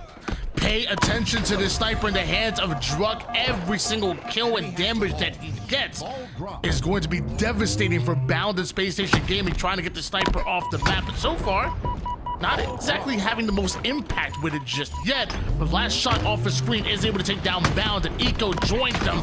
Stellar gets challenged by Druk, gets the kill, but has to go to one shot in order to get it. So he's hunted down both sides and still hits the stick. Wow, Stellar is an animal. Stellar is literally in a 1v4 situation. He ends up with 2 kills before he heads down, and that's really going to limit the amount of time that Pure is going to be able to hold this ball, because they have to worry about the pressure that SSG is sending right away. It is getting there's so much tension building in that A position. You can see Pure, they get routed out. SSG's taking control of the inside.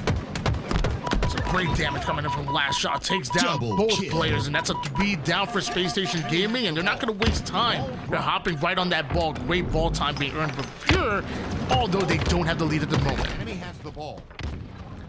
Able to find that shot down onto Bound. Ball dropped. And with that, you can see how much room Pure has spread onto this map.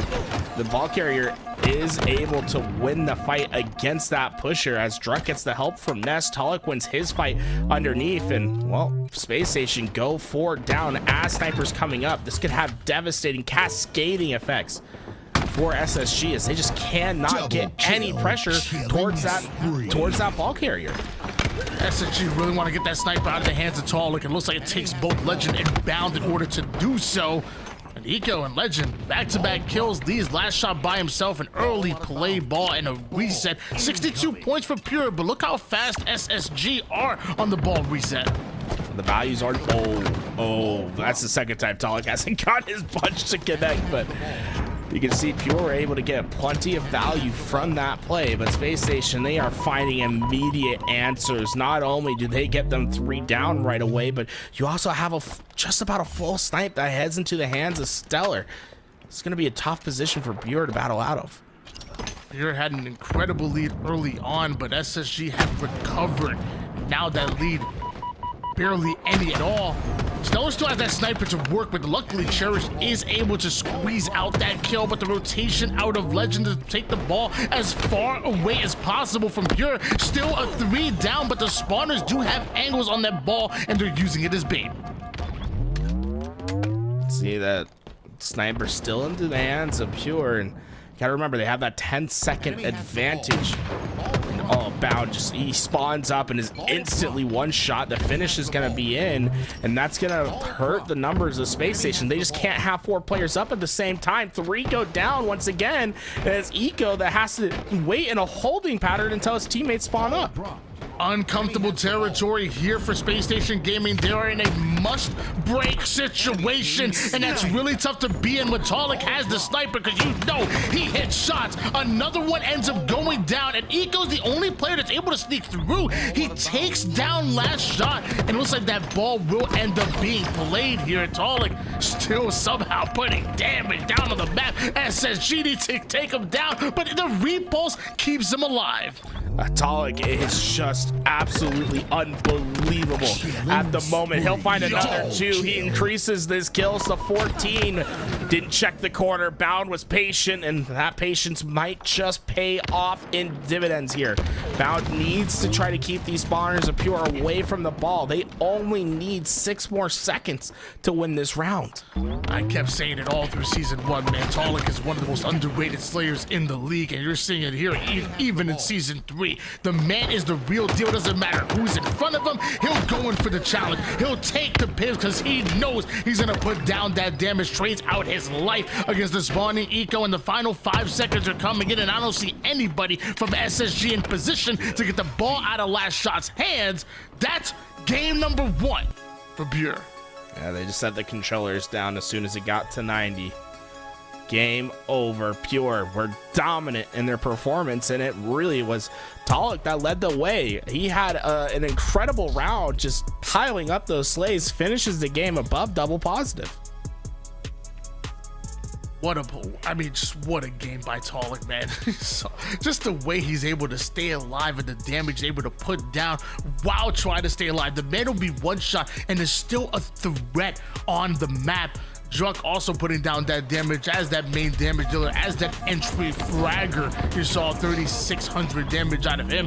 It really wasn't a long match, so to see that type of damage coming out of both Drunk and Talik is absolutely incredible, and it shows that, I mean, they're mad.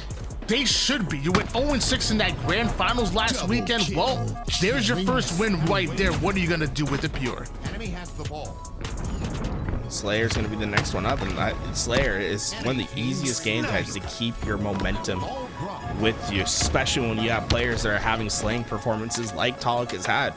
Would not be surprised if we see Pure really try to rally around Talik and let him be the one that dictates the pace of their game. Double kill.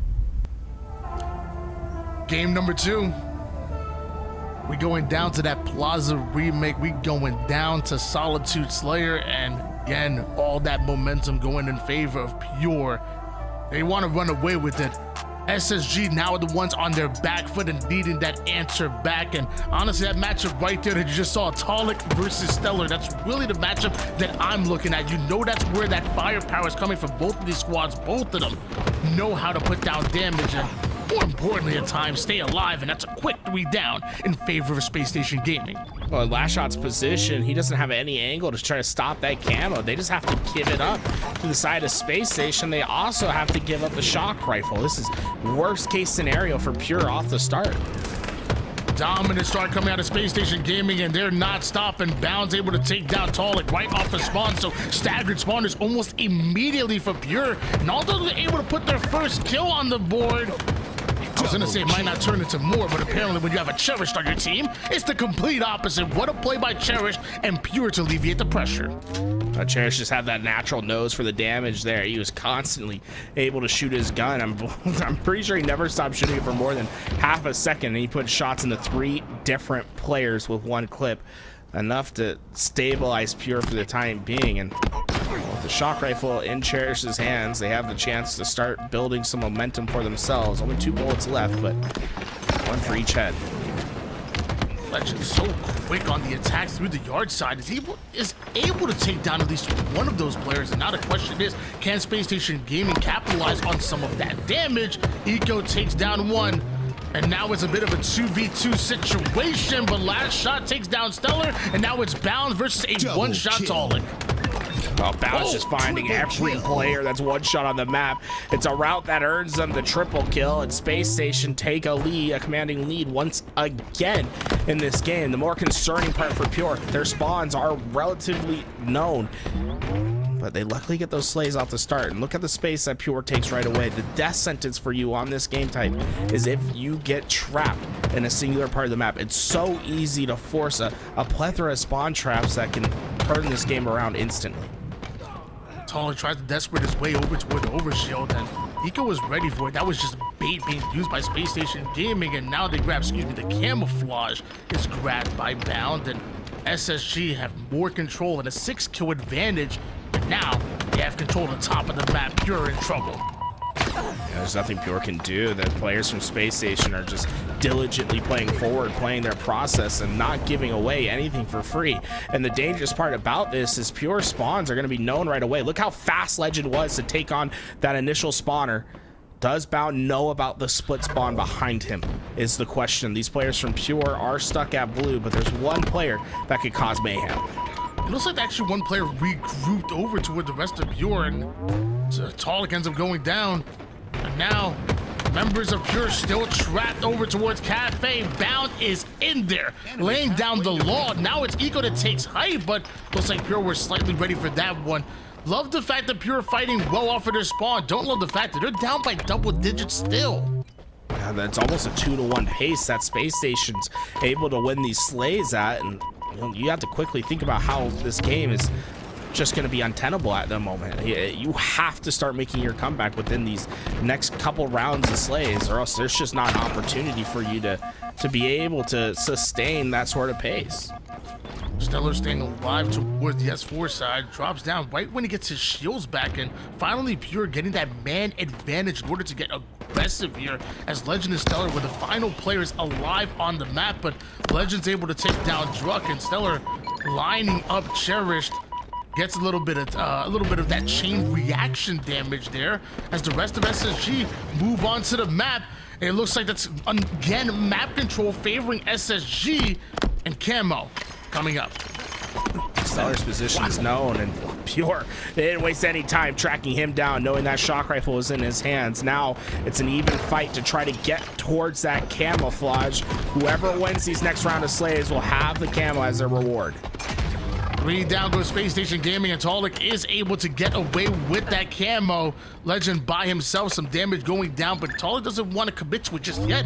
And split spawners are in. Stellar spawns towards the S1 side, and somehow Talik and Pure are ready for that as well. 28 kills now for Pure, still down by quite a bit. It was a 14 kill deficit, has been cut down to single digits.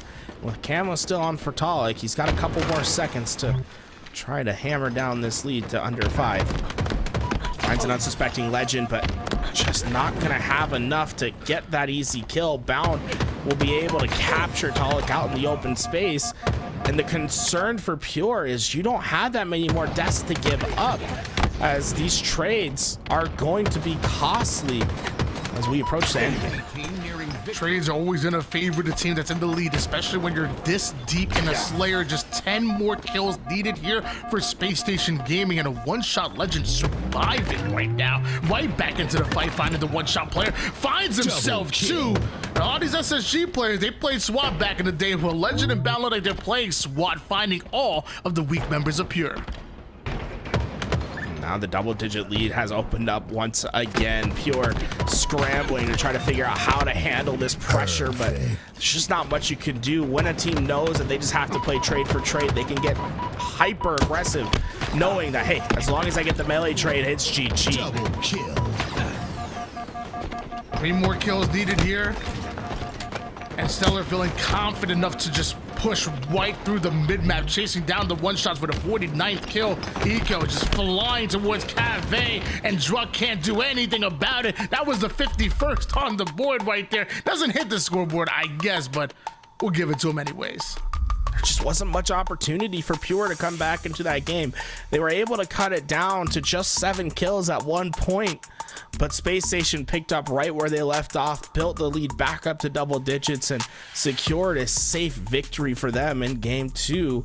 As we move on into Aquarius Flag, this is a game type that I think is a big toss-up between both these teams. It's a fast game type where both teams love to sprint forward. To me, it's all going to be about the team shot and coordination between these two teams. Who can make sure that everyone's hitting the right timings, getting through those doorways at the right time to ensure that they have the team shot pushing into the flag. I've been so impressed by the damage that Legend's been able to put on just every single map. You know, I talk about it often, but when we saw him first enter the league this year, at least as far as the North American side of it, I should say, under Space Station Gaming, there was a spotlight on him, a lot of pressure put on the young kid, and he hasn't just been a role player, he hasn't just been a random piece here for Space Station Gaming. He has been the main reason why they have won 2 of the last 3 lands, the only lands of 2024. He's not just a player filling in a role. He is a superstar right now. Is Legend. He's been so incredible, and to watch his growth, you know, from Quadrant now to SSG, no matter where you put him, he's going to be a threat. He's going to be a difference maker on the map. See that slide out for Bound? Just incredible pace from him, and this map has so many of those fun slide outs because the walls all have those invisible ledges that you can force yourself into a G slide with. We can see these teams getting ready, and going back to your point about Legend, it's great to see talent rise up in Halo Infinite like Legend. Obviously, we all knew that he was going to be a very capable player coming into the game, but it really felt like he took the step to superstar status this year when he joined the Space Station roster. And I'm just glad that we see a young guy that's representing for a region that hasn't had much success in Halo to winning his first event earlier this year at Arlington and getting the second underneath his belt at Atlanta. This could be really the start of something special for Legend's career. And what's crazy to me with the opportunity that Space Station Gaming have, I mean, there's only one more major before we make it to Worlds out in Seattle. And the last time we saw Space Station Gaming in Salt Lake City, they got a win in their hometown. So if history is going to repeat itself, Space Station Gaming can win 3 out of the 4 events leading to Worlds. How crazy would that be? It's like we haven't seen that in Halo Infinite. It's been really hard to go back to back. I think the last time we saw successes like that was OpTic Gaming in year 1, where they were able to win a few in a row. But ever since then, it's been a real battle between the top 3 and taking home those victories. But game 3, here we go. Capture the flag on your screen, and it's gonna be Legend that secures himself the early overshield. Quick squad wipe going in favor of Space Station Gaming, and I can't help but think, what if Juicebox really did fill in for this pure roster? Wouldn't have been any different. I know Juicebox is mad in the chat right now as Legend goes in for the fight against Cherish. The one-shot Cherish will survive. 3 quickly going down for Pure. As quickly as they came up to spawn, as quickly as they're being sent back, SSG moved that flag toward the mid-map. No one runs a flag faster than Legend, but Talik was well positioned to deal with that play. And what I love is he's focusing on getting this flag out first. That return will come naturally if you get these slays, but you can work yourself into a counter cap opportunity if you trust your team to win the gunfights. Both flags are out, so both have to be returned in order to cap, and nowhere to go as Bound is blocking off that angle, and half the members of Pure hitting the black screen. Stellar aggressive towards Cherish and Druk. 4 go down for Pure. That means the return is coming in real soon, and Stellar is ready for the cap. High risk, high reward play was Talik when he went to pull out that flag, trusting that his teammates would win those gunfights. But you see what the risk is. They give up the flag cap when they could have had a relatively secured return. Instead, I like the confidence to trust in your team to get those slays, but Space Station take advantage early on, and we'll have to see if Pure is able to work their way back into this. Bound, the final player alive, and look how aggressive he's being towards Last Shot. Last Shot pulling off the reversal, but can't quite turn the corner to stay alive in the utility side. Overshield about to come up over towards mid, and Eco ready as ever, but so is Druk on the bait. That was a trap if I've ever seen one. Pure was waiting for someone to try to take the bait, but eventually I believe that overshield might have just been secured from that player that dropped down. We see Legend dissecting the middle of the map. He does such a great job at finding angles where he finds backs to him. He gets that opportunity. No, it's gonna be Cherish is the player that got away with this overshield.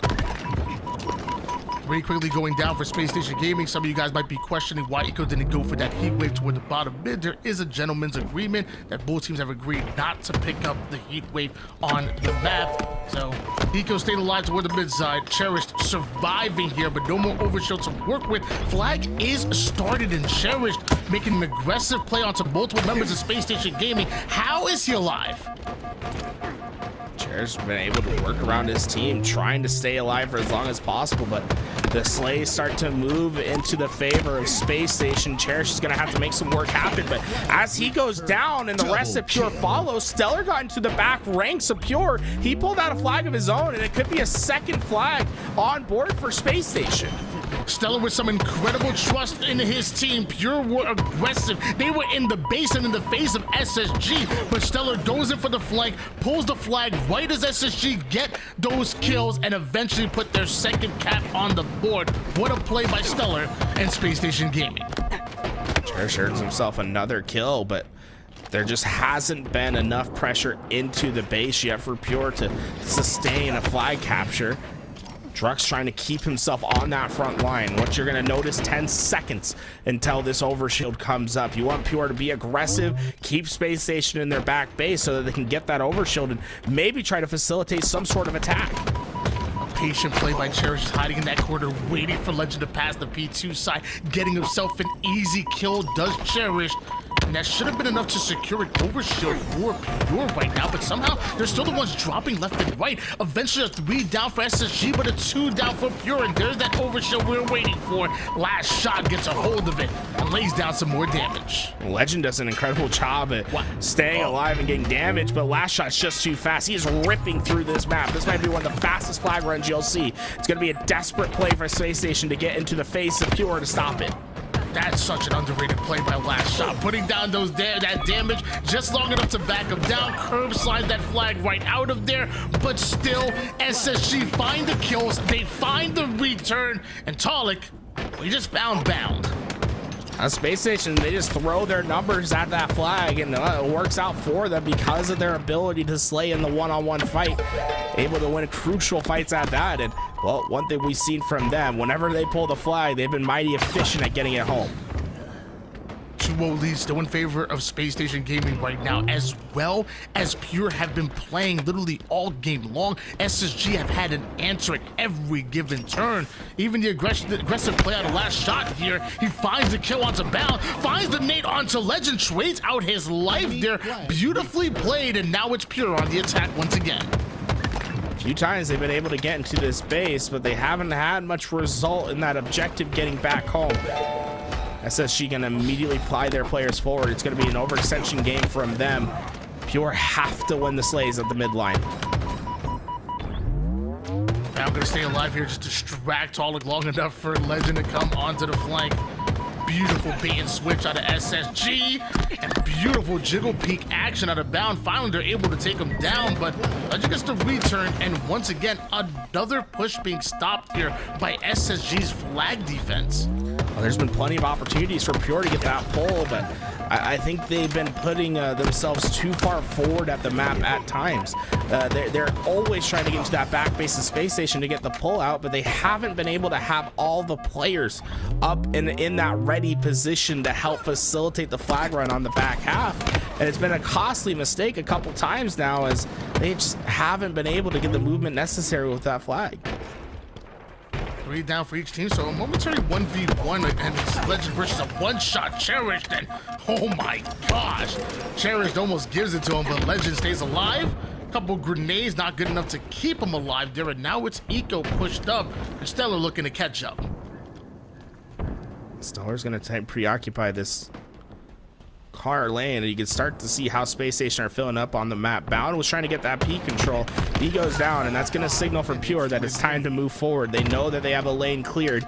They're going to try to find the rest of these slays, but Stellar's the priority for this team. They have not been able to find him, and he is causing mayhem over in the utility. He's so effective at finding where he needs to be at what time and getting kill after kill. The green goo just to the right of Last Shot.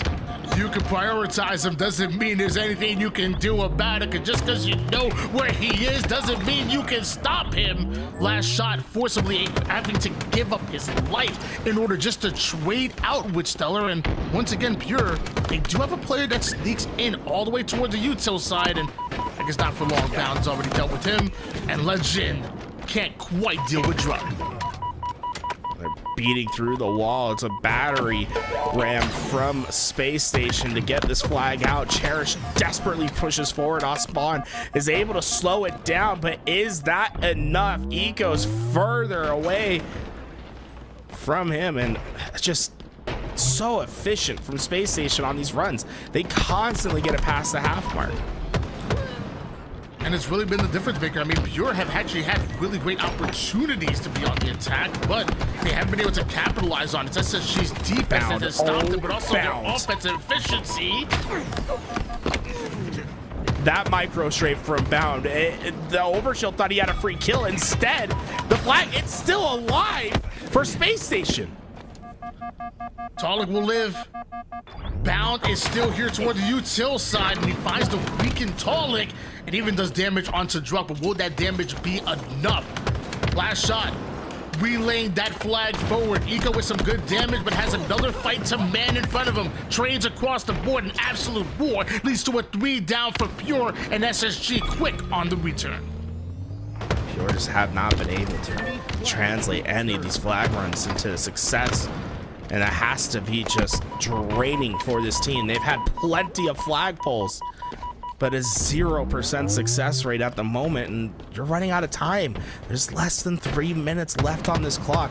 You're gonna have 2 more overshields left to work with to try to make something happen. If you go into extra time, it's gonna be a tough road ahead for Pure.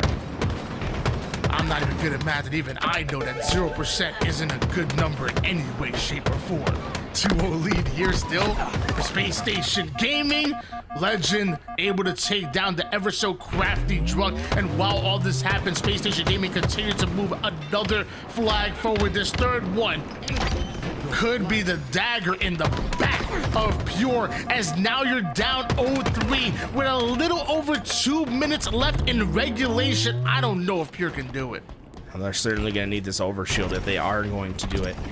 Stellar needs to be the primary player these guys need to take care of. He's been such a pain for Pure, as he constantly has been getting into these back lines. He's going to work with Legend to get his way forward.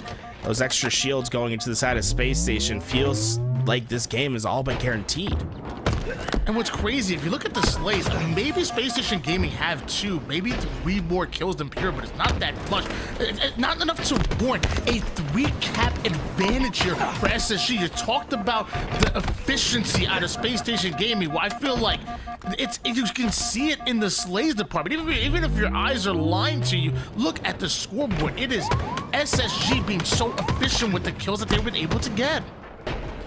And they translate those kills into objective work. On the other side, Pure, they haven't had a problem moving up on the map. I think the problem arises is moving up at the map at the same time. It feels like their timings with each other are just a bit off, and they're trying to force plays to happen in their favor. It just has not resulted in any sort of success now. Less than a minute on the clock. It's not impossible, certainly improbable for Pure. Pure do have the numbers advantage once again, though. Eco with a very interesting angle from the mid side. Don't see that much, but it's enough to stop Pure on yet another flag attempt. And 33 seconds on the clock. I'm going to go out and say it's mathematically impossible for Pure to be able to come out with the win. At this point, everybody just padding their stats right now, trying to make them look as good as possible, because Space Station Gaming will be going up 2-1 in the series. A couple players that impressed me from this round. First one to talk about is Stellar. The amount of times where he would just insert himself into the back lines and capitalize off that overextension play that Pure kept making resulted in 2 flag captures for this team. Something that Pure are going to have to learn from after this game. On the other side was Legend. He was so effective on the map, just patrolling through the middle, was constantly in action, and the combination of those two was just too much to handle. Space Station take the 2-1 lead in the series. Trying to think, you got the the modern day stethoscope. You got maybe the discovery of rubber, latex. Can you tell me what a stethoscope is? And Legend. Those have to be the greatest things to come out of France that I could think of. The stethoscope was invented in France? Yes, the modern version of it. The first version, which was absolute trash, was invented here in North America. However, the modern stethoscope that they use to this day. What are you trying to say about America? The modern stethoscope that they use to this day was discovered in France. Learn something. You can't even swim in their own river, bro. Reversal. What? Discovered, by the way? You mean invented? Double kill. Found it in the ground. Rubber. No rubber. I didn't say a stethoscope. I said rubber. Oh, rubber was discovered. Open Okay. your freaking ears. I said Is rubber- the modern day stethoscope was invented and the discovery of natural rubber in France. Come on. Natural rubber. Did they make synthetic rubber? Huh? Charles Marie de Le Condamine in 1736. Does not sound real. Yo, wait, we got any of our French boys over here? 1736, bro. Read a book. Read a book? What book did you read that was in? Google. You know what else was made in France? What's that? Statue of Liberty. Shout out to the French homies. I felt like you're gonna troll me. I was not ready for you to actually. Like, I can't take you seriously. That's the only thing I know that's made in France. That's the only thing. That and the Airbus airplane, you know. Shout out. Here we go into game 4. Space Station going up against Pure. I expect to see Legend push his way towards that shock rifle. He's already got one. Let's see if he can find himself more. Early hill time here for Space Station Gaming.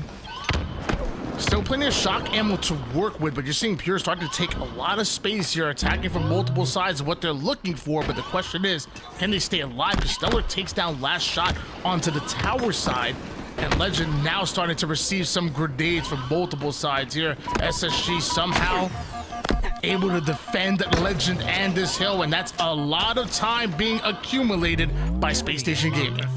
And while this hill looks so exposed, if you don't have control of the map or a player that's ready to battle them out, you can really use these pillars effectively to get time. You only see 20 seconds come off the clock before that hill goes to Space Station. There really wasn't a contest. Pure only have 3 kills and find themselves down 0-1 in the game already. Cherish takes down Eco, and Legend goes right after Cherish. No man left behind here for Space Station Gaming. And SSG already having first progression over towards his next hill. Stellar keeping height and putting damage down on Druk. Last shot goes down courtesy of Bound off of screen. And here comes the attack out of Stellar, and SSG Pure can barely get off their spawn. SSG realizing there's only one player from Pure over on that A side, and lets Stellar go on that quick flank. He finds that kill, but Pure re-solidify their numbers towards that long haul side and are trying to beat through to this hill. They'll get the capture. I mean, they'll get their players in the hill for now, but certainly a long road ahead of them if they are going to find this secure. Way down goes Space Station Gaming right as Camouflage is coming up, but look at the damage that Bound is able to put down, the chaos that he's able to create. Eventually an opening coming out for Space Station Gaming to fight off of their spawn and find the weakened Pure members. In fact, the plays that Bound makes allows Eco to get away with the camouflage. Doesn't exactly do much with it though. Bound still having to try to keep himself alive. The shock rifle is going to be important for SSG's success, but he goes down, and Pure, it looks like their stand is becoming more and more successful as time goes on, but big kills. Oh, Cherish just comes out on top. It's all up to Stellar in this hill to bat back Pure. Stellar has to leave the hill in order to stay alive, try to pick up onto the weakened players that are being called out here by Space Station Gaming, but Pure relentless on the attack. They're very much still in it. Eco, the final player alive here for Space Station Gaming, and Pure recognize where he's at. They say we could play hill. He can stay in the long haul side, and Eco takes down last shot. Pure jump out of this hill for now. It's going to give Space Station Perhaps just enough time to find the stop. They get in. The players from Pure go down, and they see this hill slipping away from them. They're going to come off a spawn, and they're just going to have to concede it. It's going to be a devastating concede as SSG goes up 2-0. Pure were so close to stealing that second hill, but SSG take it right back from them. 2-0 lead here for Space Station Gaming. Another camouflage about to come up, and Last Shot doing what he does best, put down damage on the map. Loving the way he plays and just navigating through the defenses of Space Station Gaming. If that stick would have hit, I probably would have screamed on the top of my lungs. Luckily for the rest of the stream, Pure did not get that stick to land. SSG trying to find their way to break through, but they just keep losing numbers on their way to the hill. Oh my Kevin Eco Smith, what did he just do across the map?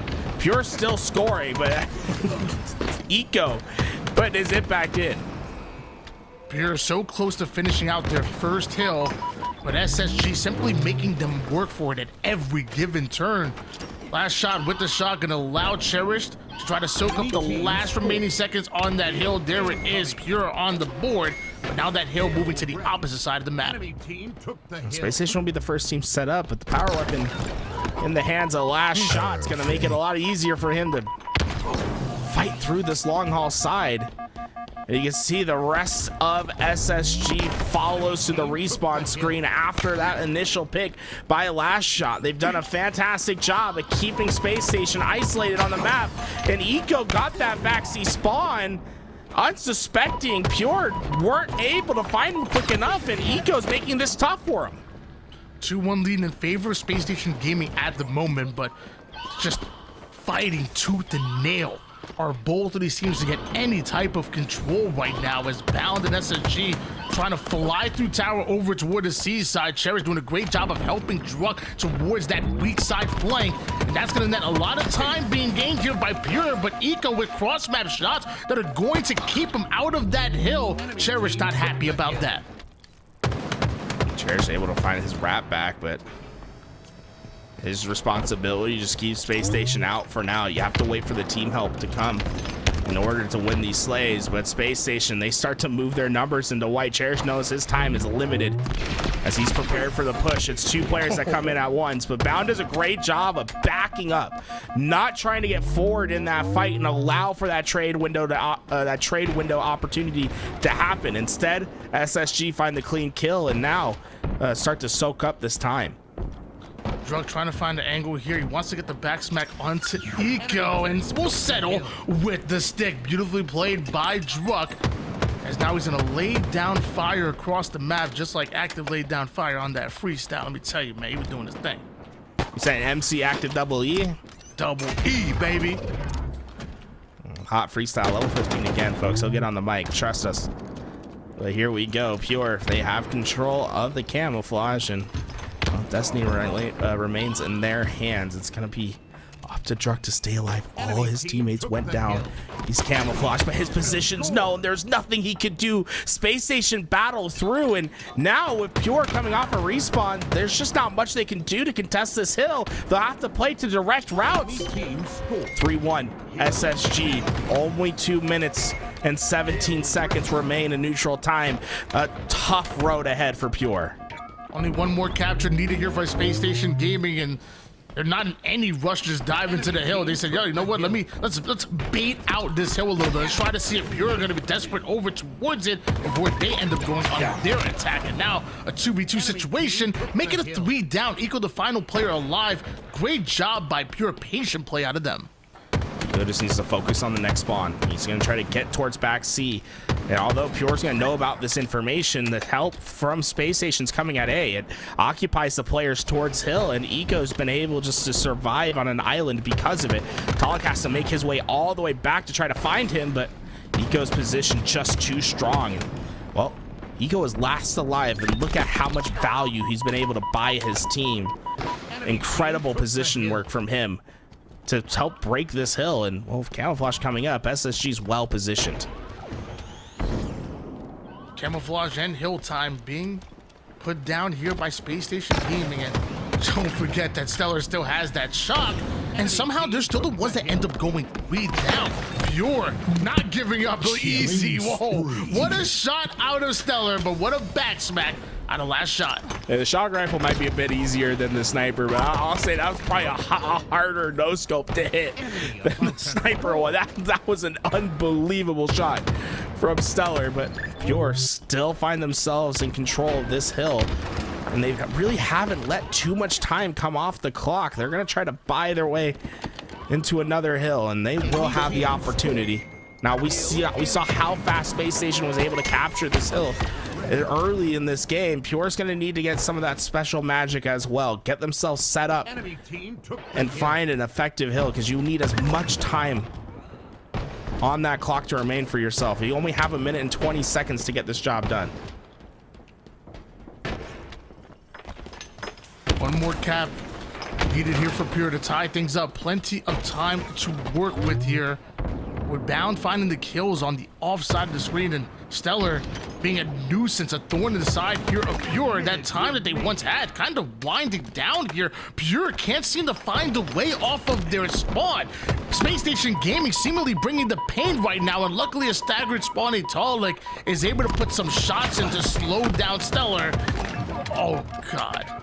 Space Station's going to build a box on this map. They're going to keep 2 players in those pipes, and the other 2 are going to try to gain their space towards white. They're going to create a kill zone that's in that hill. Don't expect them to step down. With only 30 seconds left on this map, they have no reason to step into this hill. He started off with plenty of time. Now it is Pure back foot is what they're on right now. They need a kill desperately. They need to put some perimeter side pressure, and the moment they attack, they end up going 3 down immediately, make it 4 down, full squad wipe. Pure, not enough to make it in that hill, not enough to stop that clock, and not enough to take down Space Station Gaming. Perfectly played. Perfectly played by Space Station Gaming at the end. They sent 2 players in the back pipes, had them on both sides, one towards top gold, one towards bat ledge, and the other 2 had a bit more freedom. But their goal was to create a box on the map in the center where that hill was. If anyone entered into the center of that box, they were instantly going down.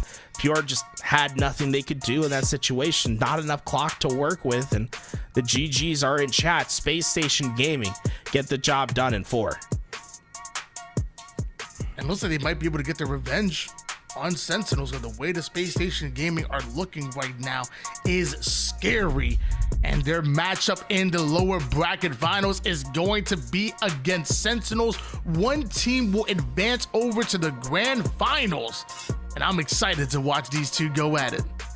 Coming up next is that Sentinel Space Station series. Get yourself up, get yourself ready for what is to come. 2 more matches left on LVT Halo. If you've been watching all this competition and you want to get yourself involved in some of the competitions, well, we have a couple ways for you to do so. First, FFA Fridays tomorrow, 6 p.m. local time. Get yourself signed up for the tournament, and then in the following week, we're going to be having the Forge Hub $5,000 4v4 tournament.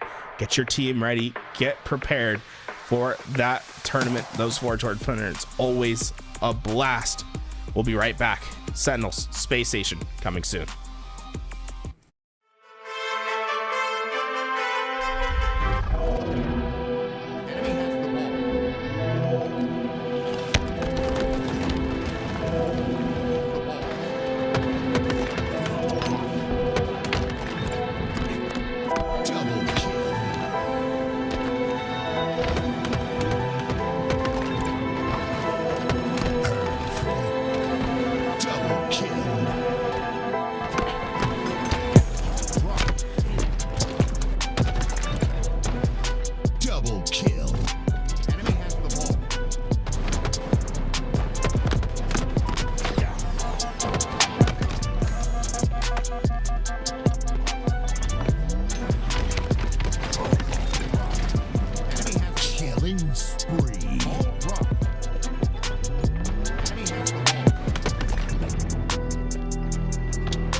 kill.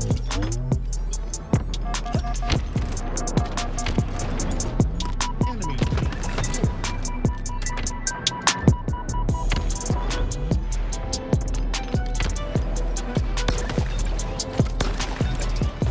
double kill.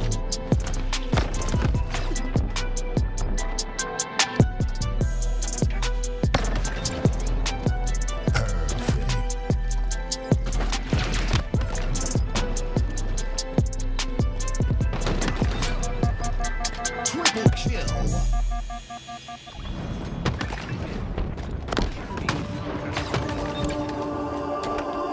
Double kill. Kill incoming.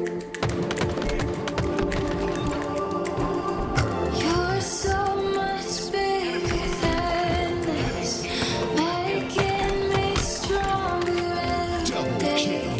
We're climbing over mountains, won't let it all stand in my way.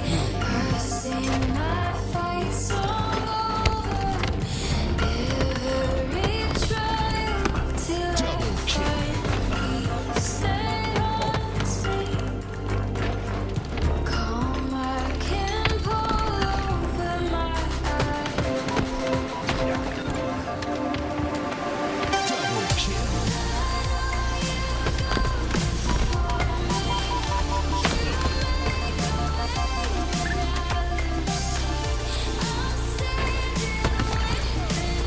Triple kill.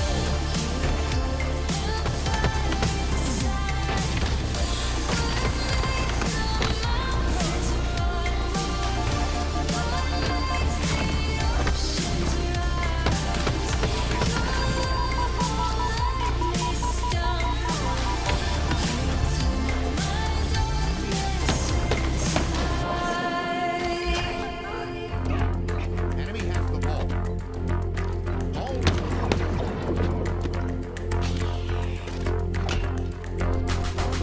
You tame my wild heart. You bring the sun to the shore. Double kill. Triple kill. In every corner, I couldn't do it all without you. I sing Double my kill. praise song over every trial till I find peace that haunts me. Calm, I can pull over.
Killing spree. Space Station out for their revenge against Sentinels, who knocked them down earlier in the winners bracket. I'm Tools. Joined with me is Active. We'll be bringing you guys the action in our elimination finals. Our best of 5 is set, and well, we're gonna have Interference Strongholds as our first map up. Interesting. A great way to start. I mean, we know this map, and I know it might not be the most liked map in the pro side of things, but as a viewer, as a spectator, I think this map is phenomenal just because of the way you can swing the game in your favor if you make the correct plays, you know, force the spawns in the right spot. And positioning is key, I think, in this on this map. And yes, it does get a bit volatile at times, but I think as a viewer, I think that's definitely a little bit more fun to watch. But here we go. Game number 1. It's SSG versus Sentinels. Like we talked about the rematch from earlier. Both these teams have had their time to warm up, get prepared, you know, stress out all the strategies, get involved, get into tournament mode, and now they're at their best. Hilo's an incredible draw to patrol at the bottom of A. He eventually starts that hill, and his teammates will be able to finish it. It looks like Sentinels will be the ones to first strike onto this scoreboard. Space going to be needed for SSG, but they spawn out at bunker early on. It's going to be a rotation from Sentinels to C, and now the question is who can out-rotate who. So far, Sentinels has that just a little bit of advantage on the speed, but SSG get a couple of slays. That could change rapidly. Yeah, SSG are getting slayed out right now. It was 2 dead as they were securing C. They get another 2 dead. Bound is the only one left on this bunker side. You know he's going to be a difficult kill, but they take him out pretty quickly. That'll give him that A-side control, but they've got to take care of Legend now. Regardless, it's A being taken here, so an A-B setup, and B, a chance to reset that as well. This could be a triple cap here locked in. It should be an easy enough reset for Falcon. He's cautiously making his way towards B, but he almost got out. Notice how he jumps. He's trying to use that bridge as cover for the players that are shooting him across the map. Just not enough for Falcon to get away with his life, but Sentinels still winning the rotation. Early points going their way. They just spotted Legend 2 on the outside. Legend doubles back. He knows he was spotted on that outside pipe area. But it's Bubu holding down this side of the map. This is a great play by him if he can get through. I don't know if he knows that Eco's above him. He might hear him because he's already looking up towards that top tower side, sprinting very loud in this game. But regardless of that, with Eco on the top of that tower, Space Station are going to get C, and they'll get an overshield as well. Bound just got away with his life, and look how aggressive he can be onto these bunker players because of it. He is flying forward, trying to keep Sentinels on that respawn screen, but a nade from Lethal will cut him down early on, and Sentinels, I'll say, played that extremely well for what the position they were in. Unfortunately, the flank from Legend is just too clean. 3 kills in a row, the triple into a killing spree as Legend decimates the numbers of Sentinels. Now he blocks that bunker spawn as well, so it'll be all of Sentinels on the carbine side of the map and on yellow corner. And with that information, SSG know exactly at which point and where to attack here. Lethal with the gets killed by the pre-fire. A Legend, absolutely phenomenal. Legend starting to heat up. Like, this is what you get scared of if you're on the enemy team. It's a great kill though by Falcon to take him out. Legend was showing the power of that left trigger aim. You saw how fast he's able to rescope and how steady his reticle remains. If you're a player that's still playing with that right stick, it's always something to think about. Whenever you have to click in that stick, you're affecting your aim just a little bit. On the other side, the left trigger aim that that Legend uses allows him to be really proficient in those long range fights, even when your opponent is hitting you. SSG with that 2-cap hold for a bit of time here, and that entire lead that Sentinels worked so hard to achieve is now being deleted in front of their eyes, as well as 3 down for Sentinels. They will be on the respawn here, and now it's Bubu trying to find some sort of a way to cap something, right? He gets C towards the halfway side, understands his team is dying all around him, so has to activate on the map to try and clean up this damage, but can he do it? Yes, he can. 2 go down in favor of Bubu, and a 3rd as well. Bubu played that so well from his position. The problem was there just wasn't enough follow-up for his team. Instead, they're still getting scored on. The overshield moves back into Space Station's hands, and the triple kill that Bubu got didn't result in any of this bleeding subsiding. This is incredible work from Space Station early on, and they're going to keep this trip cap pressure. Stellar hunting down players with the overshield. Those OS is all but gone. A great job by Bubu to force him into that sewer area so that he could get taken out, and that OS no longer a factor. And you can see it is Sentinels trying to cap C here. And with that kill and all 4 dead for the side of SSG and the spawn on Stellar known as well on the carbine side, this is the chance for Sentinels to push on through. A great split by Sentinels to make sure to split those spawns. Precision in a rough spot though. He has to stay alive, and Legend's not going to allow that to happen. Oh, wow. Great shots from Legend on the cross map as well to stop that player from getting to safety at A. And oh, Legend's feeling himself. Notice the challenges he's taken. Just one away from being double positive in this game. Playing his life here once again. Gets his shields back after that 5 seconds. And he does see that he is being taken. Decides to go for that C-cap instead. Getting cross-shot from multiple areas. That's going to allow Sentinels to finally start scoring. They'll go for A as well. Lethal gonna have a really tough time winning this fight as Stellar got the first couple of shots. Can they clean up Stellar though? If they can, they potentially will have 3 down and will allow them to push that A side, but it looks like SSG will get the bunker spawns once again. I like how Sentinels has been aggressive towards this A. It started with Lethal, although he knew he wasn't going to win that gunfight. But his responsibility was trying to pull players from Space Station away from that push at B and try to condense them on the map. As a result, Sentinels has been able to remain scoring for quite a bit of time, and now if they can find these next couple slays, it could be a trip cap that's on the horizon for them. This is an opportunity that Sentinels cannot let slip by. Yeah, the OS and the potential triple cap is devastating here for SSG. Sentinels got to push though. It's Boo Boo Doo at the front lines. He's the first player to watch here. Lots of nades are coming through. SSG playing that defense, and they will melt that OS entirely. No one really there to capitalize on that damage. Boo Boo does fall. Falcon is in trouble, but it's still 3 down for SSG. Make that 4. A 4-for-2 trade here for the side of Sentinels. Pounce spawned up immediately, and Precision just could not get his shields back in time. That first pick could be enough to at least allow Space Station to slow the game down enough to get themselves a home base, but Sentinels are so spread on the map. B is the only option for Space Station, and although they capture it, it's not going to be enough for them to maintain it. Sentinels have so much control at the moment. They can fly at any player they want. Yeah, all of SSG spread on the map right now. You see Eco trying to activate on a little bit of damage here. He gets that reset, which is pretty big, right? Now it's, of course, Sentinels stuck in that 2-cap scenario, 1 point every second. Not worrying about that triple cap, but Eco's trying to push in on this damage here. Legend does capitalize on that damage, but again, SSG fall 1 at a time. It's again 2 down for the side of SSG. Eco caught out as well. He doesn't go down. The melee misses from Lethal. Those are some bad situations there for the side of Sentinels, but they're still scoring. Oh, Stellar somehow finds Falcated on a little wrap back, and well, Stellar has the opportunity to win at A. He just needs to win the one-on-one. He does. Wins the one-on-one. He almost gets the cleanup on the Boo Boo Doo Boo. A massive win by Boo Boo there.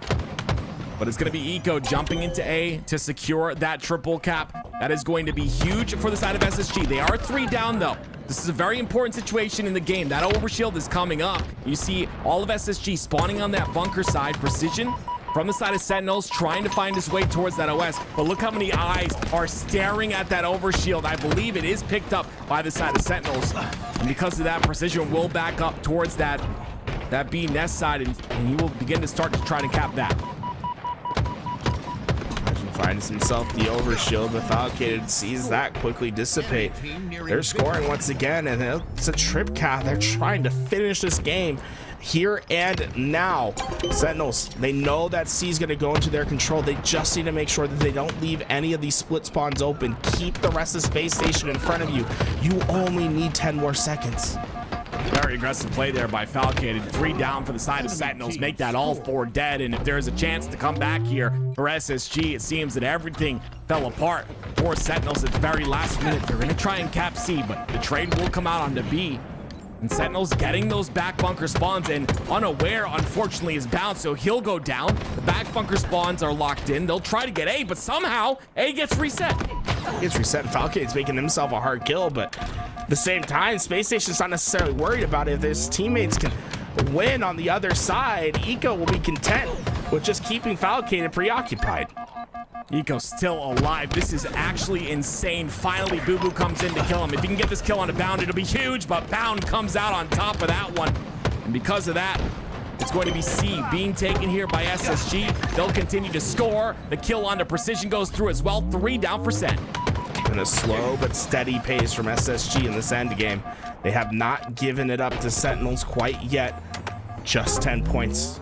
separate these two teams. These next rounds of slays could determine the game. Overshield's coming up inside position 1 by Sentinels, but Space Station have the numbers to try to battle through.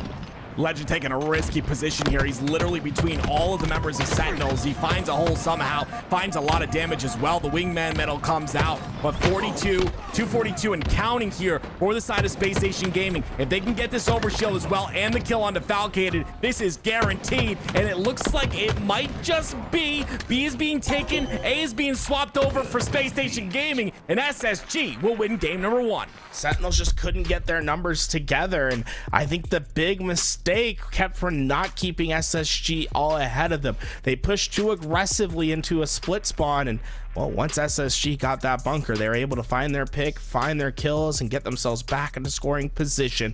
They bled Sentinels dry and kept everyone ahead of them, never allowed Sentinels to get that clean 3-4 down necessary to secure the win. That was a really risky play by Legend towards the end there. I called it out and it ended up working. He found a couple players weak on the side of Sentinels, took their attention as well, did the damage necessary, and then his team cleaned it all up. And of course, we got to talk about Eco staying alive on Carbine's side. Such a good life out of him, keeping Falcated completely on, in a very uncomfortable situation, and stays alive the entire time. SSG 250 to 237, winning out in that game number 1. Now we go to Live Fire Slayer for game 2. And I think it had a lot to do with subverting expectations. Was Legend when he went towards that drop down, and he had the option just to jump up and try to grab that overshield, and well, that's what most players would expect. But with that fast drop into the sewers, I think it caught those players just enough off guard that he was able to get that damage and finish off those kills. As we come through and watch some of these replays, it really was a battle of runs for both these teams. We saw Sentinels come off start off strong with Space Station battling it back, but then eventually Sentinels was able to find another trip cap and got themselves just to that final moment where they could have won. But right there, that's the split spawn that I think cost it dearly. Bound was able to get initial damage down and stabilize SSG. As you can see, the lobby prepared there. There's a look at our series layout. We're going to, of course, go to Live Fire for game 2. We got Recharge Oddball for game 3, Forbidden Flag for game 4, and if we need it, Aquarius Slayer for game 5. And we talk about the Sentinels squad often as that Slayer team. I feel like they've won a lot of Slayers, at least, especially today and yesterday. A lot of those Slayers being won by them. Maybe this is a situation where they can win this one as well. It's all going to depend on how this start goes for either one of these squads. Keep that snipe out of the hands of Stellar. And on the other end, I feel like Sentinels, I said it before, I think, usually we see precision with that snipe, but I think Boo Boo is starting to call for it. Lethal starting to even call for it, which we don't normally hear, but at least in the scrims, that's how it was. We'll see if that continues here in this game too. You can see both teams. Oh, just those are beautiful. I absolutely love the hero shots that we get from both these squads. Yeah, I'm excited to see what they cook up in Salt Lake City for some of these hero shots. And speaking of Salt Lake City, folks, we're getting close to it. We're gonna be out at Salt Lake City doing some open bracket coverage and some of the other coverage out there. So come support us. And if you're watching on the YouTube right now, give us a subscription. We're trying to hit 10K over on the YouTube. We're close. I think it says like 60% of people that watch our channel aren't subscribed over there. So if you're part of that 60%, we'd love some of that support as we try to get closer to that 10,000 subscriber goal. Very interesting. It's Sentinels who give away that snipe. They get a kill and then they push towards Stellar, who had the snipe. I think now it's going to be Boo Boo who picks it up. Legend goes down as well, so this will free up the A side of the map pretty cleanly here, especially with Camo coming up. This is a good spot to be. And you see Precision trying to create some space on that Camo side. He's got the QT to work with, so his job is just to do damage, get out with that QT, stay alive. But it's Sentinels looking for that first kill before they go for this Camo. Boo Boo Doo Boo.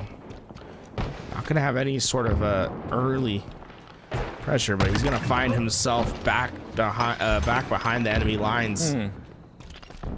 Get away with that camouflage, but Boo Boo Doo Boo trying to do his best to fill in the space and get those kills. Sniper down on the ground, and oh no, yeah, Stellar has it. This turned out really bad. I mean, Boo Boo left that window side area, decided to want to clean up a one shot. I think he thought the one shot was a little bit closer, maybe towards jail inside of A, but he ended up chasing through and That allowed SSG the space to get the camo, and they got the snipe as well. Stellar's gonna get one with it. Lethal now picks it up. He's gonna get taken out, and it'll be 3 down for SSG. Make that 4 as Sentinels come on top of this lead. It's 14-8 in favor of Sentinels.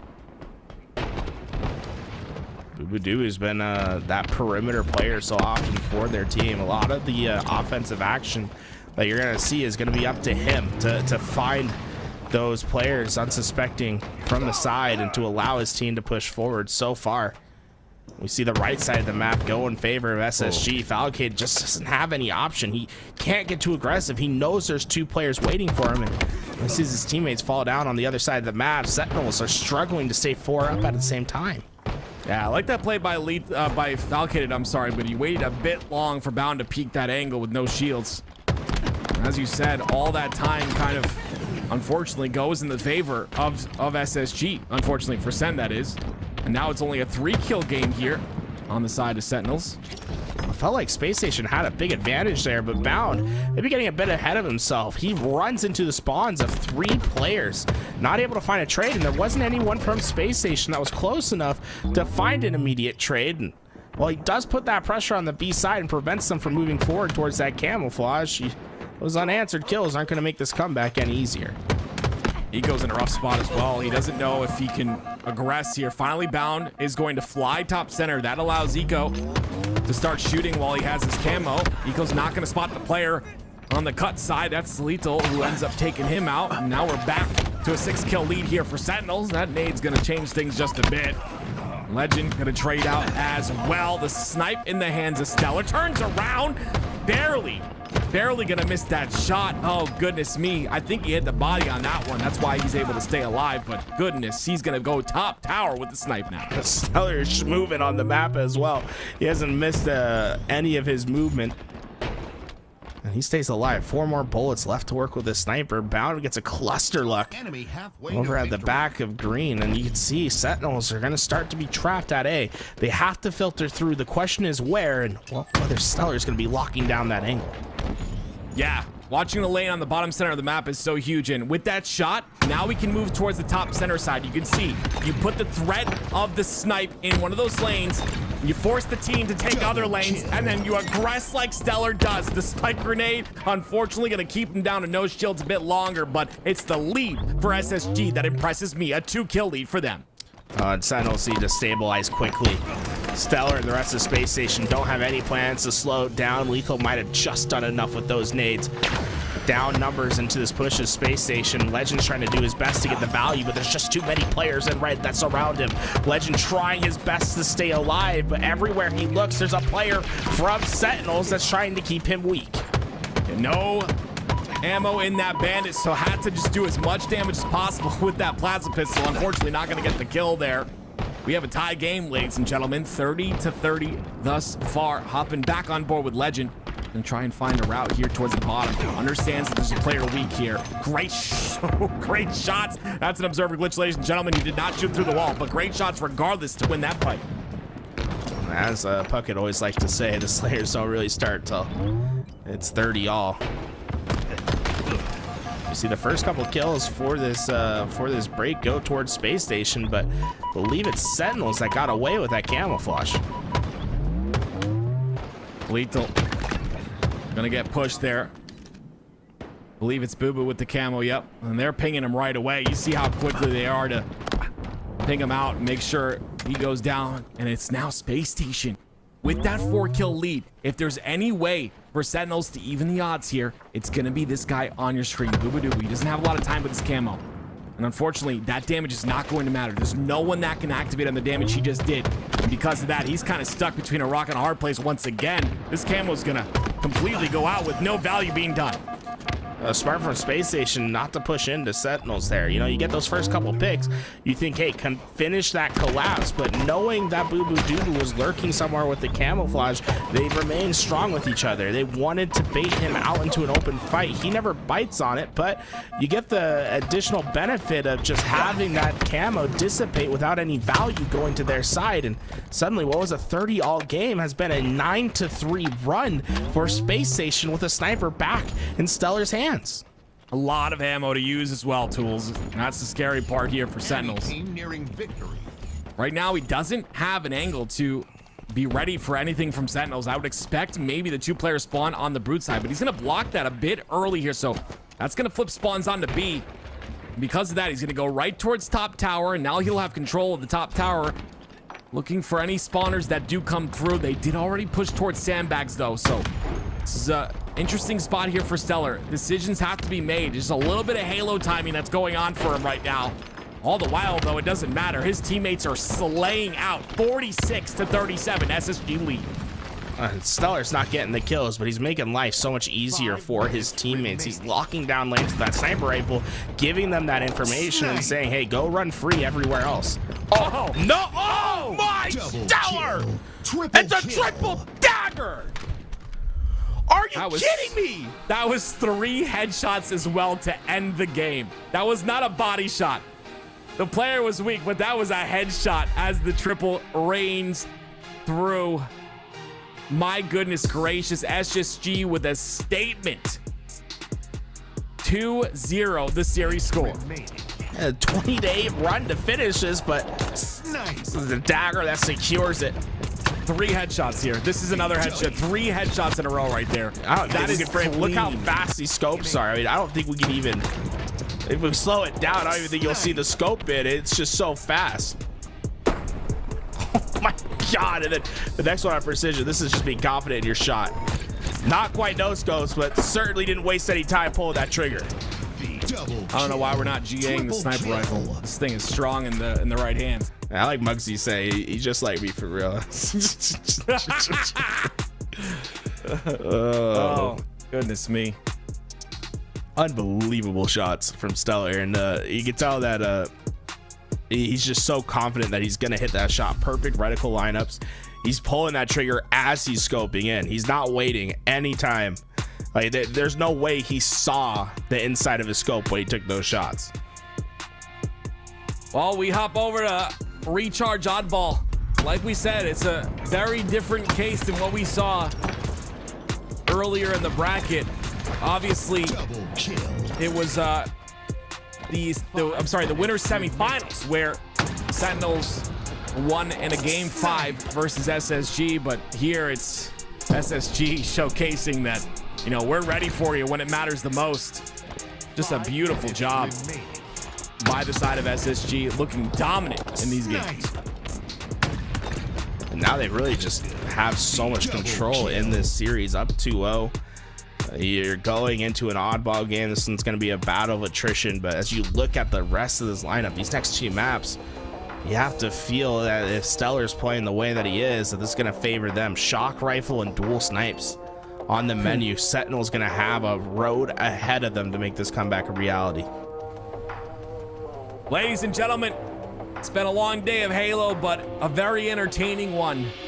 As we go into game number 3, it's Space Station Gaming with a 2-0 lead. And, you know, that first game, very close, I will say, on interference, but a very convincing game, too. You know, 8 kills away from a stake.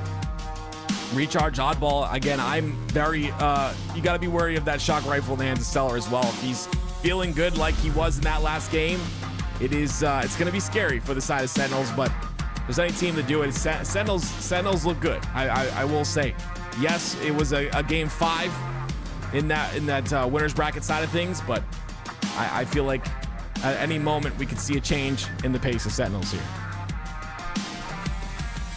Here we go, lock it up. Oddball up next as our players load in. The battle between the reigning champs and those on the outside looking in. Sentinels made a change early in this season, thought it was going to bring them a lot of success, but just haven't had the results to back it up. They find themselves down 0-2 in a series against the Atlanta champions. Mental fortitude must be strong. The teamwork needs to be there for this team to start to work on this reverse sweep. Man, you said lock it up, and I just got flooded with memories, man. Oh, goodness me. What a time to be alive. What a time to experience the Halo in its prime, which, you know what? I understand this is a hot take, but I truly believe we will get there once again one day. Regardless, right now, we get some beautiful action. 3 years into the game, and these teams look phenomenal. Game number 3, Sentinels up 2-0. Looks like we might have a quick reset as some players not moving early on in the game. So, hey, you know, we'll figure out what's going on and get themselves back in to the lobby as soon as possible. In the meantime, you know, while we're waiting for everyone, you guys can go find yourself signed up for the Forge Hub tournaments. It's going out to anyone in the community, pro or amateur alike. $5,000 on the line in this ranked 4v4 settings on Forge maps. September 1st, mark the calendar, get yourself there. It's been we've had some great Forge Hub tournaments already. I would love to see more to come in, and this is free to enter. Someone said, is there a buyer? Nope, it's free to enter. $5,000. Get yourself ready, get your team prepared. Get your team in there, ladies and gentlemen. $5,000 prize pool on maps that are, you know, Forge maps that are brand new to it. Maybe we get some new maps as well that people have never played. It's a great chance to get involved. And don't forget the native LVT free-for-all as well, coming up tomorrow. Lots of Halo action on the week, and you gotta love it, man. I have been, man, I love casting, so it's just great to have it all in this week, all clumped together. And then of course we get to go to SLC, baby. I asked Louis, hey, you know, what's going on with the flights? He goes, oh, I thought you were gonna walk. And man's calling me fat, low key. I think you were supposed to walk. I mean, I think. Listen to me, man. I'm on the East Coast, bro. That's gonna take me 3 months. Where are you from? Rhode Island. That doesn't sound like a real place. Chat, you ever heard of Rhode Island before? You never heard of Quahog, Rhode Island, dude? You don't watch Family Guy? I think you're making stuff up, bro. Rhode Island? Like, what is it? Just a road that goes through an island? Come on. All right, bro. Listen. Stop man. lying to the people. Listen, man. Regardless, though, we're gonna be at SLC. We hope you guys will be at SLC. And you said we're gonna have like a the same thing as we had at Atlanta, where you know we're gonna be kind of in the open, so anyone can come by. Wait. Yeah, we'll be outside in the field. Come see us. Are they asking for a 10-point lead? Am I crazy? Did we miss something in the conversation? Where did Darth Vader go? That's funny. Yeah, a 10-point lead, I guess. I don't know. Yeah, I guess they do get a 10-point lead. 10 points is a lot, okay, Tools? Like, you know what I mean? Like, I think we had like one round of slays. I was just confused as to why. I wonder what happened. I'm not too sure. But regardless, gosh, oh, I love these guys, man. Regardless, though, yeah, I'm excited. SLC coming up. Make sure you guys stop by, say hello. It's gonna be a good time. You have your flights booked, bro? I'm walking. You didn't hear? I just told you. Oh yeah, I forgot about that. My bad. Yeah. So I'm actually sprinting. Who you walking? Who you walking with? Just me, dude. Delta, United. I'm gonna get a lot of practice in with you know, I'm just gonna be freestyling the whole way, and by the time I get to SLC, I'll be Eminem. I'm driving, road tripping. If anyone from the Vegas area wants to road trip with me, I'm leaving on Wednesday. I think the day before. Bro, I'm gonna be honest, like that walk would be so good for me. My name's been active for what, freaking 20 years, and I'm fat. So like, it would be really nice. 1700-mile walk is gonna be good for you. Listen, man, people see my jersey, see active on the back, and then they look at me, they're like, wait a minute, that don't make sense. Yeah, I mean, it doesn't make sense because you just like stand in the back of the map whenever I play with you too, bro. Like, get active. No, I don't. Stop it, bro. I am dude. Oh gosh, this guy, you should call you Active the Masturbator, bro. Bro, I don't even see you on the map. You're like 300 CSR below me, so I don't even know what you're talking about. I don't even play this game. 8s only. I'm on the 8s only kick. I lost like 80 CSR the last 2 days. I'm just done with it. 80? Yeah, it's been bad. I would not want to be in your lobbies if you lost 80 CSR. That last game, you were screaming, bro. I know for sure. I was at like 1600, and I think I'm down like 1520 right now. It's been pretty bad. The system works, man. It always puts you where you belong. That's why Tony's diamond. Anyway, ladies and gentlemen, here we go. Hey, bro, as long as I'm above Tony, we're doing something okay. Game 3, guys. I love this crew. Game 3, ladies and gentlemen. And hopefully we'll get into it. Listen, there's a couple issues, guys. If you're not used to it by now, I don't know what to tell you. It is what it is. We love the game. We're gonna get in at one point soon. I've been hyping it up.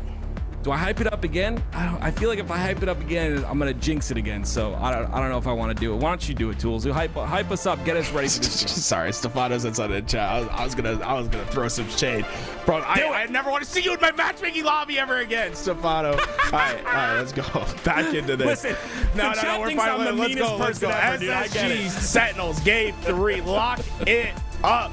Get this thing going. Oddball. We're not getting in there.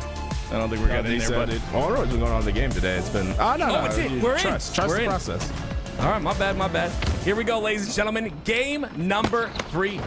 We're hopping on board with Boo Boo, and again, we talked about it before, but if he had done that, you would have done that if you were on mouse and keyboard, Boo Boo. But yeah, the reason they put that shroud screen there is to allow the jump up after you get that camo. Of course, it works out every time, Boo Boo, with that camo. Let's see what he can do with it. Legend's gonna try and counter that though with the shock in his hands. The shroud screen being in that position also just gives you a couple more options, right? So normally you see people put that shroud screen down on the camo itself, but if you move it up higher up to the wall, 1 second, overkill, Boo Boo? No, okay, teammate still has it, but if you put it higher up on the wall, you give your teammate the option to jump up and still be shrouded, but also to fake out jumping up, because when you see that shroud, you expect them to jump up. You can also go into the corner, and it's less likely that you get naded out from that corner. Boo Boo Doo successful in getting away with it, and so far has made his impact known. I was gonna say Boo Boo hasn't died yet, but just died for the first time. Got an assist though. Legend ends up trading out there. It's 2 down for the side of SSG. 33 points though, or Sentinels. Actually 43 because they have 10 seconds. That was in that last reset.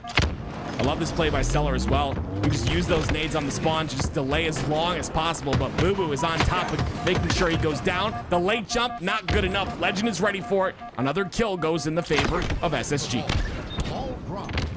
Trades come through, ball into the hands of Precision, and the time just keeps mounting as Bound gets ready for his attack. Great coordination from SSG, but taking a little bit too long on that challenge. Bound isn't able to get his reticle up and ready for that fight. And instead, we're seeing trade for trade everywhere on the map. And Legend saying, you're going to let me just grab this thing? I'm going to take this back to the long haul. Somehow, SSG able to find their ball back to safety. Oh, Eco unaware right there. Boo Boo finds his way through and ends up getting 2.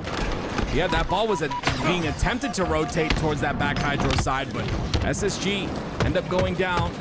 It's Bound on the top towards that shock rifle area. Falcon is going to pick it up and go for the craziest shot of his life. Not going to land it. Not going to land that one either. I thought that one was going to land. I'm not going to lie. It whizzed past his head. Legend takes a little bit of damage from the shock. Falcon is still finding an opening here. I mean, Sentinels have had a lot of opportunity with this shock rifle. We do have 37 seconds to show for it, but I would expect a little bit more. Well, they've been so aggressive on the map. I think the other part of the equation is they've been able to deny quite a bit of ball time to Space Station off of their slays as well, but it does feel as if potentially it should be a little bit more. And something's going on with this game where we have seen multiple players now not being aware of someone in the side. Well, Stellar, he'll take immediate advantage of the triple of his own. Boo Boo will be the 4th, and the overkill's in. He can potentially find the kill tech off spawn. No, Stellar will be content with just 4. Listen, he's a professional, all right? He's not going to go for the kill tag. He ends up going down anyway, but I mean, beautiful job, beautiful overkill. It ties the game up at 37. Finally, SSG have their very first lead of this game. They've got a massive lead in the series. If you're just joining us, it's a 2-0 lead so far. Just in case you're like me and you're old. Did he grapple the ball? Oh, it is grapples. Yes. Wow, I thought that was a play ball. They threw it off. He grappled the ball at Bound because he jumped out so far. I think that ball was just too easy for Boo Boo to grapple. If he would have just dropped down, that reset would have happened. Instead, they take the lead back. Stellar's position wasn't good enough to get to that ball right away. And, well, Sentinels, they go down, but not before they made it a little bit mixy. 4 down for Sentinels. They get the spawns on the pipes. The information is known. You see, Pound's gonna drop that ball over to Legend and take space on the map. Probably wants to get that camo. Stellar gets a kill on the feed as well. But that's an open camo for the side of Bound. Bound's gonna have that. Valkated trying to look for him. He will spot found on that C plat area, but Stellar's gonna have this shock rifle once again. This time it's as SSG has a massive lead. It looks like Sentinel's gonna be able to play this ball off the map for now, but Stellar well positioned to get down to that ball reset as soon as it happens. Stellar taking some damage to the toes, but the insta-explode is good. Ooh, not the double though. Lethal will end up winning that. Legend though, all the while his teammates distracting, will pull this ball over to A side, and Lethal's already infiltrated the top of glass, so no cross available here for SSG. They're just kind of stuck inside the pipes. They're gonna need some slays, but they're already 2 down. Make that 3. Lethal plays that extremely well. He knows that he has allocated precision to his right, controlling the tower, so that SSG had no crossing player to stop anyone that drops in the battery. So Lethal able to hang on the outside of that gold. Lib stays alive for a bit longer and at least keeps himself in this action, though. Sentinels, they need to start winning these slays outright. They just keep going 3 down, and well, Space Station, they will take advantage right away. I don't know if Sentinels even has enough time to find a final contest. They have to sprint across this map. Yeah, Valkyrie is the only one here inside of pipes. I think there's one other person going through the battery side, but the rest are going through towards the top of catwalk. It's going to be precision. There's no Bounds there behind him. Bounds going to get that kill. That's all 4 dead once again for the side of Sentinels, and it should be round here for Space Station Gaming. Yeah, just desperate plays need to be made from Sentinels, and there is no way to recover from that one. They'll have to try to regain in round number 2. This is the over, right? What, first backsnack. I'm surprised how many backsnacks we saw, but after that, he just activates on the map. Look at him reacting to all the callouts from his teammates. And I'll say this is a Halo Infinite over. I don't know if you would have gotten that in H3. Back in my day, it was a kill tack. All right. Here we go. You're so old, dude. What the hell? Listen, man. Okay. I would say because the timer was what I would say. The Halo 3 timer a bit shorter than the Halo Infinite one. No, back in my day in Halo 2, that was a kill tack, not an overkill. But I digress. Shock rifle in the hands of Stellar. He's going to push back Boobadoo, but they also have the camo. You can see the camo right next to Stellar. Pushing through. It's going to be 3 down once again for Sentinels. You talked about the slays, Garrett. These slays are not going in Sentinels' favor whatsoever. No, they're just trapped over at the back of A, and Space Station's going to be able just to keep all of those players in front of them. And, well, Stellar, you give him an opportunity to hit the head. He doesn't normally let it slip by. And, oh, boy, he put down a lot of damage onto the instant reach out for Boo Boo. He did not expect a thing, and Stellar could find himself on a quick flank now as these players of Sentinels just fly for the overextend. It's just crazy that he's still alive. And oh my goodness gracious almighty! Oh my God! Triple kill! 4 down for Sentinels! Rip him up! He just makes it look too easy. Instant reposition, was able to find all 3 of those players, and it's another triple for Stellar. This is not good for the side of Sentinels. I'm telling you right now. I just watched the movie Twister. Sentinel's looking like a Twister at this point, destroying everything in his path. Absolutely beautiful by him. Take the shock rifle and make sure to remove it off the map every time it's on spawn, because if you don't, it's gonna be SSG winning this entire series. It's just, the Sentinels they need to stabilize. Priority number 1, but they just cannot win these gunfights clean. It's just trade after trade, and SSG, they're holding the ball in the meantime, getting so much of this time. Camouflage will go to Boo Boo Doo Boo, but it almost feels as if the damage is done. This is such a tough road ahead of them to continue this comeback. Boo Boo Doo Boo does have this camo, but at this point, what do? They do have that first kill on the Legend. Bound will fall as well. That's 3 down. Stellar's like, no.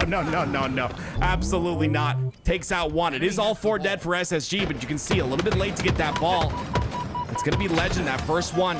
The first one up. Look at how aggressive he is. Understanding that Lethal is isolated on this tower side. He pushes so aggressively. But yeah, Lethal made a huge play. Gets 1. Bound challenges him, though, and he ends up going down. Lethal made that look pretty, but the thing to remember, Space Station setting multiple numbers to deal with him while the team of Sentinels rotate the ball to the other side. So getting some much needed time. It's a 23-second run from Sentinels that could continue forward if they can win these slays. But Space Station, they've done such a good job of trading. Every time they've had an opportunity to take a player with Sentinels down with them, they take it. Teller's got the shock rifle again. Oh no. Hide your heads. Don't. Oh God. Boo-Boo's gonna live to see another second at least, but I don't my think we're gonna goodness live to see gracious. another shock rifle on the map at this pace. I mean, it's on the 60-second respawn timer. With the way that Space Station is playing, Sentinels is gonna run out of time. It's crazy. If you look at the slays at the top left, the top right of your screen, you would say, oh, it's pretty even. But then you look at Stellar, 28 and 15 out of this guy. Absolutely insane performance. This is what we expect to see out of this man. And ladies and gentlemen, a lesson to you and also a lesson to me. This is what happens when you work out, you know what I mean? Like Stellar posting pictures of him working See how out. that thirst trap that he puts in healthy there? I was like, body, healthy holy mind, hell. man. It's important, bro. Oh, dude, I was like, Stellar is so ripped. It's insane. His mind is locked. This is what happens, man. It's healthy all around. It's starting to pay off. But Sentinels, they get a couple of points for themselves. They're not out of this just yet. There's a chance that Stellar slows down just a bit in terms of pace. If that happens, Sentinels is coming back, by the way. They have made the run. We might have been seeing these highlight plays from Stellar, but certainly this game not out of reach for Sentinels yet. And honestly, it'd be very impressive if they do continue that comeback. One thing to note, Shock Rifle is up for what other team is going to be able to make their way towards it. Wouldn't be surprised if Stellar starts prioritizing his route to get there. Yeah, it's like the things like that though. Legend beat like staying alive. Look what that allows. It allows Stellar to come off a spawn. Now he can help Legend clean up these kills. They do take them out though. Bound is the last player in the fight, which is not normal for Bound, but he ends up going down as well. And now Eco's pushing in. They're trying to stagger off the damage that's done. The Sentinels are doing a great job of shutting them down. Winning the gunfights when they need to. The lead has finally switched hands, but the great equalizer's back on the map. Stellar's been on a rampage so far. I would stay far away. This is it. One. There's the chance. 2. 1, 2, 3. Come on, peek it. I love it. He's just not missing. He's Oh, gonna do he's it. coming back. He's coming back. Behind you, Precision. Oh my word. Don't. Dude, he's going for highlights. He's feeling himself. You can tell the way that he's moving on this map. He is feeling that shock rifle right now. I feel like we're back in 2006 watching ESPN Top 10 highlights. This is nuts. Just one guy. And with that, SSG's going to get the ball once again. They'll hold it towards the back of Hydro. And it's, of course, Sentinels on that A spawn, on that elevator spawn, trying to push on through. You see, they send a player towards the top of glass. Legend's going to probably deal with him in a second. I'm not sure if he knows he's there. There he is, Boo-Boo. No shields. They take him out. So Boo-Boo's still alive. Boo-Boo can push and stop this, but there's only 9 points left. They have to start being desperate. Boo-Boo, if he can get away with this camouflage and that ball gets into the Sentinel's hole, this round's certainly not over. Fallocated wins his fight. Boo-Boo Doo-Boo can reign free with the camouflage. Space Station all off the respawns, and suddenly they find themselves in a desperate situation where they have to fly forward ahead. Boo-Boo Doo-Boo, can he hold off the onslaught of Space Station players? It's a wave of yellow that starts to push through, and a couple seconds needed. They play off the reset, but Boo-Boo Doo-Boo's between them all. I love this by him. He has to stay alive. He's going to get a beat down at least. That's exactly what you need to do. 97 to 91. This is the chance for Sentinels to win this round. Precision has to win this fight. Falcon runs away with the ball. He hides. He doesn't. He wins the round for Sentinels. There's still a chance. Unbelievable. Boo-Boo Doo-Boo staying alive with the camo is what starts it all, but Fallocated play the risky game, picks up the ball with 3 seconds left to win and gets the hold needed. Round 3, here we go. Keep an eye on Stellar's stats. He starts this round with 32 kills. Where does he end? It's such a scary play by Boo-Boo right there. You know how easy people spot that camo, but they didn't expect him to just leave his ball player to play that ball. Lethal plays it. I mean, actually gorgeous by the side of Boo-Boo Doo-Boo. It's going to be 2 down for Sentinels, though. Stellar has the camo now in his hands, and that's a little bit of a scary feat because he's 34 and 21, and the guy's not missing a shot, so Sentinels have to play this intelligently as they are already 2 down. He's also not leaving kills behind for his teammates as well. Only 3 assists and no objective time. This is a main slayer responsibilities from Stellar. He understands what his role is and expect to see him in those front lines getting kills. It's like a prime strong side back in the day, just slays out. That's all his job was. We'll see if Stellar can continue on the tear, though. It's 20 points here for the side of SSG. Tied up at 1, but Sentinels really need to win this, of course, if they want to keep this series alive. Eco going to clean up that kill. Has the ball to work with. There is a player up top, but I believe he'll take him out. So Boo was the last player alive. He's going to try and go for the push here on the catwalk side. No one on the cross right now, so he kind of makes it through free. And he catches Stellar, finally, with a couple shots to his head. And he'll stay alive on the tower side and just be a nuisance. He's just staying alive and just getting the cleanup kills necessary. I love how he's working back towards his team. He's not too focused on trying to get that ball into their possession, and he's gonna push this ball into the players of SSG. They are saying, we will win these slays. Winner gets to hold the A setup, but SSG survive. I'm not sure if Sentinels just wasn't aware that those spawns had come in for the team, or if they were committed to winning those gunfights. There's a lot of scrappy play going on. You see players coming off a spawn trying to make sure that no damage is left unturned, no damage is left without getting a kill. Boo Boo gets another camo, bound this time, spots him out, and that camo won't be a factor any longer. We know how important those camos are. Bound with another massive kill on the lethal. That's 3 down for Sen.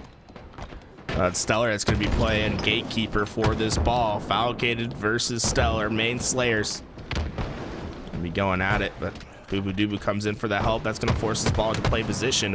Legend trying to get into the cheeky spot. He's kind of milk at least another couple seconds before that play comes in. But look at the time that SSG was able to accumulate. 73 points on the board for them.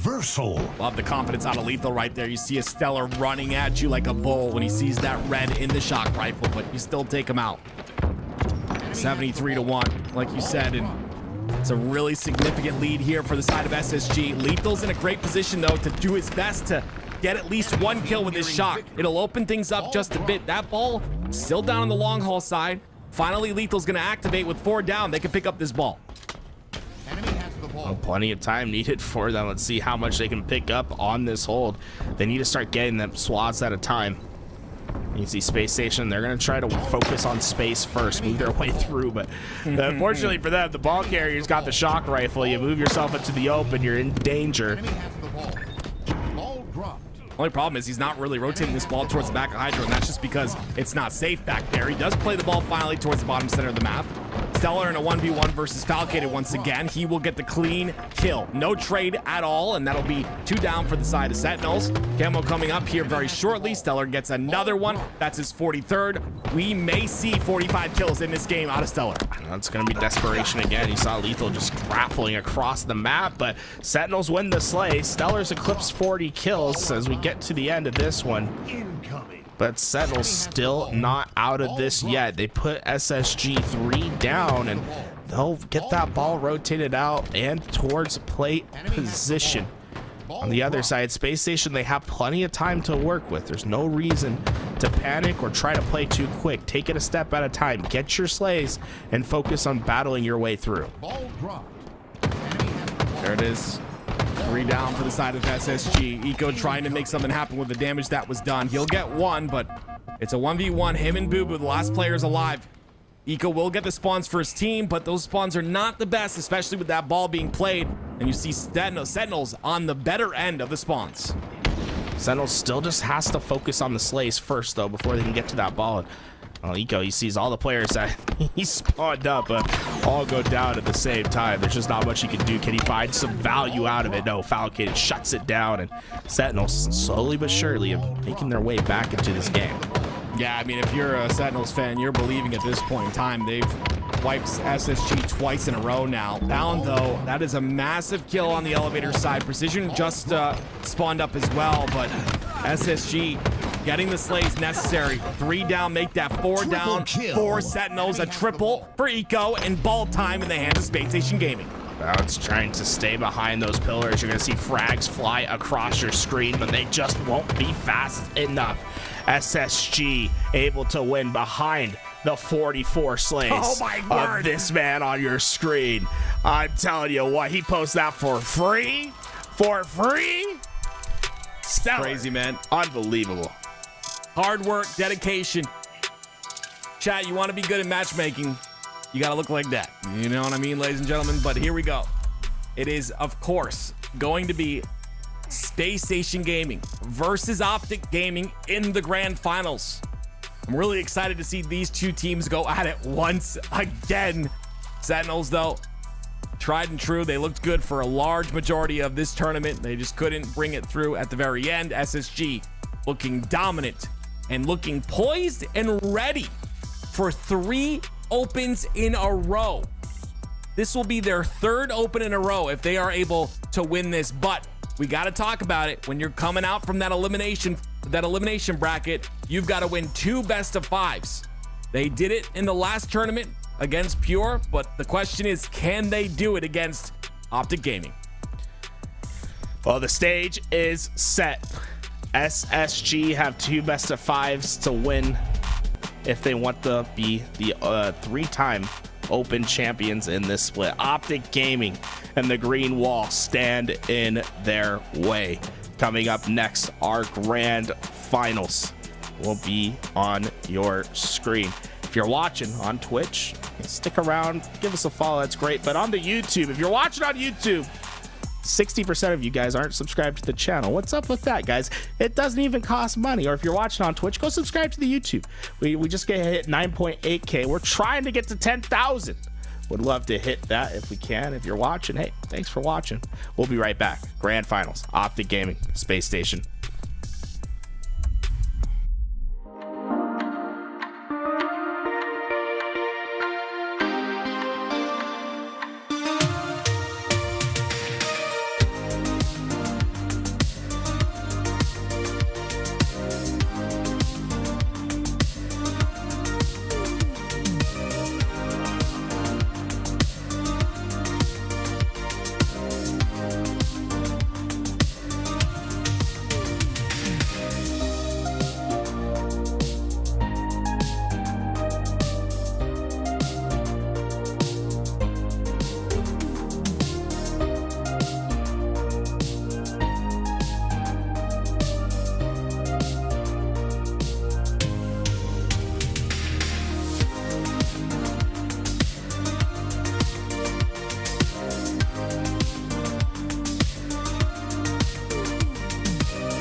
Enemy has the ball.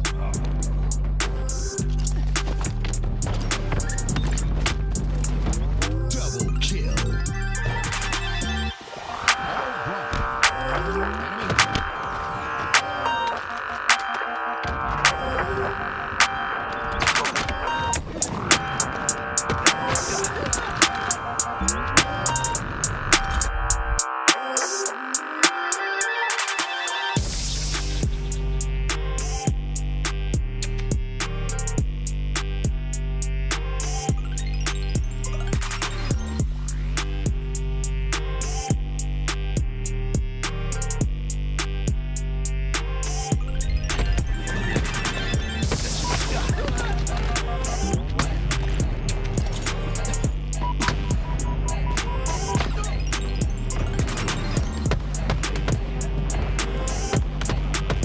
Ball dropped. Enemy ball dropped.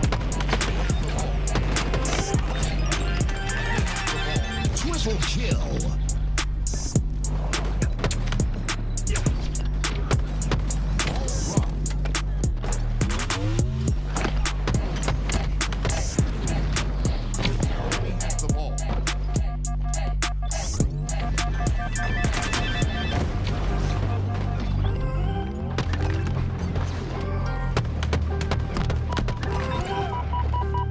Double kill. Enemy has the ball. Double kill. Killing spree. Enemy has the ball. Enemy team snipe. Ball dropped.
Ladies and gentlemen, it is the moment you've been waiting for. OpTic versus Space Station Gaming here in the grand finals. Tim, stop moving like that. And make sure that you guys, before this match is about to start up, exclamation mark YouTube in the chat. Check out the YouTube. We are so close to breaking milestones here. If you support LVT Halo, make sure that you get in and subscribe to the YouTube as well. Amazing content being put there, just like the amazing content is going to happen right here in the grand finals of your HCS Open Series number 3, the last one before Salt Lake City. Listen, ladies and gentlemen, get to 10K and we'll talk. All right, but here we go. Game 1. OpTic Gaming versus SSG, and of course, Tony, we have to bring up the elephant in the room. SSG just came off of a very nice series, and OpTic has been sitting in the grand finals for probably about 2 hours, waiting for their chance to play. So I always talk about, the fact that, this may affect things. I truly believe it does, but we'll see if that comes to pass here in this series. Dead Zone could immediately take height here with this sniper, so OpTic having the resources necessary to go toe-to-toe with Space Station Gaming here in your grand finals. OpTic, so many tournaments have eluded them this year. They've made every grand finals on land consistently, but haven't been able to win a tournament just yet.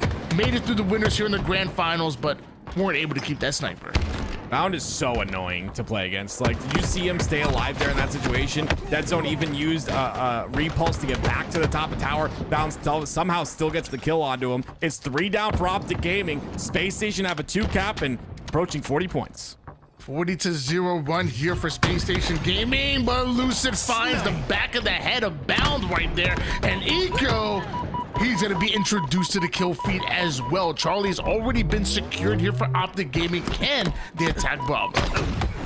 Well, you see, they're already getting A here, so the pressure is on A, but again, it's Dead Zone that has to stay alive in this situation. Yes, he'll cap A, but if he can't stay alive, it doesn't matter at all, and he does for a long period of time. It allows Trippy to get in and trade onto Bound, and a little bit of back and forth comes through, but SSG on the top end of that with that A cap. And once again, a 3 down here for OpTic Gaming, and once again, Space Station Gaming get the reset, but Lucid and OpTic still on the attack right off a spawn, making their presence known, but Lucid's taking so much fire and he loses reinforcements in Dead Zone. That's another 3 down cleared, reset, 4 down this time for OpTic, and Space Station Gaming continue to score. Yeah, very impressed that the Space Station are gatekeeping OpTic from getting any more than 4 points in this situation. You see the triple cap kind of going through, but very difficult to get a triple cap here on live fire. You got to perfectly control C, A, and force the spawns onto that camo side of the map. It's a very tough thing to do, but we'll see if SSG can continue on this run. 70-4 run here for Space Station Gaming, and Eco, we switch gears over to him as he already knows that Charlie's going to be clear. Really has to worry about what's in front of him over toward the A side map. There's 3 members of OpTic Gaming that surround Eco, and Stellar might have won his piv against Formal, but OpTic still have the advantage. They still have the numbers, and Trippy is here. Lucid looking real solid right now. Stays alive on that pillar side, and it's going to be A, attempting to be taken there by Eco. Bound is going to have to turn around to help Eco out. Eco's down to no shields, but they'll still somehow get A. Trippy does not want to overextend. He understands how much pressure is on that A side, and Bound stays alive. Bound's gonna double back with Eco. They feel the pressure coming in from the jail, and Trippy gets no-scope. Bound puts him in the dirt. Double cap still in favor of OpTic Gaming, but Stellar giving the information on where the location of OpTic are, but Bound can't seem to connect with the sniper. Luckily, still has 4 more chances. Like I said, it was going to take OpTic a little bit of time to get into the groove here, and they seem to have finally gotten into it. 50 points to 70 here for OpTic Gaming. Bound not hitting the shots he wants to hit with that sniper rifle is going to be not good for the side of SSG, but they do end up getting C anyway. Trippy going to try to go for that jump right now. Bound's got to be ready for this, and he is. Sprints over to get the melee, and everybody catches the elbow of Bound. A 2v2 situation, and SSG are already pushing, finding forward toward Bravo. Efficiency looking very good for SSG, as it's a 75-point end counting as they hold on to both Alpha and Bravo.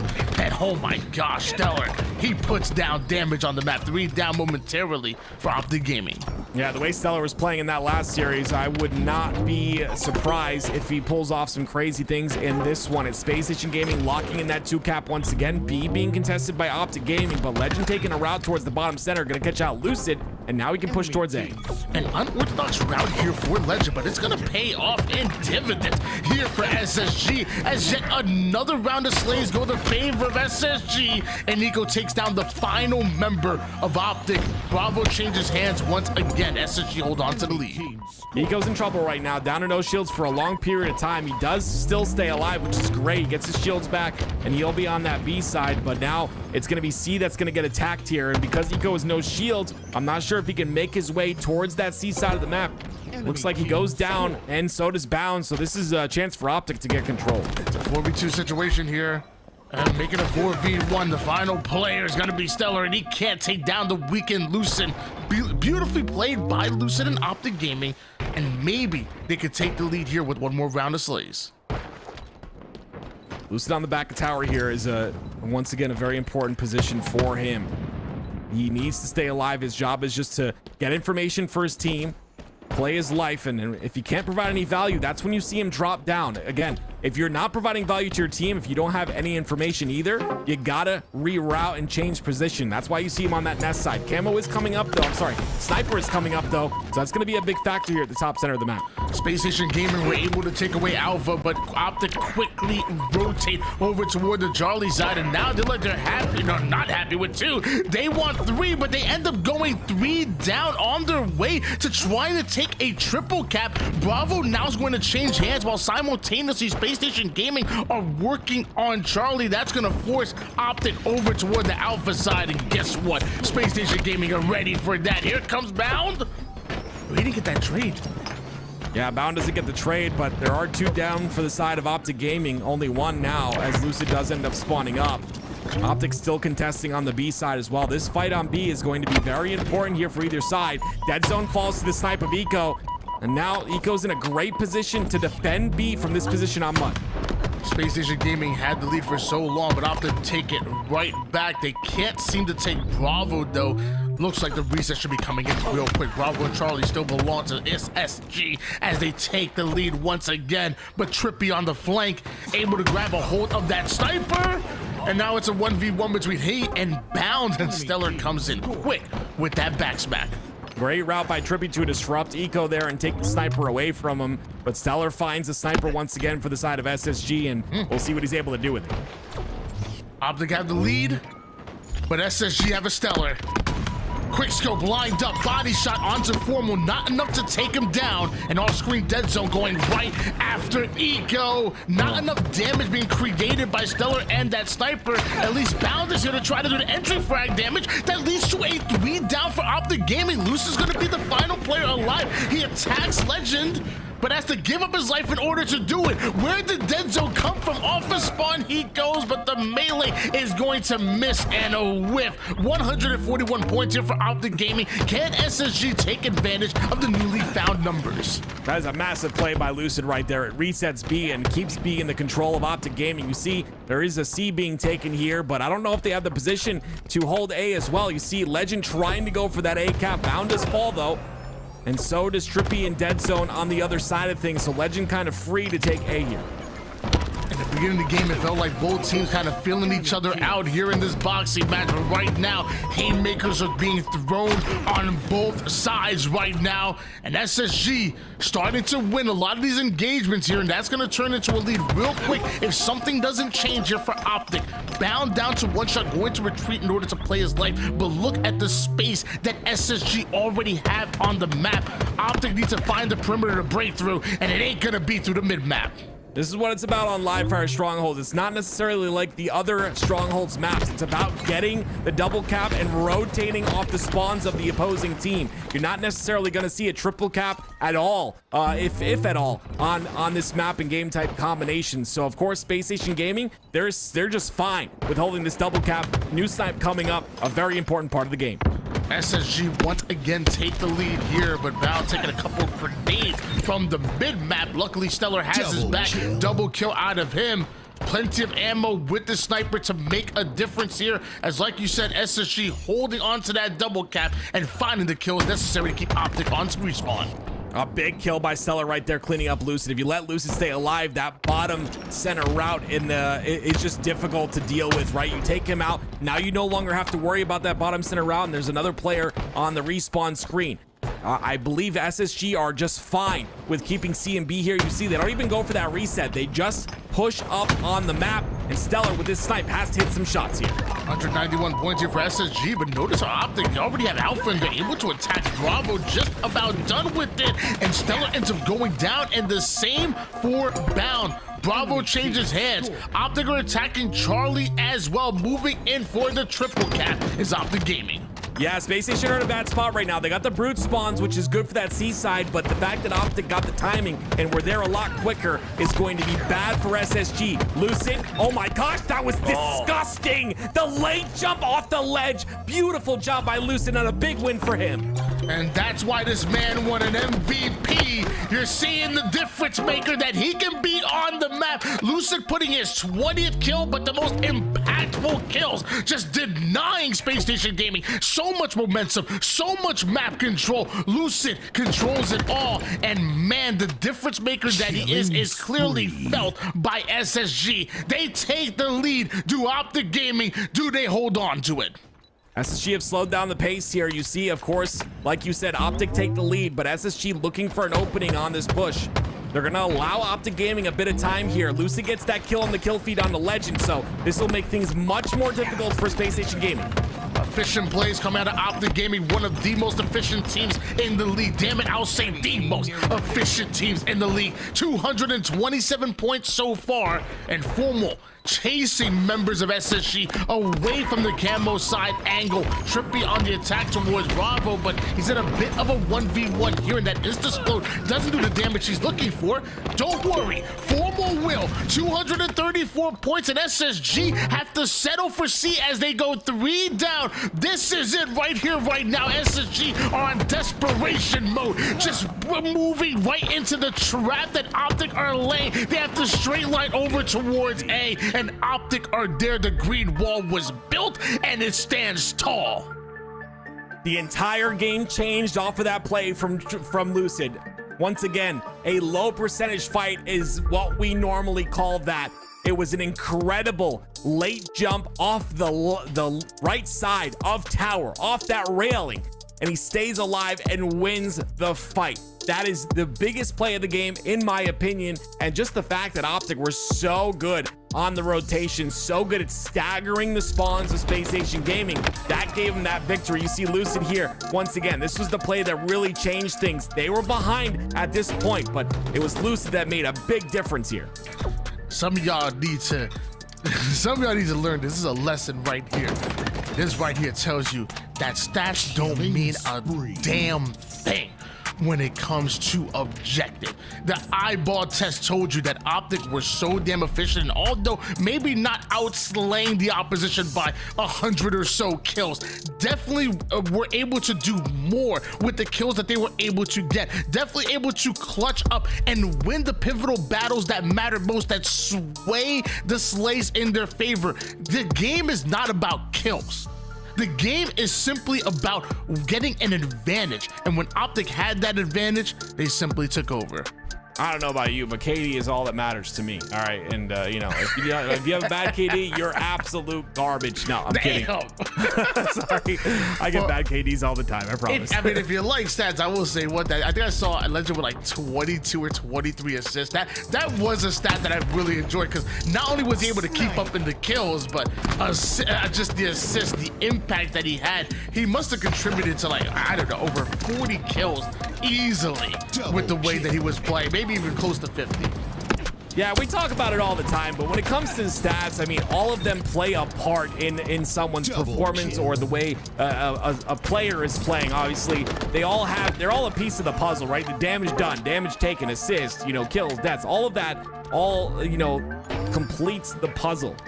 So it's important to look at that, but like Tony and I and all the casters really say pretty often, there's a lot of those plays that don't show up there. There's a lot of things that players do that don't show up there, and those things are the more important things of the game. You'll see so many times where if you're in matchmaking or whatever, a player is like, you know, positive 10 or positive 15, and he starts yelling at you, why are you guys so horrible at the game? But that same player is making the worst plays possible, spawning your team in the wrong positions. There's just a lot of things that go into it. It's not just about kills and deaths. But regardless of that, I'm really impressed by OpTic. They come in off of, we're talking an hour and a half break at least, and they come out swinging. Obviously, it was a very slow start, and it's just going to be, you know, these guys, they were sitting waiting for a while in that grand finals, but they came to action and they clicked. They started to click once again, and you love to see it. You love to see that out of OpTic. Of course, we have Recharge Slayer coming up next. I'm not even gonna lie to you. When you were going on your soliloquy of talking about there's a player going positive 15 in the lobby, they're making the wrong plays, blocking this ball. I swear I thought you were talking about yourself.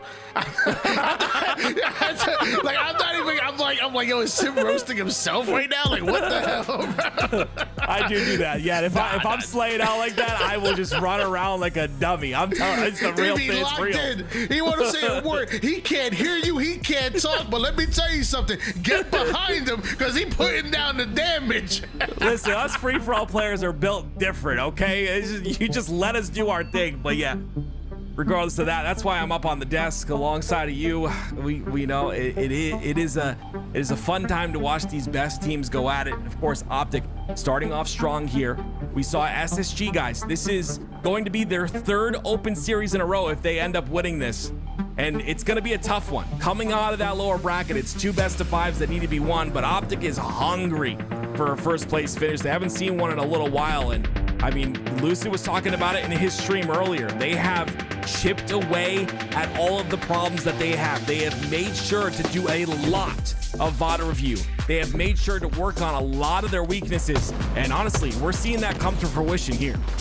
You know, it's crazy because you talk about the uphill battle the Space Station Gaming have to accomplish in order to, with coming out of the lower bracket here in the grand finals, in order to become your champion. And normally I would agree with you. I feel like, yes, it is so tough.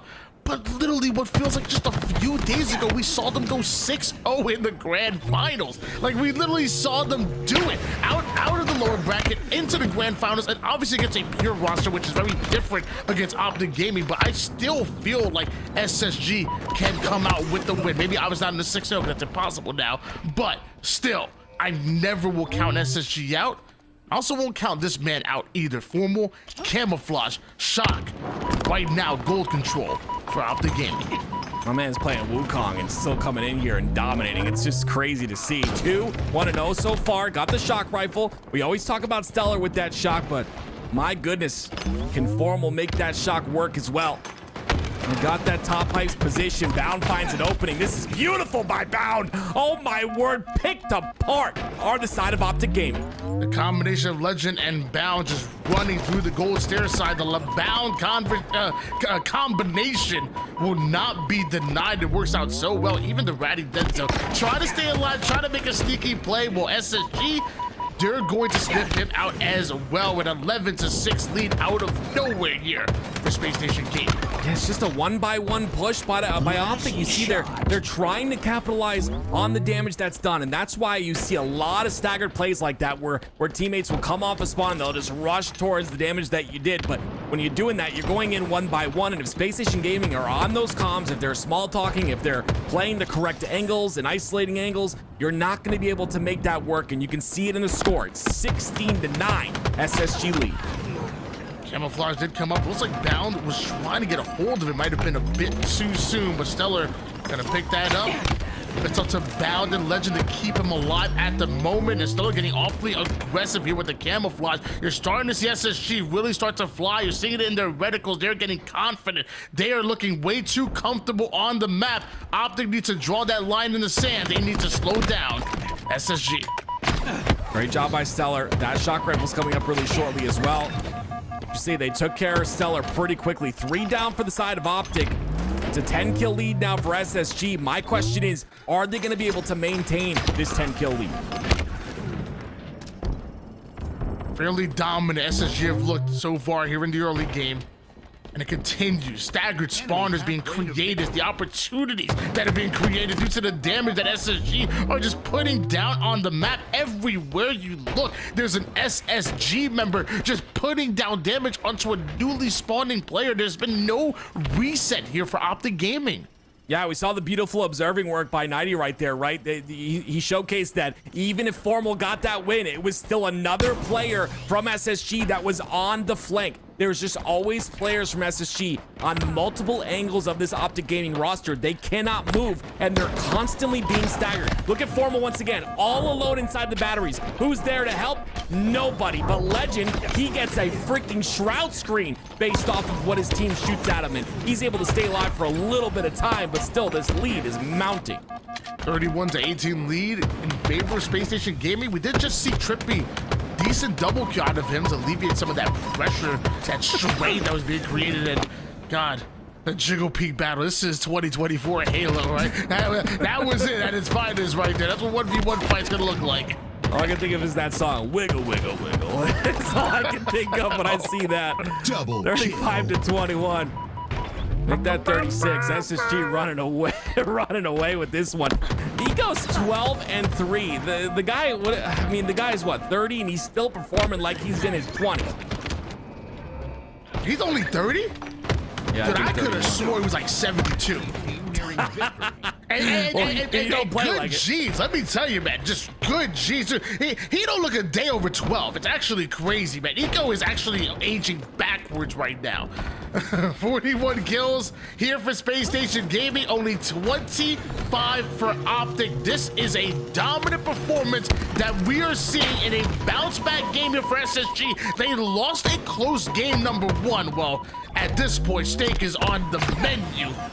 Hope you're hungry. I'll be honest, if the Ogres liked the new Halos as much as they liked Halo 1 and Halo 2, I think they'd still be competing to this day, okay? I think when it comes to the age thing, man, there's some Street Fighter pros that are like 45, still competing, still winning. I just think you just have to have that passion, have that determination, make sure, you're staying fit. I think you can do it. I mean, Ogre 2 still got a little bit. I've seen him play a little mouse and keyboard action, dude. I mean, obviously a high Onyx player. He's still got a bit. I don't know, man. If Tools was in here, it'd be like, yeah, man, back in his day, plumbers played the game. Yeah, I don't even. Goodness me, Tools. But that was a great Tools impression. Let me tell you. Yeah, that's what he sounds like in my ears. You know that. By the way, it's SSG who are victorious by a lot, 50-34. I didn't expect to see a blowout that large, Tony. Space Station Gaming dominant and looking for that three-peat in the Open Series. Somebody in the chat asked me for a prediction in this game number 2 before the series even started, and I threw out a random. I said 50-42 in favor of Space Station Gaming. I thought it would be a much closer one, but SSG speed running through that Slayer, and we'll take a look at the stats. 4,000 damage out of bound right there. Only 6 minutes needed to put in that 4K damage. Crazy. You know what's impressive to me about bound stats though? It's the damage taken. 4,000 damage done, only 3,500 damage taken. He's always that entry player. Most of the time he's that flank player as well, but he'll always kind of be that first player in. And the fact that he's doing all that damage and staying alive and, not taking as much is huge for bound. I think once he hits that stride, he's unstoppable, in my opinion. So we see that here, but of course the big person for me was Eco. 16 kills in this game, make that 17 and 6 by the end of that one. That is a beautiful stat line for Eco. It was OpTic Gaming that were quick off the jump early in the series, but again, just an answer back coming out of SSG and Formal. Actually, Formal and both OpTic and SSG members agreeing that, maybe not the cleanest server for whatever reason. Things being a little bit shaky right now. Hopefully, we're gonna reset the lobby, make a new one, and we'll see if that ends up working out better for OpTic going into this Empyrean capture the flag. I love me some Imperial CTF, and that's because you old heads are, oh my god, back in my day, I played on the pit and I had a oh shut up. Oh my god. Tony, you're like 2 years younger than me, man. I don't know what you're talking about. But I just love the fact that there's 2 snipers on the map. You get to see the best in the world go at it. Like, I'm assuming on one side, Stellar's gonna grab that sniper for SSG. Formal probably gonna grab it for OpTic, and watching the way they navigate the map, you know, both to find the angle on each other, but also to to avoid each other, avoid the opposition, and how they navigate the map is just, it's always fun to watch to me. So, Empyrean capture the flag, I'm about it. Well, as Tony the Dinosaur is talking about Empyrean, I want you guys to not be a dinosaur and go over to the YouTube and subscribe. Ladies and gentlemen, we're like 100 subscribers away on YouTube from hitting 10K, okay? If you love LVT and you're not subbed on the YouTube, you and I are gonna have a problem. You understand me? Don't make me come at you with my raps. But here we go. It's game number 3 here. SSG, dominant. Tie up the series at 1. Can OpTic bring this back? Trust me, guys, you don't want to be named in his next diss track, so make sure you sub to the YouTube, screenshot and send proof, because Active is coming at you. And OpTic may be coming back at SSG, because we saw OpTic take game number 1. We saw SSG with the answer back in that game 2. And now what I like to call the swing game number 3. Not only important to take the lead in the series, but to shift momentum, which, you know, all of us casters always talking about it, but it is a real thing. Momentum is so important, and I think you give a team an inch, they ultimately take a mile. Right now, it's SSG and OpTic fighting early here for that Rockets and Eco going right in. I was watching Luce's stream a little bit earlier, and he was talking about like what maps he would take out of the game. Solitude was one of them, and Empyrean was the other. But he said on Empyrean, his squad, OpTic Gaming, a very solid Empyrean team. He just said he's sick of playing Pit all these years, and I completely understand, but they are a good Empyrean team. So Space Station, OpTic, this is going to be an even match. Oh my word, that was almost disgusting by Stellar. It was almost a 2-for-1. Drippy's down to no shields. He'll take him out as well. 3 down for OpTic. And the timing on that was actually crazy. I really thought he hit a Quigley. Maybe he hit a Quiglly body shot. I don't even know, but impressive snipes coming out of Stellar as he rotated over toward the long haul side. SSG attacking the high side of the map, forcing OpTic over toward the courtyard spawners, and now just one more Slayer or 2, and we could see a run here for Space Station Gaming. That's up to Stellar, and if he can hit these shots, though. I like the rerouting here, just to make sure no one's coming through towards the bottom of training. Make sure to take care of the spawners on the snipe side as well. Stellar in a great position. If he can get this kill on a Trippy, and he does, Tony, Stellar is absolutely frying with this snipe. Hasn't died just yet. And Lucid found out the hard way. You don't want to mess with this young man when he's moving and grooving like this. 2 bullets in the chamber and doesn't need to waste one on dead zone. Lucid finally able to take down Stellar there. Eventually 3 down goes Space Station Gaming, and Legend gonna have to play this on OpTic side of the map by himself. Yeah, there's certain situations that you see and you're like, yeah, there's no way Stellar's getting out of that one, and he's gonna get his first death because of that. But Legend still is a player down below, wants to get the kill on a Trippy, but it's gonna be Legend actually that ends up falling, but Bound ends up getting a clean triple kill. The overkill's right in front of him. Will Lucid give him the chance? Oh, that is tippable by, is that what the kids say, Tony? Tippable by Lucid. Lucid does end up trading out his life there, takes down Bound, who was on an absolute roll. So sometimes you gotta heat check that man. With Overshield and Rockets coming up, big kills across the board for OpTic, but will it be enough for them to grab the resources that are oh so important on the map? Bound is there. Lucid jumps, oh my gosh, he just jumped over that rocket. He's got a rocket to work with too. Legend, oh no. Yeah, I was gonna say, there's no way he goes for this, right? Yeah, he's just gonna play defensive on the green wall. Not very easy to nade this green wall from the position that Legend's at, but Legend gonna take a rocket to the toe. He'll go down. It'll be 3 down for OpTic though. Space Station answer back, and a clean kill by Formal. That's 3 down for SSG.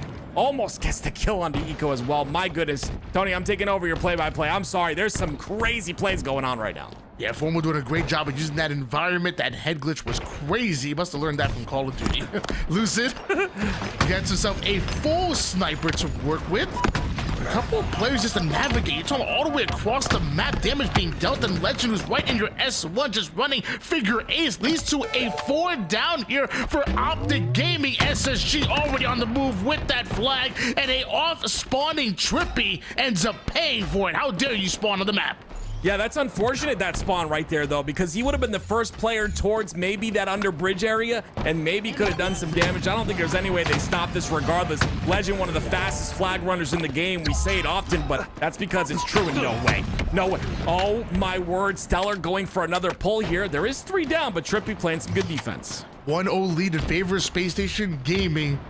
Trippy's defense right now holding out SSG as he still has 2 bullets to work with the sniper. If he doesn't reload it soon, I'm gonna freak out by OCD. There we go, thank goodness. Trippy with the reload.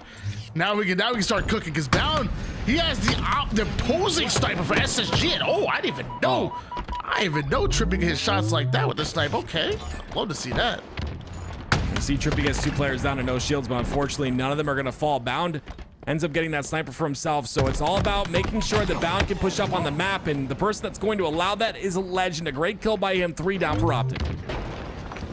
Overshield the Rockets coming up in less than 30 seconds here, and look at the attack from SSG. No man left behind with that double push out of Eco and Bound. Bound gonna get his shields back and avoid every nade in the book being thrown at him. The cleanup onto dead zone, but can't stay alive right as Overshield's about to come up.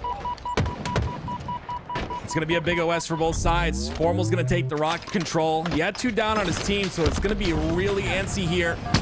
He gets 1 down and no shields. He'll be able to clean up 1, but both those rockets being wasted, you'd want to utilize those rockets if you could for a flag pull here. But honestly, Space Station Gaming are 3 down. There's maybe a chance OpTic can push up on the map. Great job for Stellar staying alive, not only taking down the one-shot player, but also even getting a melee off before being taken out. Excellent damage coming out of Stellar, currently 13 and 6. Meanwhile, Trippy is pushed up over toward the green side of the map. He has to be careful because Eco is on the attack. This fight is very important here for both squads. You can see it's 4 up for both sides. Formal's going to be the first one to fall for OpTic, but Trippy just trying to activate on some damage that's done. It's just the thing is, OpTic are very aggressive on the side of SSG, but SSG continue to trade, and now Bound is through and he's going for a pull. Sniper's about to come up, and Bound not able to take down Formal, and OpTic are sending bodies from the courtyard spawner to be able to clear out that flag side. And Formal's the first one to grab a hold of the snipe, and I thought he was baiting out that snipe on the other side of things, but Bound gets away. Can't say the same for Eco. That's a beautiful flick up by Formal. Once again, the little micro and his flick to get that headshot. Because of that, it'll be 2 down for SSG. Eco does spawn back up, and Formal's gonna be aggressive. This is the play right here, Tony.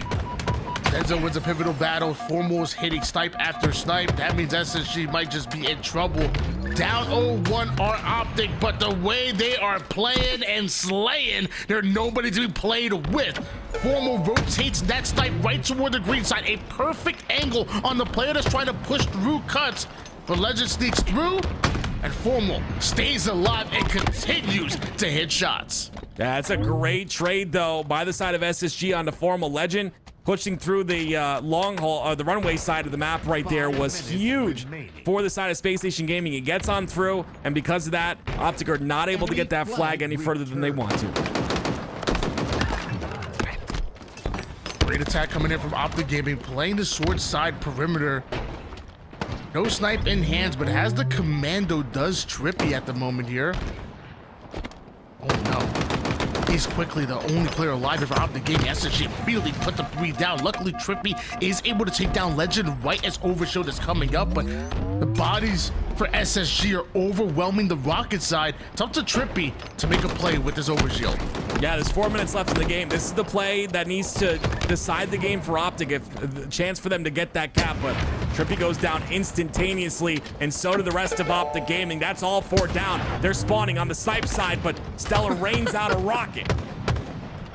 High risk, high reward rocket going down. I think he did the damage that didn't exactly get the kill he's looking for, but it doesn't stop Eco and SSG from moving this flag through the long haul side. Excellent damage coming out of Stellar, and although he doesn't get the kill, SSG get the cap. Yeah, it's still a lot of pressure here that they're putting on. It's OpTic Gaming. Dead Zone's already gone down, and so does Trippy. So SSG don't have to worry about the counter cap. They're sitting nice and comfy here. Formal down to one shot. Wants to get his shields back, but Stellar wants to get the kill before that happens, and both players end up splitting the difference, trading out their lives there. As Legend, excellent damage out of him, forcing Trippy all the way through the long haul side. Looks like he will double back for him. OpTic aggressive on the offense right now. SSG's defense needs to drive him out. Yeah, players are split on both sides of the map. OpTic are in the driver's seat right now, though, because they do have 3 down for SSG. It's bound the last player alive, but he's on the OpTic side of the base. 2-0 lead, still in favor of Space Station Gaming. 3 minutes left in regulation, and Lucid running that flag through the long haul side. Bound steals the sniper of OpTic, but can't do much with it. Gets shut down immediately. Formal takes it right back. And now Formal on the tower side with the snipe. Finds the glutes of Legend. It looks like the pressure alleviated once again. OpTic not only capping a flag, but also stopping the counter cap opportunity. Yeah, it was Formal with that big shot that stopped that opportunity, and it's the big shots like that that you need to hit. Lucid unfortunately hits a nade. I don't know how the heck he just spawned down there, but he did, and he ends up going down because of it. You can see the flagpole still comes out. It's only 2 minutes and 24 seconds left, but SSG are still holding forward on the base of OpTic. Stellar with the snipe. That was a momentary 3 down for OpTic Gaming, and Stellar finds the final player and the spawning players from OpTic. It is a courtyard side run, but a bit of a fumblerooski here from Eco. Will that allow OpTic to be able to push up and stop this flag from making it over toward the cuts? Formal's the only player alive, and he ends up going down here, and that's it. SSG taking game number 3. Wow, huge game by SSG, and now they lead in the series 2-1. My goodness gracious, it was again such big plays by the side of Formal, but SSG kept pressure on that courtyard side the entire time. They forced the spawns where they wanted them, kept in the courtyard. Lucid spawned courtyard, even though there was so much pressure on that side of the map, but I mean, regardless, him going down in that situation and then the pressure continuing on from SSG won them that game. 2-1 series lead here for Space Station Gaming. You're in your grand finals. The team that made it out of the lower bracket is 1 game away from resetting the bracket, and not but dude, 6,600 damage out of Legend, bro. Wow. I'm telling you, one of the best in the freaking game, and putting on an MVP type of year. Here in his first year in North America, MVP year, and it is his first year competing in NA. That is crazy. That last play right there where he had a player on snipe 1, instead of going for that player on snipe 1, he goes for the player that's no shields. Again, maximizing damage before you go down. You get that kill on the player on the pit, I believe it was Trippy, you can turn around and get a melee as well. That's the mindset that Legend has, and that's why his damage is so high every single game. It's about maximizing your life, getting as much damage as possible in that life, and then if you can, stay alive as well. Legend, phenomenal player, always has been. It's good to have him in NA. Yeah. Sorry, you man. We just poach some of your players. All right? That's what we do. All right. Hey, we poach Sap and Buttons. We poach Barcode. And who's next? All right. Listen, the USA is only good in COD and Halo. Every other esports title, everywhere else has the crown. So we'll take those players. We need to keep our crown. SSG again up 2-1 here in the series. And is there something that you're seeing out of this SSG roster, or maybe not seeing out of OpTic Gaming, that led to this point where they're 1 game away from resetting the bracket? something I'm noticing, and I hate to point out players because I absolutely have respect for all these players on both rosters, but Dead Zone having a little bit of a flat performance in that game, and I think if he can pick up his slays like we know he can, he's one of the best players in the game. There's a reason why OpTic picked him up, but he's got to pick up those slays, at least pick up the damage, try to be involved in more fights, and play those angles a bit better. Gonna be keeping all eyes on Dead Zone. So far, the first kill in the game here for OpTic Gaming, but about 30% done with this hill are Space Station Gaming and Dead Zone with the nades going down. Can't quite win that gunfight against Bound. SSG getting a lot of free time here. Formal's going to go down as well, and that's kind of a late death for Formal. Dead Zone's going to come up, but OpTic, because of Formal going down there, are going to be down in numbers still. They're going to be forced to get a trade, and they do on the Bound, but Dead Zone, he has the shock. Let's see what he can do with it. Close to a quick capture here by Space Station Gaming. OpTic haven't even set foot in this bottom mid-hill. Finally, though, numbers start to favor them, but Legend just flies right in. The confidence and the audacity on that man right through the middle to steal away the first hill. OpTic didn't even have time to react to that. Yeah, Dead Zone unfortunately has that shock rifle, but hasn't been able to find any angles. Finally, he does, and that's what you need as a player like Dead Zone, right? You find that first kill, you get that little spike of dopamine, and you can continue on. And we'll see if Dead Zone can continue on with this shock. He's got one bullet left, makes it count as well. Beautiful shots, 4 and 2 for Dead Zone. Now it's up to Dead Zone and Trippy to try to infiltrate the yard side. Finding the one-shot Stellar is going to be huge. 3 down to Space Station Gaming. OpTic pushing forward.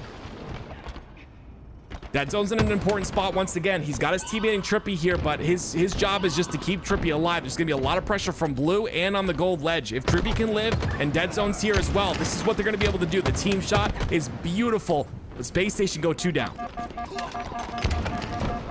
Off-screen Bound was able to take down Trippy, and Formal luckily getting his shields back, staying alive, but some excellent nades out of Bound in order to deny access over toward the U-turn side. He doesn't stop. He just took down 3 members seemingly by himself. Trippy's now going to be the final player from OpTic, and only so much he can do to try to get SSG out of this hill. In fact, he's being chased. Yeah, I love that. I love Stellar's ability to stay alive right there. Waits for Bound to come off a spawn on the loop side. Bound gets a double and a killing spree, and stays alive for that other kill as well. Stellar has the camo here, but it's gonna go away in like 2 seconds. So not gonna really have much more impact to give with this camo. But regardless, he's given the information on the push, and now it's up to SSG to stop that push from happening. Oh, knowledge is power there, and that information allows SSG to be perfectly prepared for it, and eventually they simply get OpTic out of the hill. They get him out of yard, and now OpTic is spawning all the way on the opposite side of the map and are forced to punt this second hill, which might just be 2 in a row for SSG, who just stepped foot out of the hill to bait OpTic forward. Enemy team score. There it is. Space Station Gaming will get a cap. That is a 2-0 lead now, and they are already 2-1 in this series as well, so a chance for them to continue on this momentum. Trippy can change all that, though, with this shot. Want to see if SSG's strategy of stepping out of that hill to push, make OpTic push forward and then capturing the hill is going to work out for them. And so far, it looks like it does, because OpTic do end up going 3 down. And although Trippy does have this shot, it looks like SSG attacking the hill. He needs to hit shots just like that as he takes down Bound. And Legend gonna hit the black screen as well. Well played here for OpTic as they take back control of the cafe side. I love what SSG's doing right here. You see, they're not stepping in the hill until they feel comfortable with the slays that they're getting. They're going to wait till they're all 4 up, and then they can go for that hill time once they get a couple of slays. You see the first slay goes into Formal right there. Trippy still has his shock rifle with 2 shots left in it. We'll see what he's able to do. 1-shot eco, but he still has that camouflage. Trippy trying to find exactly where SSG are going to be attacking from, and there's the camo getting value. OpTic Formal, the last player alive, and he's dealt with as well. So that was a momentary 4 down for OpTic. SSG right on that hill, right on their setup, and waiting for the spawn is OpTic Gaming. Eco's really planting that shock rifle right in the position away from Dead Zone. Dead Zone's going to go down once again, and Eco will stay alive as well. There's no more shock rifle to use, so not only do they use the shock rifle for that first kill, but they also have the timing as well for the next couple of kills, especially when those spawns are staggered. And you see they're doing just that. It's 3 down for OpTic Gaming. Enemy about to OpTic Gaming are simply getting outplayed right now. There is nothing that is seemingly going in their favor. The eyeball test will tell you that right now SSG run Solitude. OpTic down 0-3 right now. We're in the grand finals through the winners bracket with that advantage, but if things continue to go this way, they will lose that advantage. This bracket will be reset. The duo of Legend and Bound really impressing me here. 15-7 out of Bound, 12-4 out of Legend. Just doing massive damage on the map, and we'll see if OpTic can bring this back. It's only 3 caps and still a ton of time to work with, like you mentioned, so we'll see what OpTic can do with 3 down for SSG. Setup locked in for OpTic. Not much time on their side. 2 minutes and 30 seconds left of neutral time. As long as OpTic stay in the hill, they don't have to worry about that time winding down. The hard part is staying in the hill because Stellar has just leaked through the defenses of the green wall. Oh my goodness gracious. The thrust changes everything, Tony, and it's crazy to see OpTic Gaming go 4 down. They were so close to getting that first hill. Close but no cigar here. And mind you, on top of that, Bound was able to grab a hold of the camouflage as well. So now everybody funneling from the flower side towards the yard. This doorway just ain't big enough for 4 of them, as OpTic have no chance of making it through yard with the way that SSG are blocking every line of sight. And mind you, SSG have purposefully not stepped foot in this hill. At this point, they have chosen to play the shot clock, and with less than 2 minutes on the clock, I don't know if OpTic are going to be able to put 3 on the board.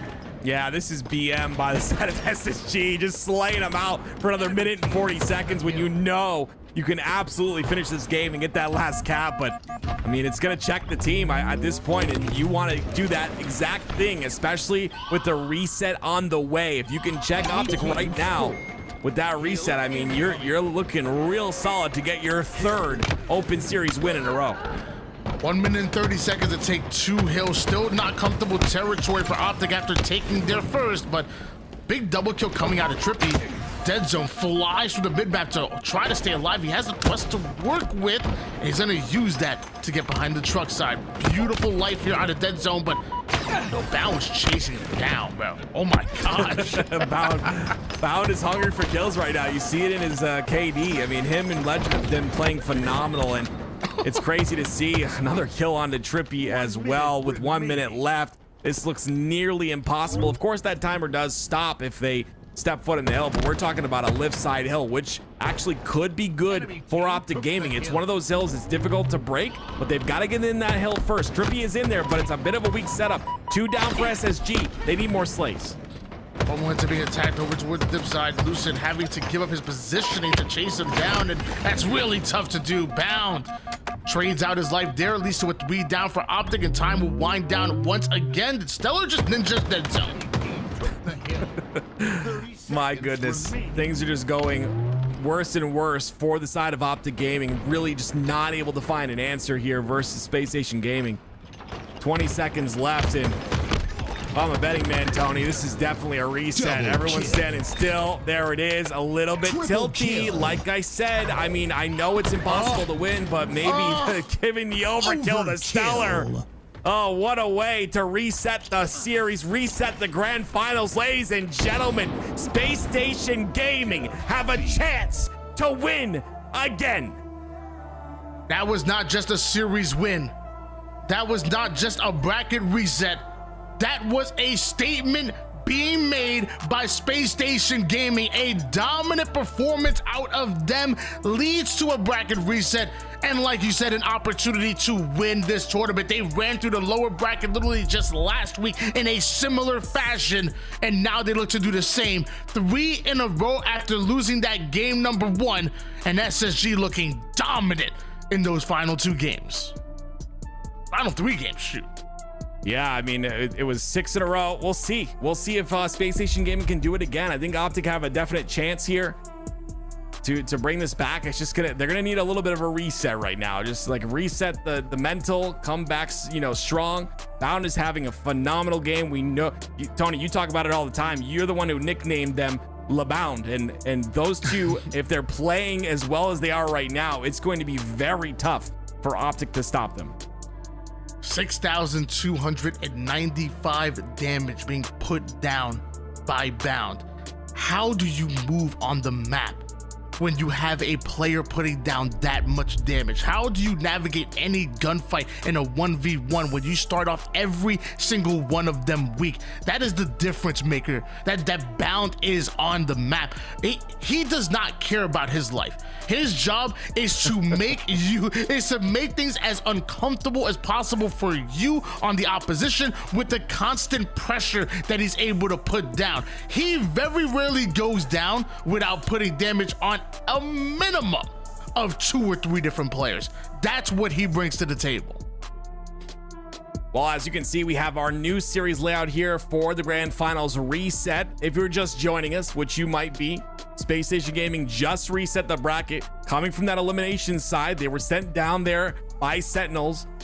Because of that, they have to win 2 times. And it's Space Station's chance to get that reset going and make something happen here. But OpTic, if they can reset, maybe they have a bit of a chance. It's going to take a big mental reset here, though. Hey, this is going to be tough. It's with the way that Space Station Gaming is playing right now, I don't think there's anyone in the world that can contest them. They have been unbelievable thus far, and well, it looks like Stellar's having one of those MVP performances once again. And as we went through these replays, I mean, Tony, just sound off on what you're thinking about this Space Station roster and whether they can complete the 3 back-to-backs, or if OpTic Gaming maybe has their chance in the second best of 5. I mean, I don't think there's anybody who was watching that first Grand Finals Best of 5 series that's going to sit here and say that SSG cannot win this tournament. I mean, that obviously game number 1 goes towards OpTic Gaming, but that was a very tight game number 1 in which SSG had to lead plenty of times, including up into that 200-point mark. Since then, it's literally been all SSG. It's crazy how dominant they've been. So I mean, there's no way that anybody who was watching that first best of 5 series doesn't believe that SSG can win another tournament.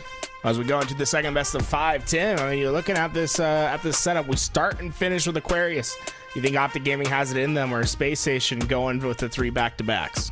Well, I see a little bit of time in between these 2 series, and I mean, yes, of course, OpTic knows they don't have a chance to win at the very end there, which means they're going to stand still, put the controllers down. But I don't know what the comms sound like. I don't know if there's any tilt going on, but I think that's going to be a big factor. If there was, there needs to be a bit of a reset here going into this next one. But at the same time, like Tony said, SSG look phenomenal right now. And I'm going to be honest with you, they're hungry for that three-peat. They won the land. They won 3 in a row for the Open Series. I mean, these guys are dominant right now, and it's great to see online. Well, folks, if you are watching on the YouTube, say, give us a little subscription over there. Right now, I think it sits at like 60% of people that watch us on YouTube aren't subscribed to the channel. We're getting real close to that 10,000 subscriber mark. Would love to hit it today. I think we've already had over 100 subs added to the channel today. We've got like 2,000 people watching on the YouTube right now. So if you're watching, come shout out. Give us a follow over there. If you want to play in some of these competitions here today, we got a couple coming up. Sign up for the Forge Hub tournament coming up September 1st. $5,000 on the line, 4v4 settings. Get yourself set up and competing over there. Or if you're a free-for-all phenom, we got FFA Fridays with LVT Halo Native Gaming, $1,000 between all regions. You can play whether you're from Australia, Europe, North America, or Mexico. There's money up on the line and pro points that can help your seeding in these FFA tournaments at LAN. Get yourself involved, get yourself signed up, and ready to compete. The LVT Halo broadcast is not going to end today. All right, we go in, we watch everything today, we'll have the rerun, and then we're going to go right into tomorrow, where the free-for-all will start 6 p.m. local time for whatever region you are in. Then after those tournaments, we'll be having the HCS Salt Lake City qualifier, where teams that have not yet earned their spot will have the chance to play for those coveted remaining spots in each region. We'll be covering North America as we see who will be joining the top 6 teams that qualified at HCS Atlanta. There's a lot of teams on the outside looking in, and we'll be able to bring you guys all that action here on Twitch and on YouTube. That's See a y'all. crazy stat that you put out there, that 40% of the people that are watching on YouTube aren't subbed to the channel. What, No, you know what? 60% aren't. 40% are. That is even crazier. Let me tell you something. Y'all are losers. Okay, if you're not subbed to the YouTube channel, you're a damn loser. How do you come in and week after week and you search up LVT Halo on the search bar, HCS Open Series on the search bar, and you click on it week after week after week? Do yourself a favor. Sub to the channel. Put the notifications on. Why are you making this harder for yourself? Like, you're legitimately making it harder for yourself. Don't worry. I'm gonna give you a pass right now. I'm gonna give you an opportunity to redeem yourself. Press the sub button now, and we won't talk about it. What the? He's on a flashback, bro. I was say we're less than 50 subscribers away from getting to 10,000 subscribers. It's been a big goal for us to focus on the YouTube this year, and it's been growing like crazy. We appreciate everyone that watches over on the YouTube, and it's kind of crazy today. Our YouTube viewership, it's almost rivaling our Twitch viewership today. So shout out to the folks watching over on the YouTube. But go get yourself signed up. We post not only the live streams, but also matches that you'll see throughout the day. The best of the best matches go over there on the YouTube. Yo, YouTube chat, put your rank in the chat right now on the YouTube chat. I want to see everyone's rank in the YouTube chat. Yeah, we're gonna compare the two. It's like who wins. Yeah. YouTube Twitch or chat, Twitch. put your rank in, and then YouTube put your rank in. We're comparing. Dude, who are the better viewers? I mean, it has to. Who are the? Make Dude, them it fight, has to dude. be Twitch, right? Like, there's no way Twitch is getting beat out on YouTube on the skill, right? Twitch. I mean, we're gonna have a big team battle tournament I have between seen our a Twitch lot of viewers golds in and Twitch. Damn. Ain't nothing wrong with being gold, though. You know what I'm saying? I wear gold all the time. LVT gold, baby. Get some of those jerseys as well. Founders edition in chat. You can get yourself a subscription. But thank you everyone for watching. I mean, this has been a great tournament. This is obviously our last best of 5. I'll be filling in for Active here. Tim, I mean, before you go, you got any last words you want to say to the stream? Yes, sub to the YouTube channel, or you're gonna end up in my next mixtape, and I'm gonna be roasting you. Later. MC double Active E. Oh wait, I said that wrong. He's out. Second grand finals on its way. The bracket has been reset. Space Station Gaming trying to go back to back for the third time, but standing in their way is the Green Wall and the members of OpTic Halo. Lucid, Formal, Dead Zone, and Trippy look to cause the upset and get themselves some much needed momentum going into Salt Lake City. Well, OpTic Gaming have another chance in order to win this tournament. I'll be honest with you, that first best of 5 series definitely feels like they have more in the tank, and apparently so do Space Station Gaming. They're in for the long run. That's a quick 4 down and a quick flag being ran by SSG. And doubly effective here from Bound as he was able to get those kills, but also wait on that overshield. Tanks the nade because of it, and well, we're 30 seconds into the game. It's 1-0 Space Station Gaming. Bounds over toward the P side. Damage across the map onto Lucid, but still 2 down are OpTic Gaming, and Bounds gonna fly in there. Lucid, so crafty, able to stay alive. Excellent shots out of him. Lucid taking things into his own hands. Bound was able to be awfully aggressive at the beginning of this game. He gets 4 in a row before he goes down, but OpTic Gaming are just stuck in their base. They need to find space, but SSG are suffocating in their pressure. A blanket of yellow that has just traversed this entire map. It doesn't feel like there's anything OpTic can do. They have to start winning the slays. 1-0 lead here for SSG, and it could turn to Moore's Legend, moving that flag from util to util, and Lucid is on the overextension. Formal's there, and it's a 3 down for SSG, so there should be a return, you would think, theoretically, for OpTic, but it's kept alive. SSG, they're scrappy with it. I just want to give a shout out to the YouTubers. 10,000 subs on the LVT Halo YouTube. Special day for us today, and well, we'll have to see who will have their special day tonight. We're in the second grand finals. The bracket has already been reset as Space Station won the first series 3-1. Can OpTic bounce their way back? Overshield coming up in just a few seconds, and the slays are going either way, but no one has the high ground for that overshield right away. Decent job of Drippy putting down damage and trying to stay alive right there, but SSG are relentless with their attacks. We see Eco with the green gun, draining most of the overshield from Lucid. He still has shields to work with, but doesn't have the double shields anymore. And it's a fair 1v1 and one in which Stellar shuts him down. Stellar is in between two players, trying his best to get his shields back as Legend comes through for the help. Able to get so much damage in from the mid-map. Stellar was able to get his shields back, but he's not quite done yet. Working through, OpTic Gaming's push is over before it could even begin. It didn't feel as if Space Station felt any of that pressure of OpTic Gaming at their front lines.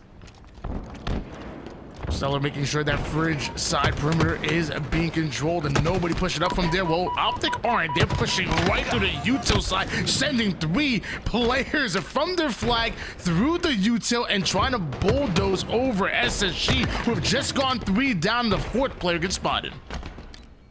Trippy are able to work up onto this P side. OpTic Gaming trying to hold a strong line at the midpoint of the map, but so far, it's been tough for them to get forward. Space Station game, you can see how coordinated they are. They do not let players slip by. Oftentimes, just half damage being done, and you can see that in the assist column. Legend rocking with 7 for his team thus far. Stellar with a straight line, looking to create space all the way toward the util side, and now has his teammates with them. So a single push now quickly turns to a double push out of SSG. Stellar with the green gun, player being oh so elusive, but luckily Bound and SSG have now cornered OpTic in their base. They are stuck right now, and it feels like only a matter of time before SSG collapse. It's been a patient game from Stellar. He didn't try to push up until he had that noob combo up and ready. He found 3 players on top of each other. Unfortunately, that noob combo didn't supply the splash damage that would have been necessary for him to get out. Instead, it's an opportunity for OpTic Gaming. Not only were they able to get the clean wipe, but they also have the overshield on their side now. We need to see this turn into some sort of offensive pressure that we just haven't seen from the green wall. Formal slips out of that push from SSG, grabs an overshield and gets value out of it immediately, and continues to rain down the pain onto every member of Space Station Gaming. Formal starting to heat up. Formal showing what he is able to do when he's backed up against the wall in enemy lines. 2 players left and right, and he's not missing shots. Bound making it hard, but Formal just is that damn good. Double for him, and it might just turn into more. Green wall equalizes 1-1 apiece. What a bounce back, and it's all started by this man on screen. And the crazy part is he's still alive. He's still putting down that damage, but Legend confident enough to play that 1v1, play that pivotal fight, and simply wins it. And now Trippy overwhelmed here. SSG clear out their base for now, tied up at 1 apiece. Trying their best to clear Space Station. They've had so much momentum this game, but for the first time, it feels as if they're playing on their back foot. Bound was able to find Trippy. He had no idea that there was a player just standing in the middle. Bound patient with that last shot. Great awareness from him, knowing that he had to make sure that one counted. Lucid with the cleanups and oh my gosh, the movement, the shot, man. This is Halo Infinite played in 2024. Lucid, you can't fool him. He knows how to put that reticle on the head. Those late jumps that can be effective in your matchmaking lobbies, so you better think twice before Lucid hits you in the dome. Unfortunately for him, he just runs out of ammo. His reign of terror is done. Overshield's up. Formal could be the player that gets it back home. It's the one-on-one. Formal versus Ego. Overshield for Formal, but down on the ground as Bound was able to find the equalizing kill. Had to juggle that thrust and overshield, but at least he brings the overshield over towards his teammates. And Dead Zone cleans it up real quick, but doesn't really do much with it. Excellent job by SSG of simply melting it with their bandits, but SSG ended up going 3 down. Legend, the final player here. Watch these 2 players in green fly into this base. They're trying to ensure that they get the slays first, but Legend has been patient. Something that you don't see from him is standing back, not pushing forward on the map, understanding that it was important for his team to get that first pick, and they stabilize in their base. OpTic Gaming's push is over. Dead Zone with the Insta-Splode stick. That was beautiful over towards the P Street. Let me tell you, Walshy right there gave a little wink and a nod. He's happy with that one. That zone is trying to do his best to keep that P tower control, but it just keeps switching hands. Bound able to get deep in. With OpTic Gaming being 3 down, Bound's going to be the one that gives information to the team. Not seeing any of those initial spawns, but here we see the pings, and they are coming out immediately, getting that information. Bound now waiting for his teammates to push up. It's him and Stellar that can cause the play. Multiple members of OpTic cornering their base, waiting for SSG to push forward here, and the bait and switch is going to take down 2 members of Space Station Gaming, make it 3, and now the defense should turn to offense. Eco takes down 1. Multiple times now we've seen both teams trapped in their back base use the strategy of stalling, turtling up, creating that hard shell that is catching players by surprise. It's a trap that's been laid multiple times, and we've seen pushes stopped from both sides because of this strategy.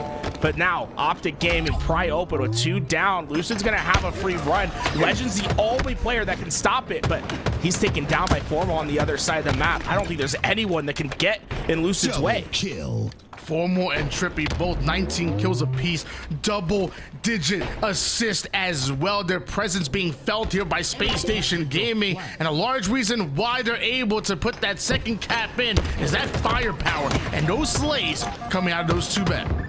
Formal's just so damn hard to take down. He's able to get the reversal, and he might not just be done yet. Stellar just survives, but not before the rest of OpTic is ready to attack. Doubles for Trippy as he's ready to hammer in through the doorway. Legend goes down. Trippy's on a rampage. Jiggle peek. Bound has to forcibly go toward the util side and gets put down there.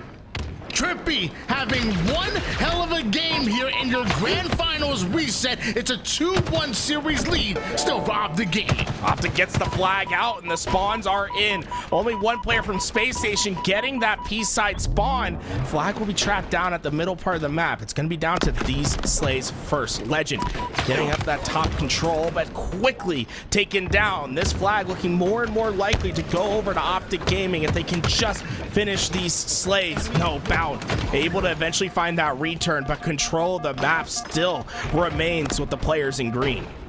Dead Zone being chased down. One shot. Legend not going to allow him to escape, and also grabs himself a thrust. He and Eco going to work the fridge side of the map, and with those nades, it seems like OpTic going to have the knowledge that SSG are on the attack here. Dead Zone waiting for the push.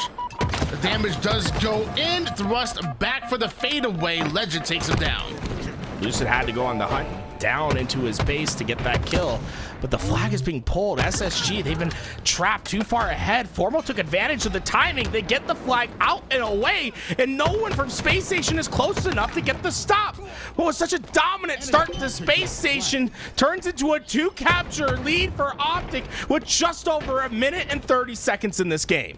OpTic clearly not happy with the results of those final 3 games that put us in this bracket reset to begin with, and now they're simply playing angry. The green wall looking like the green monster, the Incredible Hulk on the map, as Lucid refused to go down easily, taking 1 down with them. 1 minute and 20 seconds left in regulation for SSG to not put in just 1 but 2 caps against the OpTic Gaming defense. Trade for trade Halo will be good enough for OpTic at the end of this game. They just need to ensure that they take down their opponents with them. Do not let SSG have free reign. Do not go 3 or 4 down. And so far, desperate moves from SSG are required, and it's going to make the game state so much simpler for OpTic, as they know, look for the direct routes, find these players, and hammer them down. Time continues to wind down here. Like you said, SSG needs a few desperate attempts and needs to turn some lemons into lemonade real quick. Eco with the win against Trippy. He's been hot all game long. Dead Zone ends up going down as well. A 2v2 situation, and now 30 seconds, just 30 seconds on the clock. This feels just impossible at the moment. There's no players from SSG that are forward, and it was such a resilient game from OpTic Gaming. So many critical moments where they had to stand strong in their own base and were able to do it. And well, it was the 2 players in Trippy and Formal that just took their turns at making impact plays for their team. It lets them lead the grand finals reset 1-0 as they leave behind the last best of 5. 60 kills and 31 assists between the two. Trippy and Formal taking matters into their own hands, and the damage, the shot, the pivs, the impact that they had on the map was real on Aquarius CTF. Game number 2 going to be Solitude Slayer, and if OpTic play anywhere near the way they did on Aquarius, SSG, you're going to have your work cut out for you. Look at the damage that those two did. 74 and 75 apiece. Bound and Legend were trying to keep up, but that was just clean Halo from OpTic. And what was so impressive to me was how resilient they were. Remember, that one flag cap that Space Station had in the game happened within the first 30 seconds, but it wasn't like Space Station wasn't trying from there. They pulled plenty of flags throughout this game, but OpTic Gaming had strong defensive maneuvers throughout, and then were able to take advantage of the game after they figured out what the strategy was from Space Station. They were noticing a lot of players playing deep into OpTic's base. Well, they started to send players to overextend, trusting that their strong defensive maneuvers in their base would be enough to give them the overextend player timing to pull out flags. And what we saw, the dagger flag from Formal comes through with that third flag cap when he just overextends, pulls, and sees his teammates win the fights in the mid-map. You gotta think to yourself, man, OpTic just might have needed that break to refresh, because that game number 1 was a much different OpTic Gaming that we saw in the last 3 that SSG were able to win in the dominant fashion that they did. They seemed reinvigorated, they seemed energized. Did OpTic, that was a new energy that we just did not see at the end of that first series, but we're happy to see that here in that game number 1. For me, the question now becomes is, can you continue that? Can you keep that same energy going into game number 2 and beyond? As we move on into Solitude, you have to think back of the last best of 5 in this grand finals, where it was OpTic Gaming that came out strong out of the gate, winning the first game, but losing the Slayer by a significant margin, a 50-34 finish last time we saw them on the Slayer. SSG is one of the best Slayer teams around. It's going to be a tough game for OpTic. It's been an absolute banger of the grand final, some of the best in the world going at it, and let me tell you, far behind that bad kid Phantom in the chat right now. I promise you, in no way, shape, or form would he ever see himself in a lobby with any one of these players. We're talking about MVPs, we're talking about champions.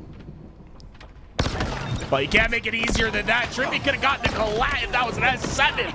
But the shock rifle can only take one at a time. The chain reaction wasn't enough to finish them off. And Bound, well, he suddenly found his teammate down, but he's the one that stays alive, and he might just get another. Oh, talk about showing resilience under pressure. Bound, he did not know what was happening for at least a second there, but was able to recover. Damage coming down from Eco, but Trippy still keeping that reticle straight. Gets the kill before going down himself, and Bound, he flies in. He gets any kind of information, and I promise you he's there, but apparently so is Lucid. Lucid goes up this lift. He's going to be the isolated player so far, but he's influencing spawns. He's trying to make a decision whether he opens up that nest or whether they're going to try to collapse in on blue. He's going to block it off for now. All the players at Space Station's position should be known from OpTic. It's just about executing on these slays. Trippy on the hunt. Legend survives. Thriving, getting his shock and finding the exit route. Gets out of dodge real quick. And now it's OpTic trying to figure out where the attack is coming from, because the other two of the members are off of respawn. The other two are trying to find some presence on the map and being attacked here by members of SSG. Aggressive is Bound and Legend just in the base, in the face of OpTic at every given turn, and it's a 4-kill advantage once again for SSG. You always want to try to stay out of that nest if possible as a team. Once you get spawn trapped there, it's so easy to collapse in. We saw Bound take advantage of those spawns, but he meant to grab that camouflage when he went top mid, but Dead Zone pushed him back, and it's becoming a much more contested fight for this camo that Eco's trying to get away with. He will pop it early. Formal's nades won't be enough, but boy, were they close. Eco just gets away with the camouflage. Some great movement coming out of Eco to dodge all of those grenades and stay alive with this camouflage. And now it's on the attack. They go to the one-shot, loosen the remaining member of OpTic towards the nest side. And look at how their reticles train on the staggered spawning members of OpTic Gaming. Trippy's one-shot, and Eco is here. Trying to clean up the rest. Dead Zone will be able to find those kills, but not before this lead has really grown for Space Station. And this is going to be the concern of OpTic. As they keep going down, the spawn traps become easier and easier for Space Station. They constantly know where these spawns are, and they're the ones that can choose how to push. OpTic Gaming having to play reactionary Halo, and it's just so hard to find those opening slays when you are. Bound is 12-3 at the moment here. The entirety of the OpTic roster have 18 kills as a unit. Bound is 12-3, and yeah, that one's on me. Yeah, I'll take it. That one was on me. My bad.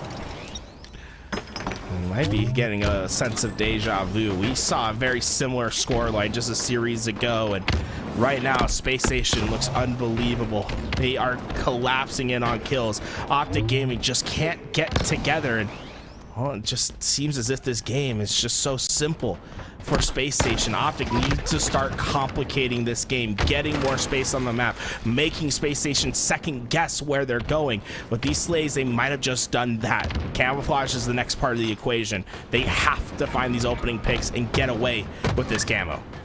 And for the first time this tournament, we're seeing Formal having a bad game.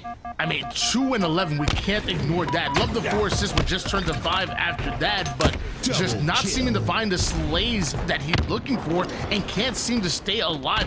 Meanwhile, SSG have been able to identify where the spawners are coming from, and lots of time it's the first one he's coming up, and he's getting just pushed. They have to find Legend. He's gone incognito on this map, and he is buying his time to figure out when he can collapse in, and here we go. He's gonna find all the weak players. It's gonna be all 4 that go down. Now watch how Space Station takes their space. They want to force a certain spawn here, and they're gonna get it. Loop is the spawn. All 4 players from OpTic are up, and it's just so hard to battle out of these positions. 39-28 lead. SSG still having a double-digit lead. They hit the 40-point mark. Meanwhile, OpTic are struggling just to get 30, and Bound not struggling whatsoever on the map. Another double kill out of him on his way to 15-6. It's a cycle. They just keep they are able to keep putting them in these spawn traps, and they're flipping the map. At one point they get Loop. Once they get those kills, they spring back, block Blue and Loop, force the nest spawns. Once they kill that nest, they open up Loop, and they just keep going back and forth, back and forth. Once you do it, this game is it's over. I mean, there's just no way OpTic can come back. Kill. One more player alive here after the 3 down for OpTic. And he is able to find the back smack. It's going to be Formal towards the U-turn side. Creative plays out of him, but it is nowhere near enough, because that's 49 on the board here for Space Station Gaming. Just one more to tie up the series. You can look at these best of 5 layouts side to side. You'll see something that looks real familiar. These Slayers are close in score. 50-35 the first time around, 50-33 the second. Space Station just looks like a dominant Slayer team at the moment. I feel like I'm getting a little bit of deja vu here. Was back before that reset where OpTic took game number 1, and a pretty decent one at that, but then SSG go back to back to back to close out the series. Well, game 2 goes to SSG, and it doesn't even seem close. It was 25-34. All right, this game ends at 50-33. This run from Space Station was historic, but it all started here. Once Legend gets these kills, notice what Space Station does. They immediately push Bound over towards Blue, and they leave Nest trapped, and they start to take pressure towards Loop. Once they do that, they know that the spawn trap is secure. They're able to run in, and well, from there, it was just a matter of keeping the spawns in check. Easy game for Space Station in the second half. We move on to Stronghold's Recharge as our next game type. OpTic Gaming needing to find some sort of solution. Well, the good thing for OpTic Gaming is that at least when they come off a spawn, they're not going to have somebody immediately in their face. I mean, Solitude is one of the most punishing maps for a reason. It is so easy to influence those spawns and easy to get from one side of the map to the other. Recharge, a lot more space to work with, and I think that's what OpTic really need right now after a map like Solitude. And Solitude's a map that can get out of hand early. You know, that scoreline doesn't necessarily show how, like, that OpTic Gaming is necessarily bad at that map. It's just if you let a team put you in the spawn trap and get you 4 down, well, there's not many teams that can battle out of that, period. The problem for both these teams is that this is a map where that same situation can arise. The win condition for both these teams is the triple cap long haul spawn trap popularized by Quadrant in Season 2. You get that by controlling pipes, A, and white at the same time. Once you're able to do that and you have the trip cap, all the players will spawn over at that long haul, and it's just so easy to keep them contained. Big trade on the board here, but eventually it's a 3 down for Space Station Gaming. And looks like Alpha is going to change hands, but so will Charlie, and it's up to OpTic to attack Bravo. Trippy understands that he does not have this for free. He's waiting for information about the players alive. Tries to work onto that double. Eco is able to get the kill, but not before OpTic Gaming do start to score. B moves into their hands, and Dead Zone has a hard decision to make at front white. He's trapped between 3 players. Is able to at least get 1 before he goes down, but OpTic Gaming stabilized. Wow, what a contain at B. They're going to be able to get an early outlet to A, and it should be scoring position for them relatively soon. Big double kill coming out of Trip. They don't call him Big Game Trip for no reason. They're going to grab Alpha because of that, and already holding on to Bravo. OpTic will take the lead with this Alpha Bravo setup. Trippy's going to try to solidify their foundation over at gold. Bound is going to be the player that's trying to pry this one open, but with 2 players from OpTic, this should be an easy kill, but Bound makes it tough. He stays alive and formal. He had left that fight to go out thinking that his teammate had it guaranteed. Instead, SSG have taken control of the pipes, and you see how they're trying to create an outlet towards A. Their eventual goal is not B, but rather to get A spawns. And Bound trading out his life to take down formal SSG. Not quite able to take away Bravo. And right now, OpTic doing a great job of zoning them out, but Legend flies in, able to finish off Bravo. 44 seconds in counting for OpTic, but it is stopped short as Eco continues with the long range shots. Lucid was doing his best to stay alive, but there's just not much he could do in that situation. Camouflage has moved into a player that just got the shock rifle, I believe, over at that B hold, so I'll have to try to keep our eyes peeled on that kill feed for a camoed player. There it is, Trippy. He went all the way from that shock rifle ledge to bottom white, earns himself 2 kills, and OpTic Gaming are going to be able to stabilize because of those efforts. 64 to 11 lead here for OG, and OpTic, at least Bound, doing a great job of staying alive here towards that gold side of the map. Dead Zone dropping down, but doesn't have timing on his side. Bound's gonna make him pay for that one, and he's also gonna take away Bravo. 3 players down for OpTic. Lucid's trying to do his best to maybe contest over at B, but there wasn't much that he could do, and this is where things can get dangerous. It was a temporary trip cap for Space Station, but those players at A won a huge fight. Wow. But this, they are not out of this battle yet. Bound can do so much more with this shock rifle. Luckily, Lucid survives, but not for long. Legend there for the cleanup, and doesn't have time to even go for that shock. Says, I'm going to keep my eyes on the prize. I'm playing for Alpha. You can see how Legend uses that left trigger aim. He was so fast on those rescopes there. And 3 players from OpTic Gaming are trapped towards that B hole. They are starting to feel the hurt as players go down one after the other, and Space Station is just slowly crawling their way back into this game. That was a momentary full squad wipe. We're going to see if SSG can take advantage of that. You already have Alpha, you already have Bravo, but can you see where the push is coming from? And it's Trippy and Formal right out of the long haul side, demanding control of gold. Eco force back. He goes awfully aggressive on that cross, understanding that he was the only player that could keep those two players in check. He kept being aggressive, forcing them to deal with him. He stays alive and eventually is able to work back with his team, and they get the kills at the right moment. Here we go. Dead Zone has to live at B. Things can get real dangerous real fast for OpTic Gaming if they don't win those fights. A triple cap out of Space Station Gaming is going to give them the lead here. Trippy is able to take away Bravo for OpTic, but right now what matters is Alpha, and looks like they're manning that as well. Bound, meanwhile, with this camouflage, isn't exactly able to have the impact that he was looking for. He's going to collect a bit of a new angle, and that Shroud should block off that line of sight. Yeah, we don't see that too often in competitive Halo. That Shroud usually used to secure utility on the map, but cutting off that top A angle, allowing the players from Space Station to have freedom in the middle of the map. And well, you can see what that does for the team. It forces OpTic to different angles. They get caught out. Space Station gets the clean wipe, and well, they're working on flipping control of these strongholds. From on the push, able to get a hold of the shock, but can't stay alive. Bound and Legend are able to focus him, and Bound with the double kill onto Lucid. This man is absolutely out of control. He's playing like a man possessed. 17 and 8 right now is Bound. That was off of the crazy performance that he just had in the Slayer.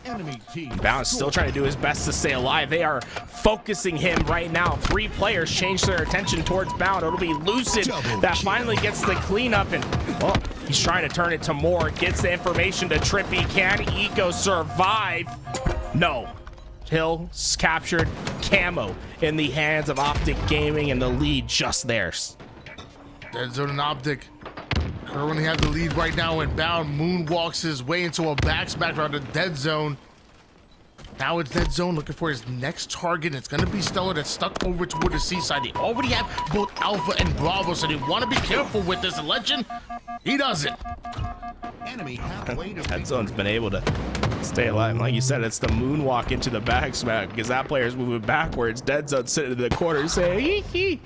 He knows what's going on. Nothing you can do about that one. And well, set up well is OpTic Gaming. They have the cross towards in. Legend, his position's going to be known, but it's going to force Dead Zone into action. It's going to be up to these spawners of OpTic to solidify their defense at A. 142 to 102. Is that what you're going for? I don't know what that was. You got to put some soul in there next time you try that. Come on, baby.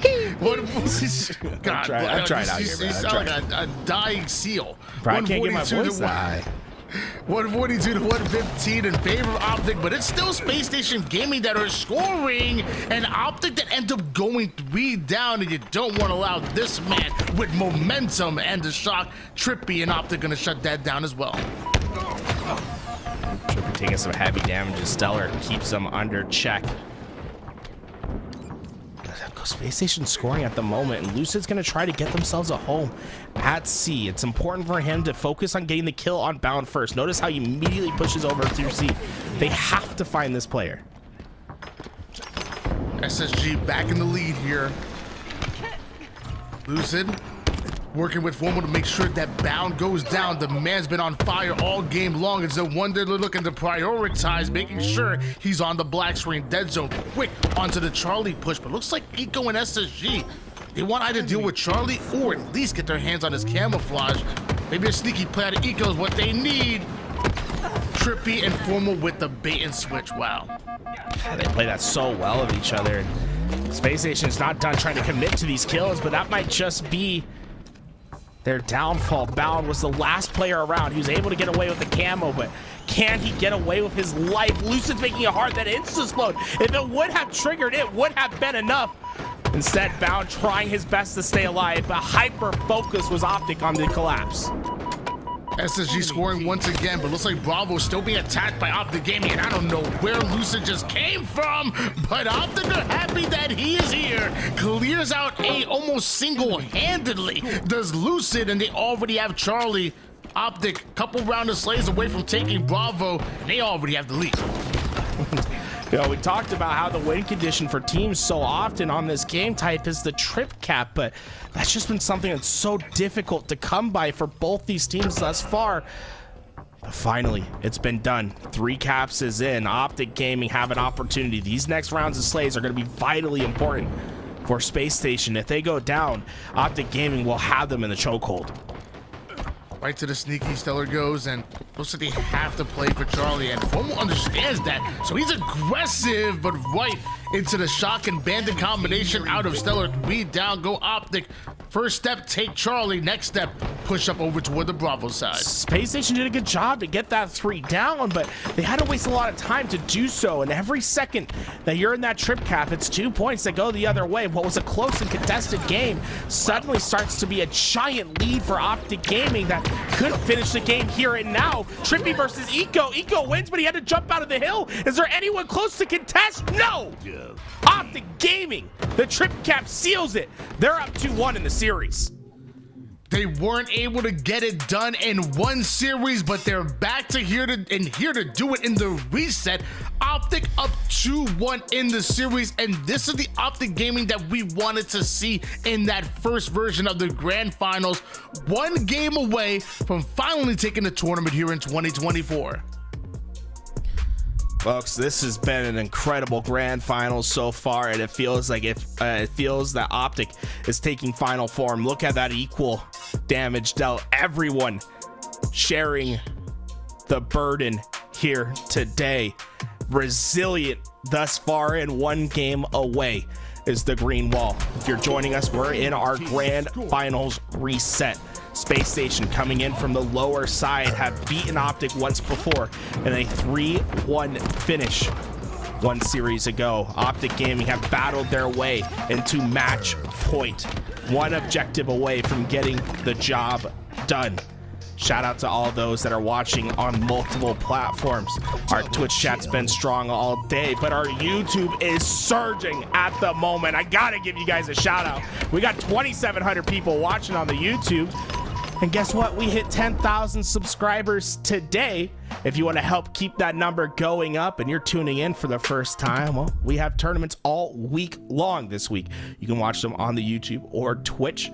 Tomorrow we have Free for All Friday and, well, the HCS the HCS Salt Lake City qualifiers this weekend. You can catch the action here, and well, we'd appreciate if you gave us some support on both those platforms. Subscribe to the YouTube, help us out on the Twitch if you have a Prime sub available.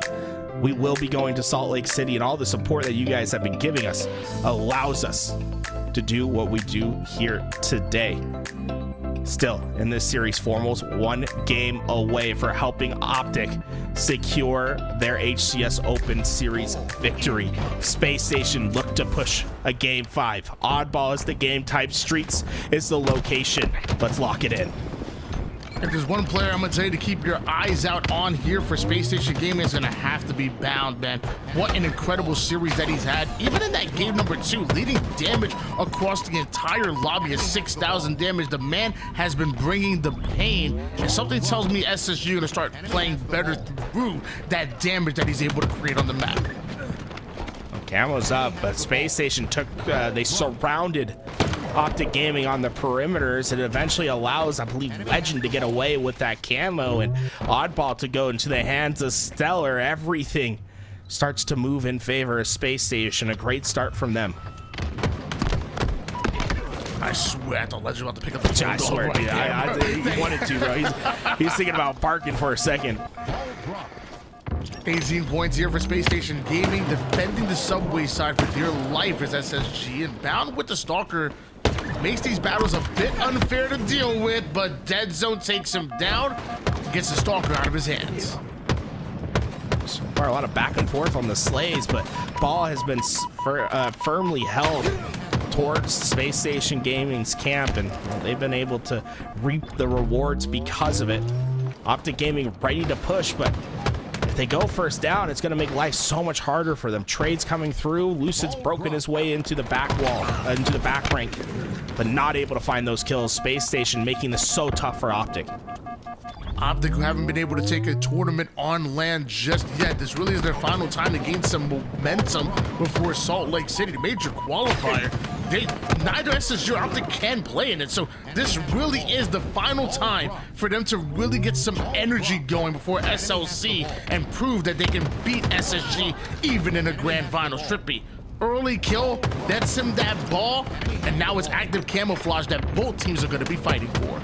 OpTic Gaming was able to stem the bleed at 35, and with this camouflage, they might be able to start a counterattack of their own. Formal note does go down early. Space Station, they're going to lose the numbers, but at least they neutralize that camouflage to go with it. OpTic Gaming, though, they have plenty of space, and Space Station's going to have to work through the map to get there. Dead Zone's going to lurk. Big thing for him, get information, try not to get caught out early. If you can find a backsmack or an easy kill, that's a benefit. 35-24 lead in favor of Space Station Gaming, and Dead Zone staying alive so well here toward the arcade side, but being chased away by Bound and SSG, and eventually leads to a 4-down full squad wipe. Antonio, so it's impressive that Dead Zone stays alive, but what's more impressive is how Space Station routes themselves. They understand there's probably a player lurking at B, and they're going to be at a disadvantage if they push through that lane, so they ignore it and essentially keep Dead Zone out of the fight. They push through the middle of the map and essentially are able to play a 4v3 style of Halo against OpTic Gaming. It's smart to recognize what the setup could be from the other team and try to find what the advantage is if you assume you know their positions. Dead Zone found himself out of the fight, and Space Station took advantage. Nice points coming out of SSG right now. OpTic find himself a bit behind and also not able to find those kills, and it's really tough to try to get any kind of ball time if you're not able to get the numbers on the opposition. 3 down go OpTic Gaming, almost 80 points here for SSG. OpTic need to get the ball out of their hands. OpTic have been largely contained, and Stellar's been making this difficult for them. They have to track back to find that kill. Eventually the ball is thrown out. These next slays are what's going to dictate whether OpTic can come back or not. Lucid's been an incredible part of this push from OpTic, but he eventually is taken down by nades, and it's just Formal by his lonesome. Space Station stabilized, but the job not done yet. The spawns are at Red Room, and quick access for Dead Zone keeps that ball on the ground. Big plays come out of Dead Zone. His team was 3 down. He really needed to take down that ball carrier, which able to do so, and he takes Legend out as well, puts him in the dirt real quick. It's only 10 more seconds needed for Space Station Gaming, but they got to get through Dead Zone and this Stalker rifle if they want to get access to that ball, and Rico just did. Dead Zone tried to put him on the splatter with that pancake. It doesn't quite work out, but the numbers keep dwindling down for both sides. It's a simplified game state, a 2v1 for OpTic. They come out on top, but they must deal with the next wave of spawners. It's horde mode, as OpTic Gaming knows Space Station can just continue holding forward, as they just need 6 seconds to win this round. Dead Zone and Drippy making sure that the coast is clear here as 3 down go SSG, and OpTic should be hopping on that ball real quick. Stellar on the attack right through the mid-map, confident as he takes down Trippy, and that nade also took down Formal as well. Stellar making plays. And the players of OpTic are caught out. Bound is going to be able to pick this ball up. There's no one with any quick access. The kills come in on the perimeter. Round 1 goes to SSG. Ball dropped. Take a look at some of the replays. This is tough. This is so tough, right? This is what we're talking about when Dead Zone is playing over at B. They just don't even try to challenge him. They send all their players through the middle, and it just takes Dead Zone off the cross. There was no one to stop him, and you can see how that breaks their setup.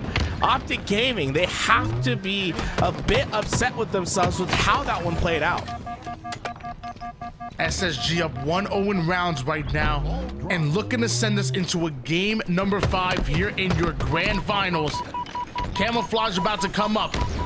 It's an early lead for Space Station Gaming, but it doesn't really mean much. Trippy tries to get away, but runs into another battle and ends up going down because of it. Lucid's able to take down Bound, but Legend and Eco still working together here toward the A side.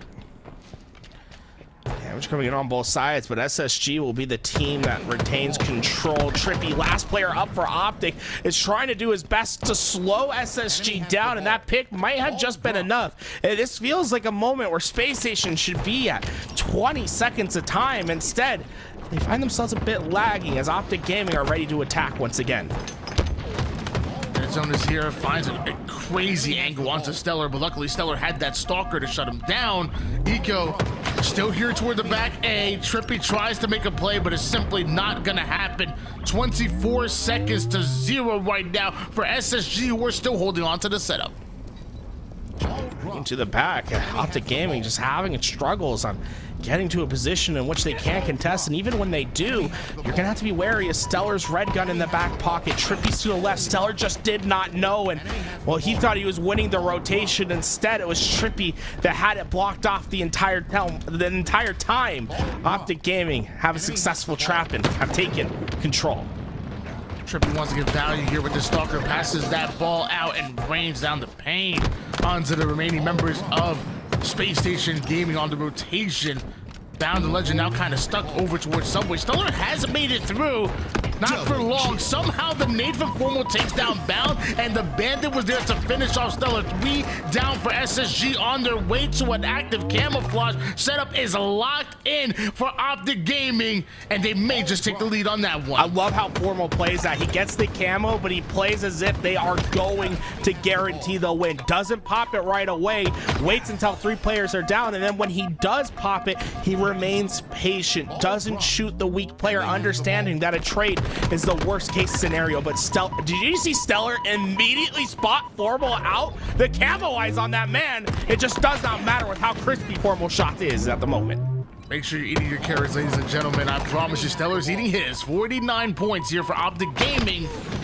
But Dead Zone gets backsmacked by Bound, and that's the first domino to fall to allow Bound and SSG to deny any more points here. Intercepted. Bound taking the ball out of the lifeless bodies of OpTic Gaming. OpTic able to put 50 on the board before Space Station was able to find the answer. Do that one more time, and he'll be the victor in this round 2, pushing us to a decisive round 3. Instead, Space Station now have control and the utility in their back pocket as well. This is where it can get dangerous. OpTic going 3 down. Yeah, it might have just been an equalized game at 57-all at the moment, but OpTic Gaming are in a fragile moment. If they go down early, this is going to be a setup that Space Station can hold for the rest of the game.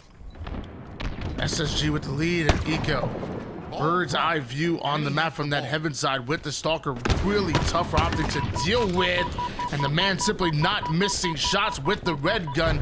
Reinforcements are here, but OpTic end up going 3 down. The final player is going to be Dead Zone toward the cafe side, but here comes Space Station Gaming so quick together on the push. Eco and the rest of Space Station just 30 seconds away from pushing us to Aquarius to settle this. And there is no pressure from OpTic. Camouflage is up, and they'll have the ability to grab it, but Space Station understands that. They laid on the perimeter and let Formal get this camouflage. We'll have to see if this is enough for OpTic Gaming to break. They just have 15 seconds to do so. Formal has to keep his eyes set on the ball. The ball looking to rotate around. A double melee trades out his life with Formal, but it's a 2v2 situation, and Trippy doing everything he can to stay alive, and Bound has been continuously just pushing and holding forward. He's the ultimate hunter here in this series, and OpTic have been struggling to deal with it. One final game. Slayer, Aquarius will settle it all. Space Station with dominant wins thus far in the series, winning the Slayer by almost a stake, and well, the 2-0 in Oddball. Last time OpTic's been on the Slayer against this team, it has not been a pretty sight. A 50-33 in the winners bracket, in the grand finals reset, but also a 50-35 scoreline in the best of 5 before. It's going to be a tough road for OpTic, but Aquarius is a map that helps them. No sniper rifle for Stellar to just instantly take over the game. This is going to be a tight one, Tony, and honestly, it's a coin flip on which way it can go. It's been an exciting grand finals up until this point. Honestly, I feel like we would have been robbed if we didn't see a game 5 in this bracket reset. OpTic and SSG playing right now like it's a major. It feels like playing right now like it's world. Both teams really want to win and gain that momentum on their way to SLC. This is the final Open Series before Salt Lake City, and we end up at SSG's house. But OpTic looking to bring the house down. And what was so impressive from Space Station in this game was how well they contained OpTic Gaming. They were doing such a great job of keeping them sidelined and not letting them hit those crosses. And OpTic Gaming, they have to figure out their coordination if they're gonna have success in game 5. Aquarius is all about hitting the right timings and understanding how to get these breaks. Space Station, they're gonna be able to set up, and they're a team that loves to collapse, something that can happen time and time again on Aqua Slayer.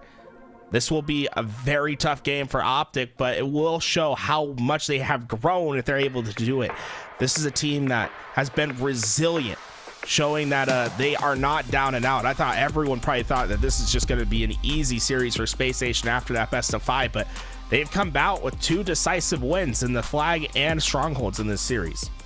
I talked about this in the lower bracket, or last time we talked about OpTic Game, excuse me. This Slayer Aquarius is the map and game type combination that they did get upset in a game 5 by Pure, even on land. So Aquarius Slayer, I would only imagine, is probably a map and game mode that they probably were focusing on, doing a ton of that film review like you mentioned before, getting them ready here for SLC. Well, this is an amazing test for OpTic to see how far they have grown, to go in on a map and game mode combination that you lost in a game 5 in the past when it mattered most, and to beat a team like Space Station Gaming, who you obviously are going to have to run into on your way to winning a land. There's only 2 more left: Salt Lake City and Worlds. If you're not ready, you better figure it out. One last game in today's tournament, folks. Get yourself strapped in, get yourself ready. I want to give a shout out to those that have been supporting us here today. The subs have been coming through, and we just want to say we appreciate it. Yesterday we had a huge sub train, and we got to hear MC Active Double E come out because of it. But I just want to give some love to everyone that's been helping. If you've been subscribed, like Reno or R Neo did just with his prime sub a little bit ago, that all helps us come and go out to these events and support what we're able to do here today. There is no big organization behind us at LVT Halo. We cover all these HCS events, but we aren't necessarily bankrolled by HCS or 343 Industries. No, in fact, it's all a grassroots community effort. It started with us supporting ourselves with our own events through LVT Halo, and then eventually the community started supporting us enough to allow us to hire out the talent that we do, and to ensure that we can go out and get paid for everyone's travel to these events and make sure that they're paid when they come out to events. And well, that's thanks to people like White Sedge giving 5 gifted subs to the chat, or like Maniac KQC with his prime sub. Thank you everyone that's been supporting, and if you're watching on the YouTube, maybe go give us a sub over on Twitch, or just subscribe. It helps us out over there as well. OpTic and Space Station Gaming gonna go at it one more time here. It's your grand finals reset. Only one team can be your champions. Lock it in. First to 50, OpTic Gaming tried to hold off a comeback. Space Station down 2-1 have just came off a dominant win in the Oddball. The green wall, will it remain tall, or will Space Station topple it as they hit the stratosphere? First to 50 decides it. That overshield was moved over to where the top mid side, both teams having access towards it, but you gotta fight for it.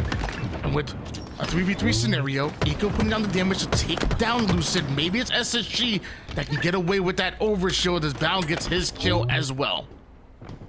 Opening kills for Space Station, but no one went and grabbed that overshield. Pushed down into the bottom of the map. It's gonna be Bound that takes control of this P side, but they're almost caught by surprise at how open the middle of the map has been. OpTic Gaming have turtled up in their back base and are making things difficult for Space Station. 3 down go OpTic Gaming, and 10 kills have happened, and the overshield just getting picked up now. I was worried the players might have jammed the overshield at this point. It's a delayed one, but it's 3 players from OpTic that have to try to laser him down. Legend takes all the damage. He'll get a kill and an assist for 2 players of OpTic to see the respawn screen, and he's not done yet. Legend is pressuring these players.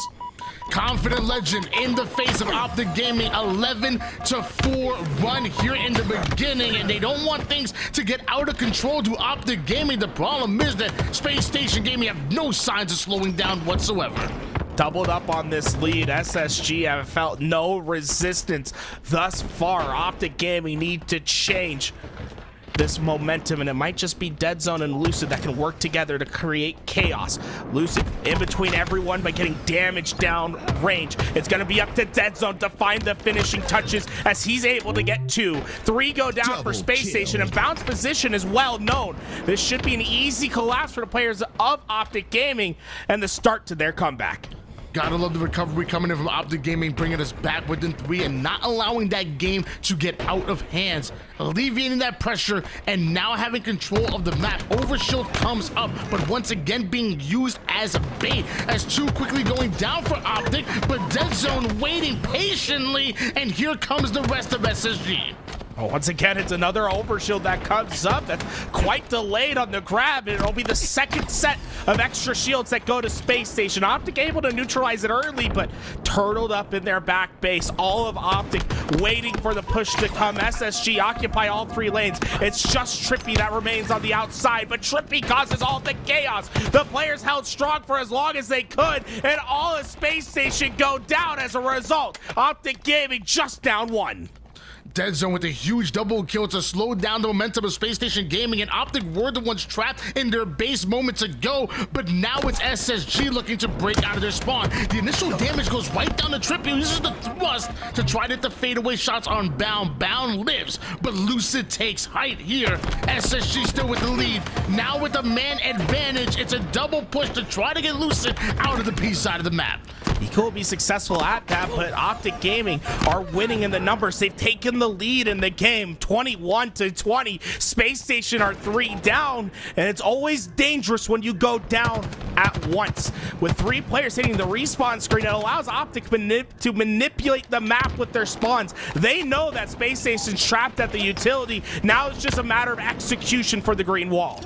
This once was an 11-4 lead in favor of Space Station Gaming in the early game, but you couldn't tell me that now, because it's been all OpTic Gaming for quite some time now. 3 kill advantage, and Formal pushing forward, navigating a 1v2, putting down the damage to allow Dead Zone and Trippy to get the cleanup kills. Once again, a 4 kill advantage, which feels like it's been the largest game. OpTic have taken control seemingly out of nowhere, and oh my gosh, it's crazy. It's the first overshield that heads over to OpTic Gaming, and it's the first lead that starts to grow as well. 3 players from Space Station realizing that there is strength in numbers. Daisy chain their way forward to the utilities and shred the extra shields of Formal. That'll slow OpTic Gaming down and allow Space Station to get some much needed space to breathe, but they have to execute on these next set of slays. Trippy with this thrust is the only advantage seen on the map as of right now, and OpTic Gaming look for their reposition. 28-26 lead in favor of OpTic at the moment, but Trippy does end up getting caught out. Legend with the double kill on the mid-map. Beautifully played by Legend, leads to a 3 down for OpTic Gaming. That's 5 deaths in a row for OpTic without an answer. It shifts the lead over to Space Station Gaming, a 2-kill lead that they hope to grow. OpTic able to get the lucky backsmack on Legend as he didn't check his left corner. Trippy caught by surprise at how easy that kill was, but mistakes like that can be the difference between a grand finals win and defeat. Big game Trip doing it once again, but Bound with the shutdown can't exactly find the exit route. 2 kill advantage once again here for SSG, and Eco putting down that damage that leads Lucid right to Stellar. Eco the vet, a world champion back in 2018. trying to lead his team to another victory. It'd be 3 in a row for Space Station here today and give them some much needed momentum moving into Salt Lake City, where they will make their home stand. I'm sure to see this matchup on land once again, but so far Space Station is battering through the walls. Nothing that OpTic could do. It's just Trippy by his lonesome. He's able to find the kill, but it's just a stabilizing effort. With Overshield up on the map, Space Station's quickly moving their way to top positions to grab. It's been back and forward all the way toward the 30 kill mark, but finally it looks like SSG are starting to pull away with it just a bit. 5 kills between the two as SSG now put their 41st on the board. Bound finds the double kill on the weakened players, leaving Trippy by himself. Tried to go in for the challenge, but the bait and switch once again coming out of SSG. A massive nade catches Bound at the bottom of the map, and it might just be enough to slow Space Station down, and that's exactly what OpTic needs to do, slow them down. It's just one wipe away. Space Station knocking on the door and completing the 2 grand final victories here today. No more deaths for OpTic. Every death will feel devastating to their cost. One squad wipe away from ultimately taking this game and this tournament. Things slowed down just a bit, but Bound, he doesn't know slow. Plays for the trade. Dead Zone's able to take him down, but that's 47 on the board here for SSG, and a full squad wipe, though, in favor of OpTic Gaming. It's not over yet. Lucid stands strong, gets the vital kill for his team. The best part, they minimize their death. Only one player getting traded out in that exchange. OpTic Gaming remain strong, and you're gonna see this game slow down. Space Station knows how important it is for them not to give up unanswered kills. They control their destiny. It will be their mistake if they lose this game. This game is going down to its dramatic conclusion here. 4 kills separating these two champions, but only 3 more kills needed. Make it 2, make it 1 after Eco taking down Trippy. Now goes in for the 1v1 against Dead Zone, who's left the 1 shield and hunted down. SSG have done it. They take your tournament. Unbelievable. OpTic took the lead in the mid game and looked to have control, but it was Legend that got the double kill, broke open the setup from OpTic. They took the lead back. It never gave it to OpTic again. They've hit the stratosphere, and Space Station remain atop 3 weeks in a row in the Open Series. The reigning champs at Atlanta. They just can't lose. Up next, Salt Lake City, their homestand, where they look unbeatable. OpTic Gaming have to be kicking themselves after that one. I mean, it is tough. You're making into the grand finals through the winners bracket. That's your tournament right then and there. Not able to get it done in the first series of bracket reset happens, but having a second chance and looking fantastic in that game number 1, looking incredible in that game number 3. You had the lead after weathering an 11-4 storm that SSG were able to create over towards the mid game, and somehow you fall short once again, making it to the grand finals, but not able to get the win. Well, it's been a rough couple weeks for OpTic when it came to results in the Open Series and some of their scrims. I will say, this series, I think, going to give them a lot of confidence going into Salt Lake City. They were going toe-to-toe with Space Station. I think Space Station might consider themselves lucky to come out on top here. Big game Eco, 4,700 damage for his team. The vet getting the job done, and it was really his early efforts in the game that helped Space Station claim their victory here today. The Slayers, the big difference in this series. Not one of them going over to OpTic, and it makes you feel like Arlington all over once again. When OpTic was playing at home, it was the Slayers in the grand finals that did them in, and it'll be the Slayers in this Open Series that does it again. Gotta show some love here for SSG, not only winning twice in a row, but doing it through the lower bracket. We saw them do it go up against Pure in the grand finals literally over the weekend. We just saw them do it again in front of our very eyes against OpTic Gaming. So showing that SSG really showing that they can win a multitude of different ways. They can definitely do it when they have the advantage to the winners bracket, but even through the lower bracket, even having to win 2 best-of-5 series, damn, they're looking good.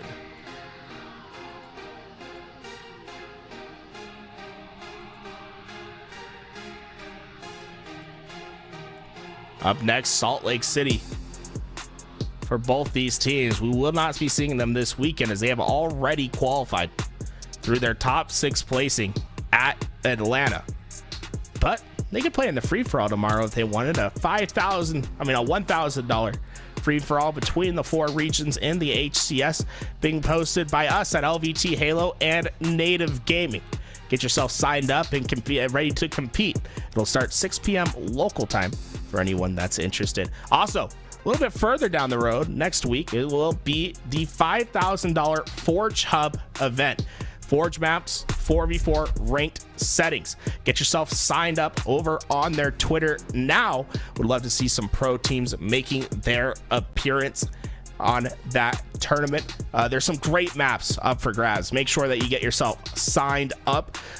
The streaming week not done for LVT Halo. We have plenty to come this week. Tomorrow, the free-for-all series that'll start at 2 p.m. 2 p.m. Eastern. And then also the HCS Salt Lake City qualifier. The top 6 have already determined their spots. We have to figure out who else will be earning their travel stipends. That'll be happening Saturday and Sunday here on LVT Halo. For everyone that's been watching, thank you so much for coming out. I believe we hit like 3,000 on YouTube and Twitch at the same time. I've never seen the numbers on YouTube. So hi, shout out to everyone that was watching over there, and shout out to helping us get to 10,000 subscribers at the YouTube today. It means a lot to us to be able to have that support on both YouTube and Twitch. If you guys want to help support, you can do so by checking out the Twitch and subscribing if you have the Prime sub. I don't know if you can subscribe on YouTube. I don't know if we have that set up. Memberships, maybe. If not, you go over to the Twitch. You can also just check out ways to support there. Watching always helps us out as well. But everyone, this has been a fantastic event, Tony. I had a blast with you, and I felt like this is one of the most competitive events that we've seen quite yet. What are your just general thoughts as we close it up? I mean, as of right now, the competition is super tight, and it is so fun to watch the best of the best go at it. And this is just online. LAN is right around the corner, and I can't wait to watch OpTic and SSG go at it once again in Salt Lake City, because we all know it's going to happen. Bangers witnessed here today. Space Station remain on top. 4 tournaments in a row in which they have been dominant. We'll have to see if that trend continues in the great city of Salt Lake in Utah. Just a couple weeks away, where Space Station will be hosting HCS Salt Lake City. Up next, going to be the free-for-all tomorrow on LVT Halo, hosted with Native Gaming. Get yourself signed up. That does it for our tournament here today. We'll be putting on the emotes only mode going into that replay. So if you missed any of the action, well, you can stay here and watch it all over once again. Thank you all for watching. Congratulations to Space Station for claiming another trophy.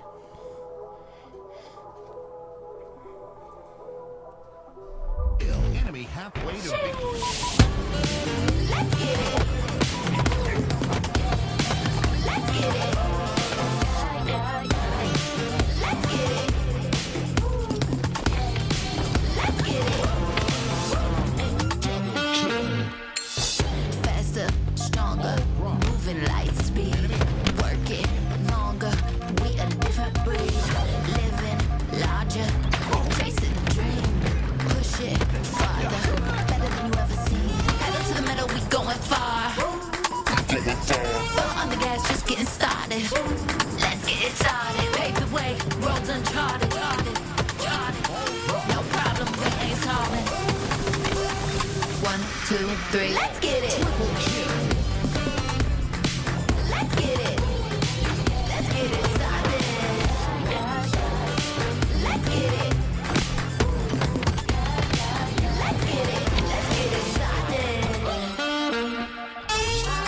The big boys ain't no rest, we make noise. Love it when you see it so good that you can't avoid. Pedal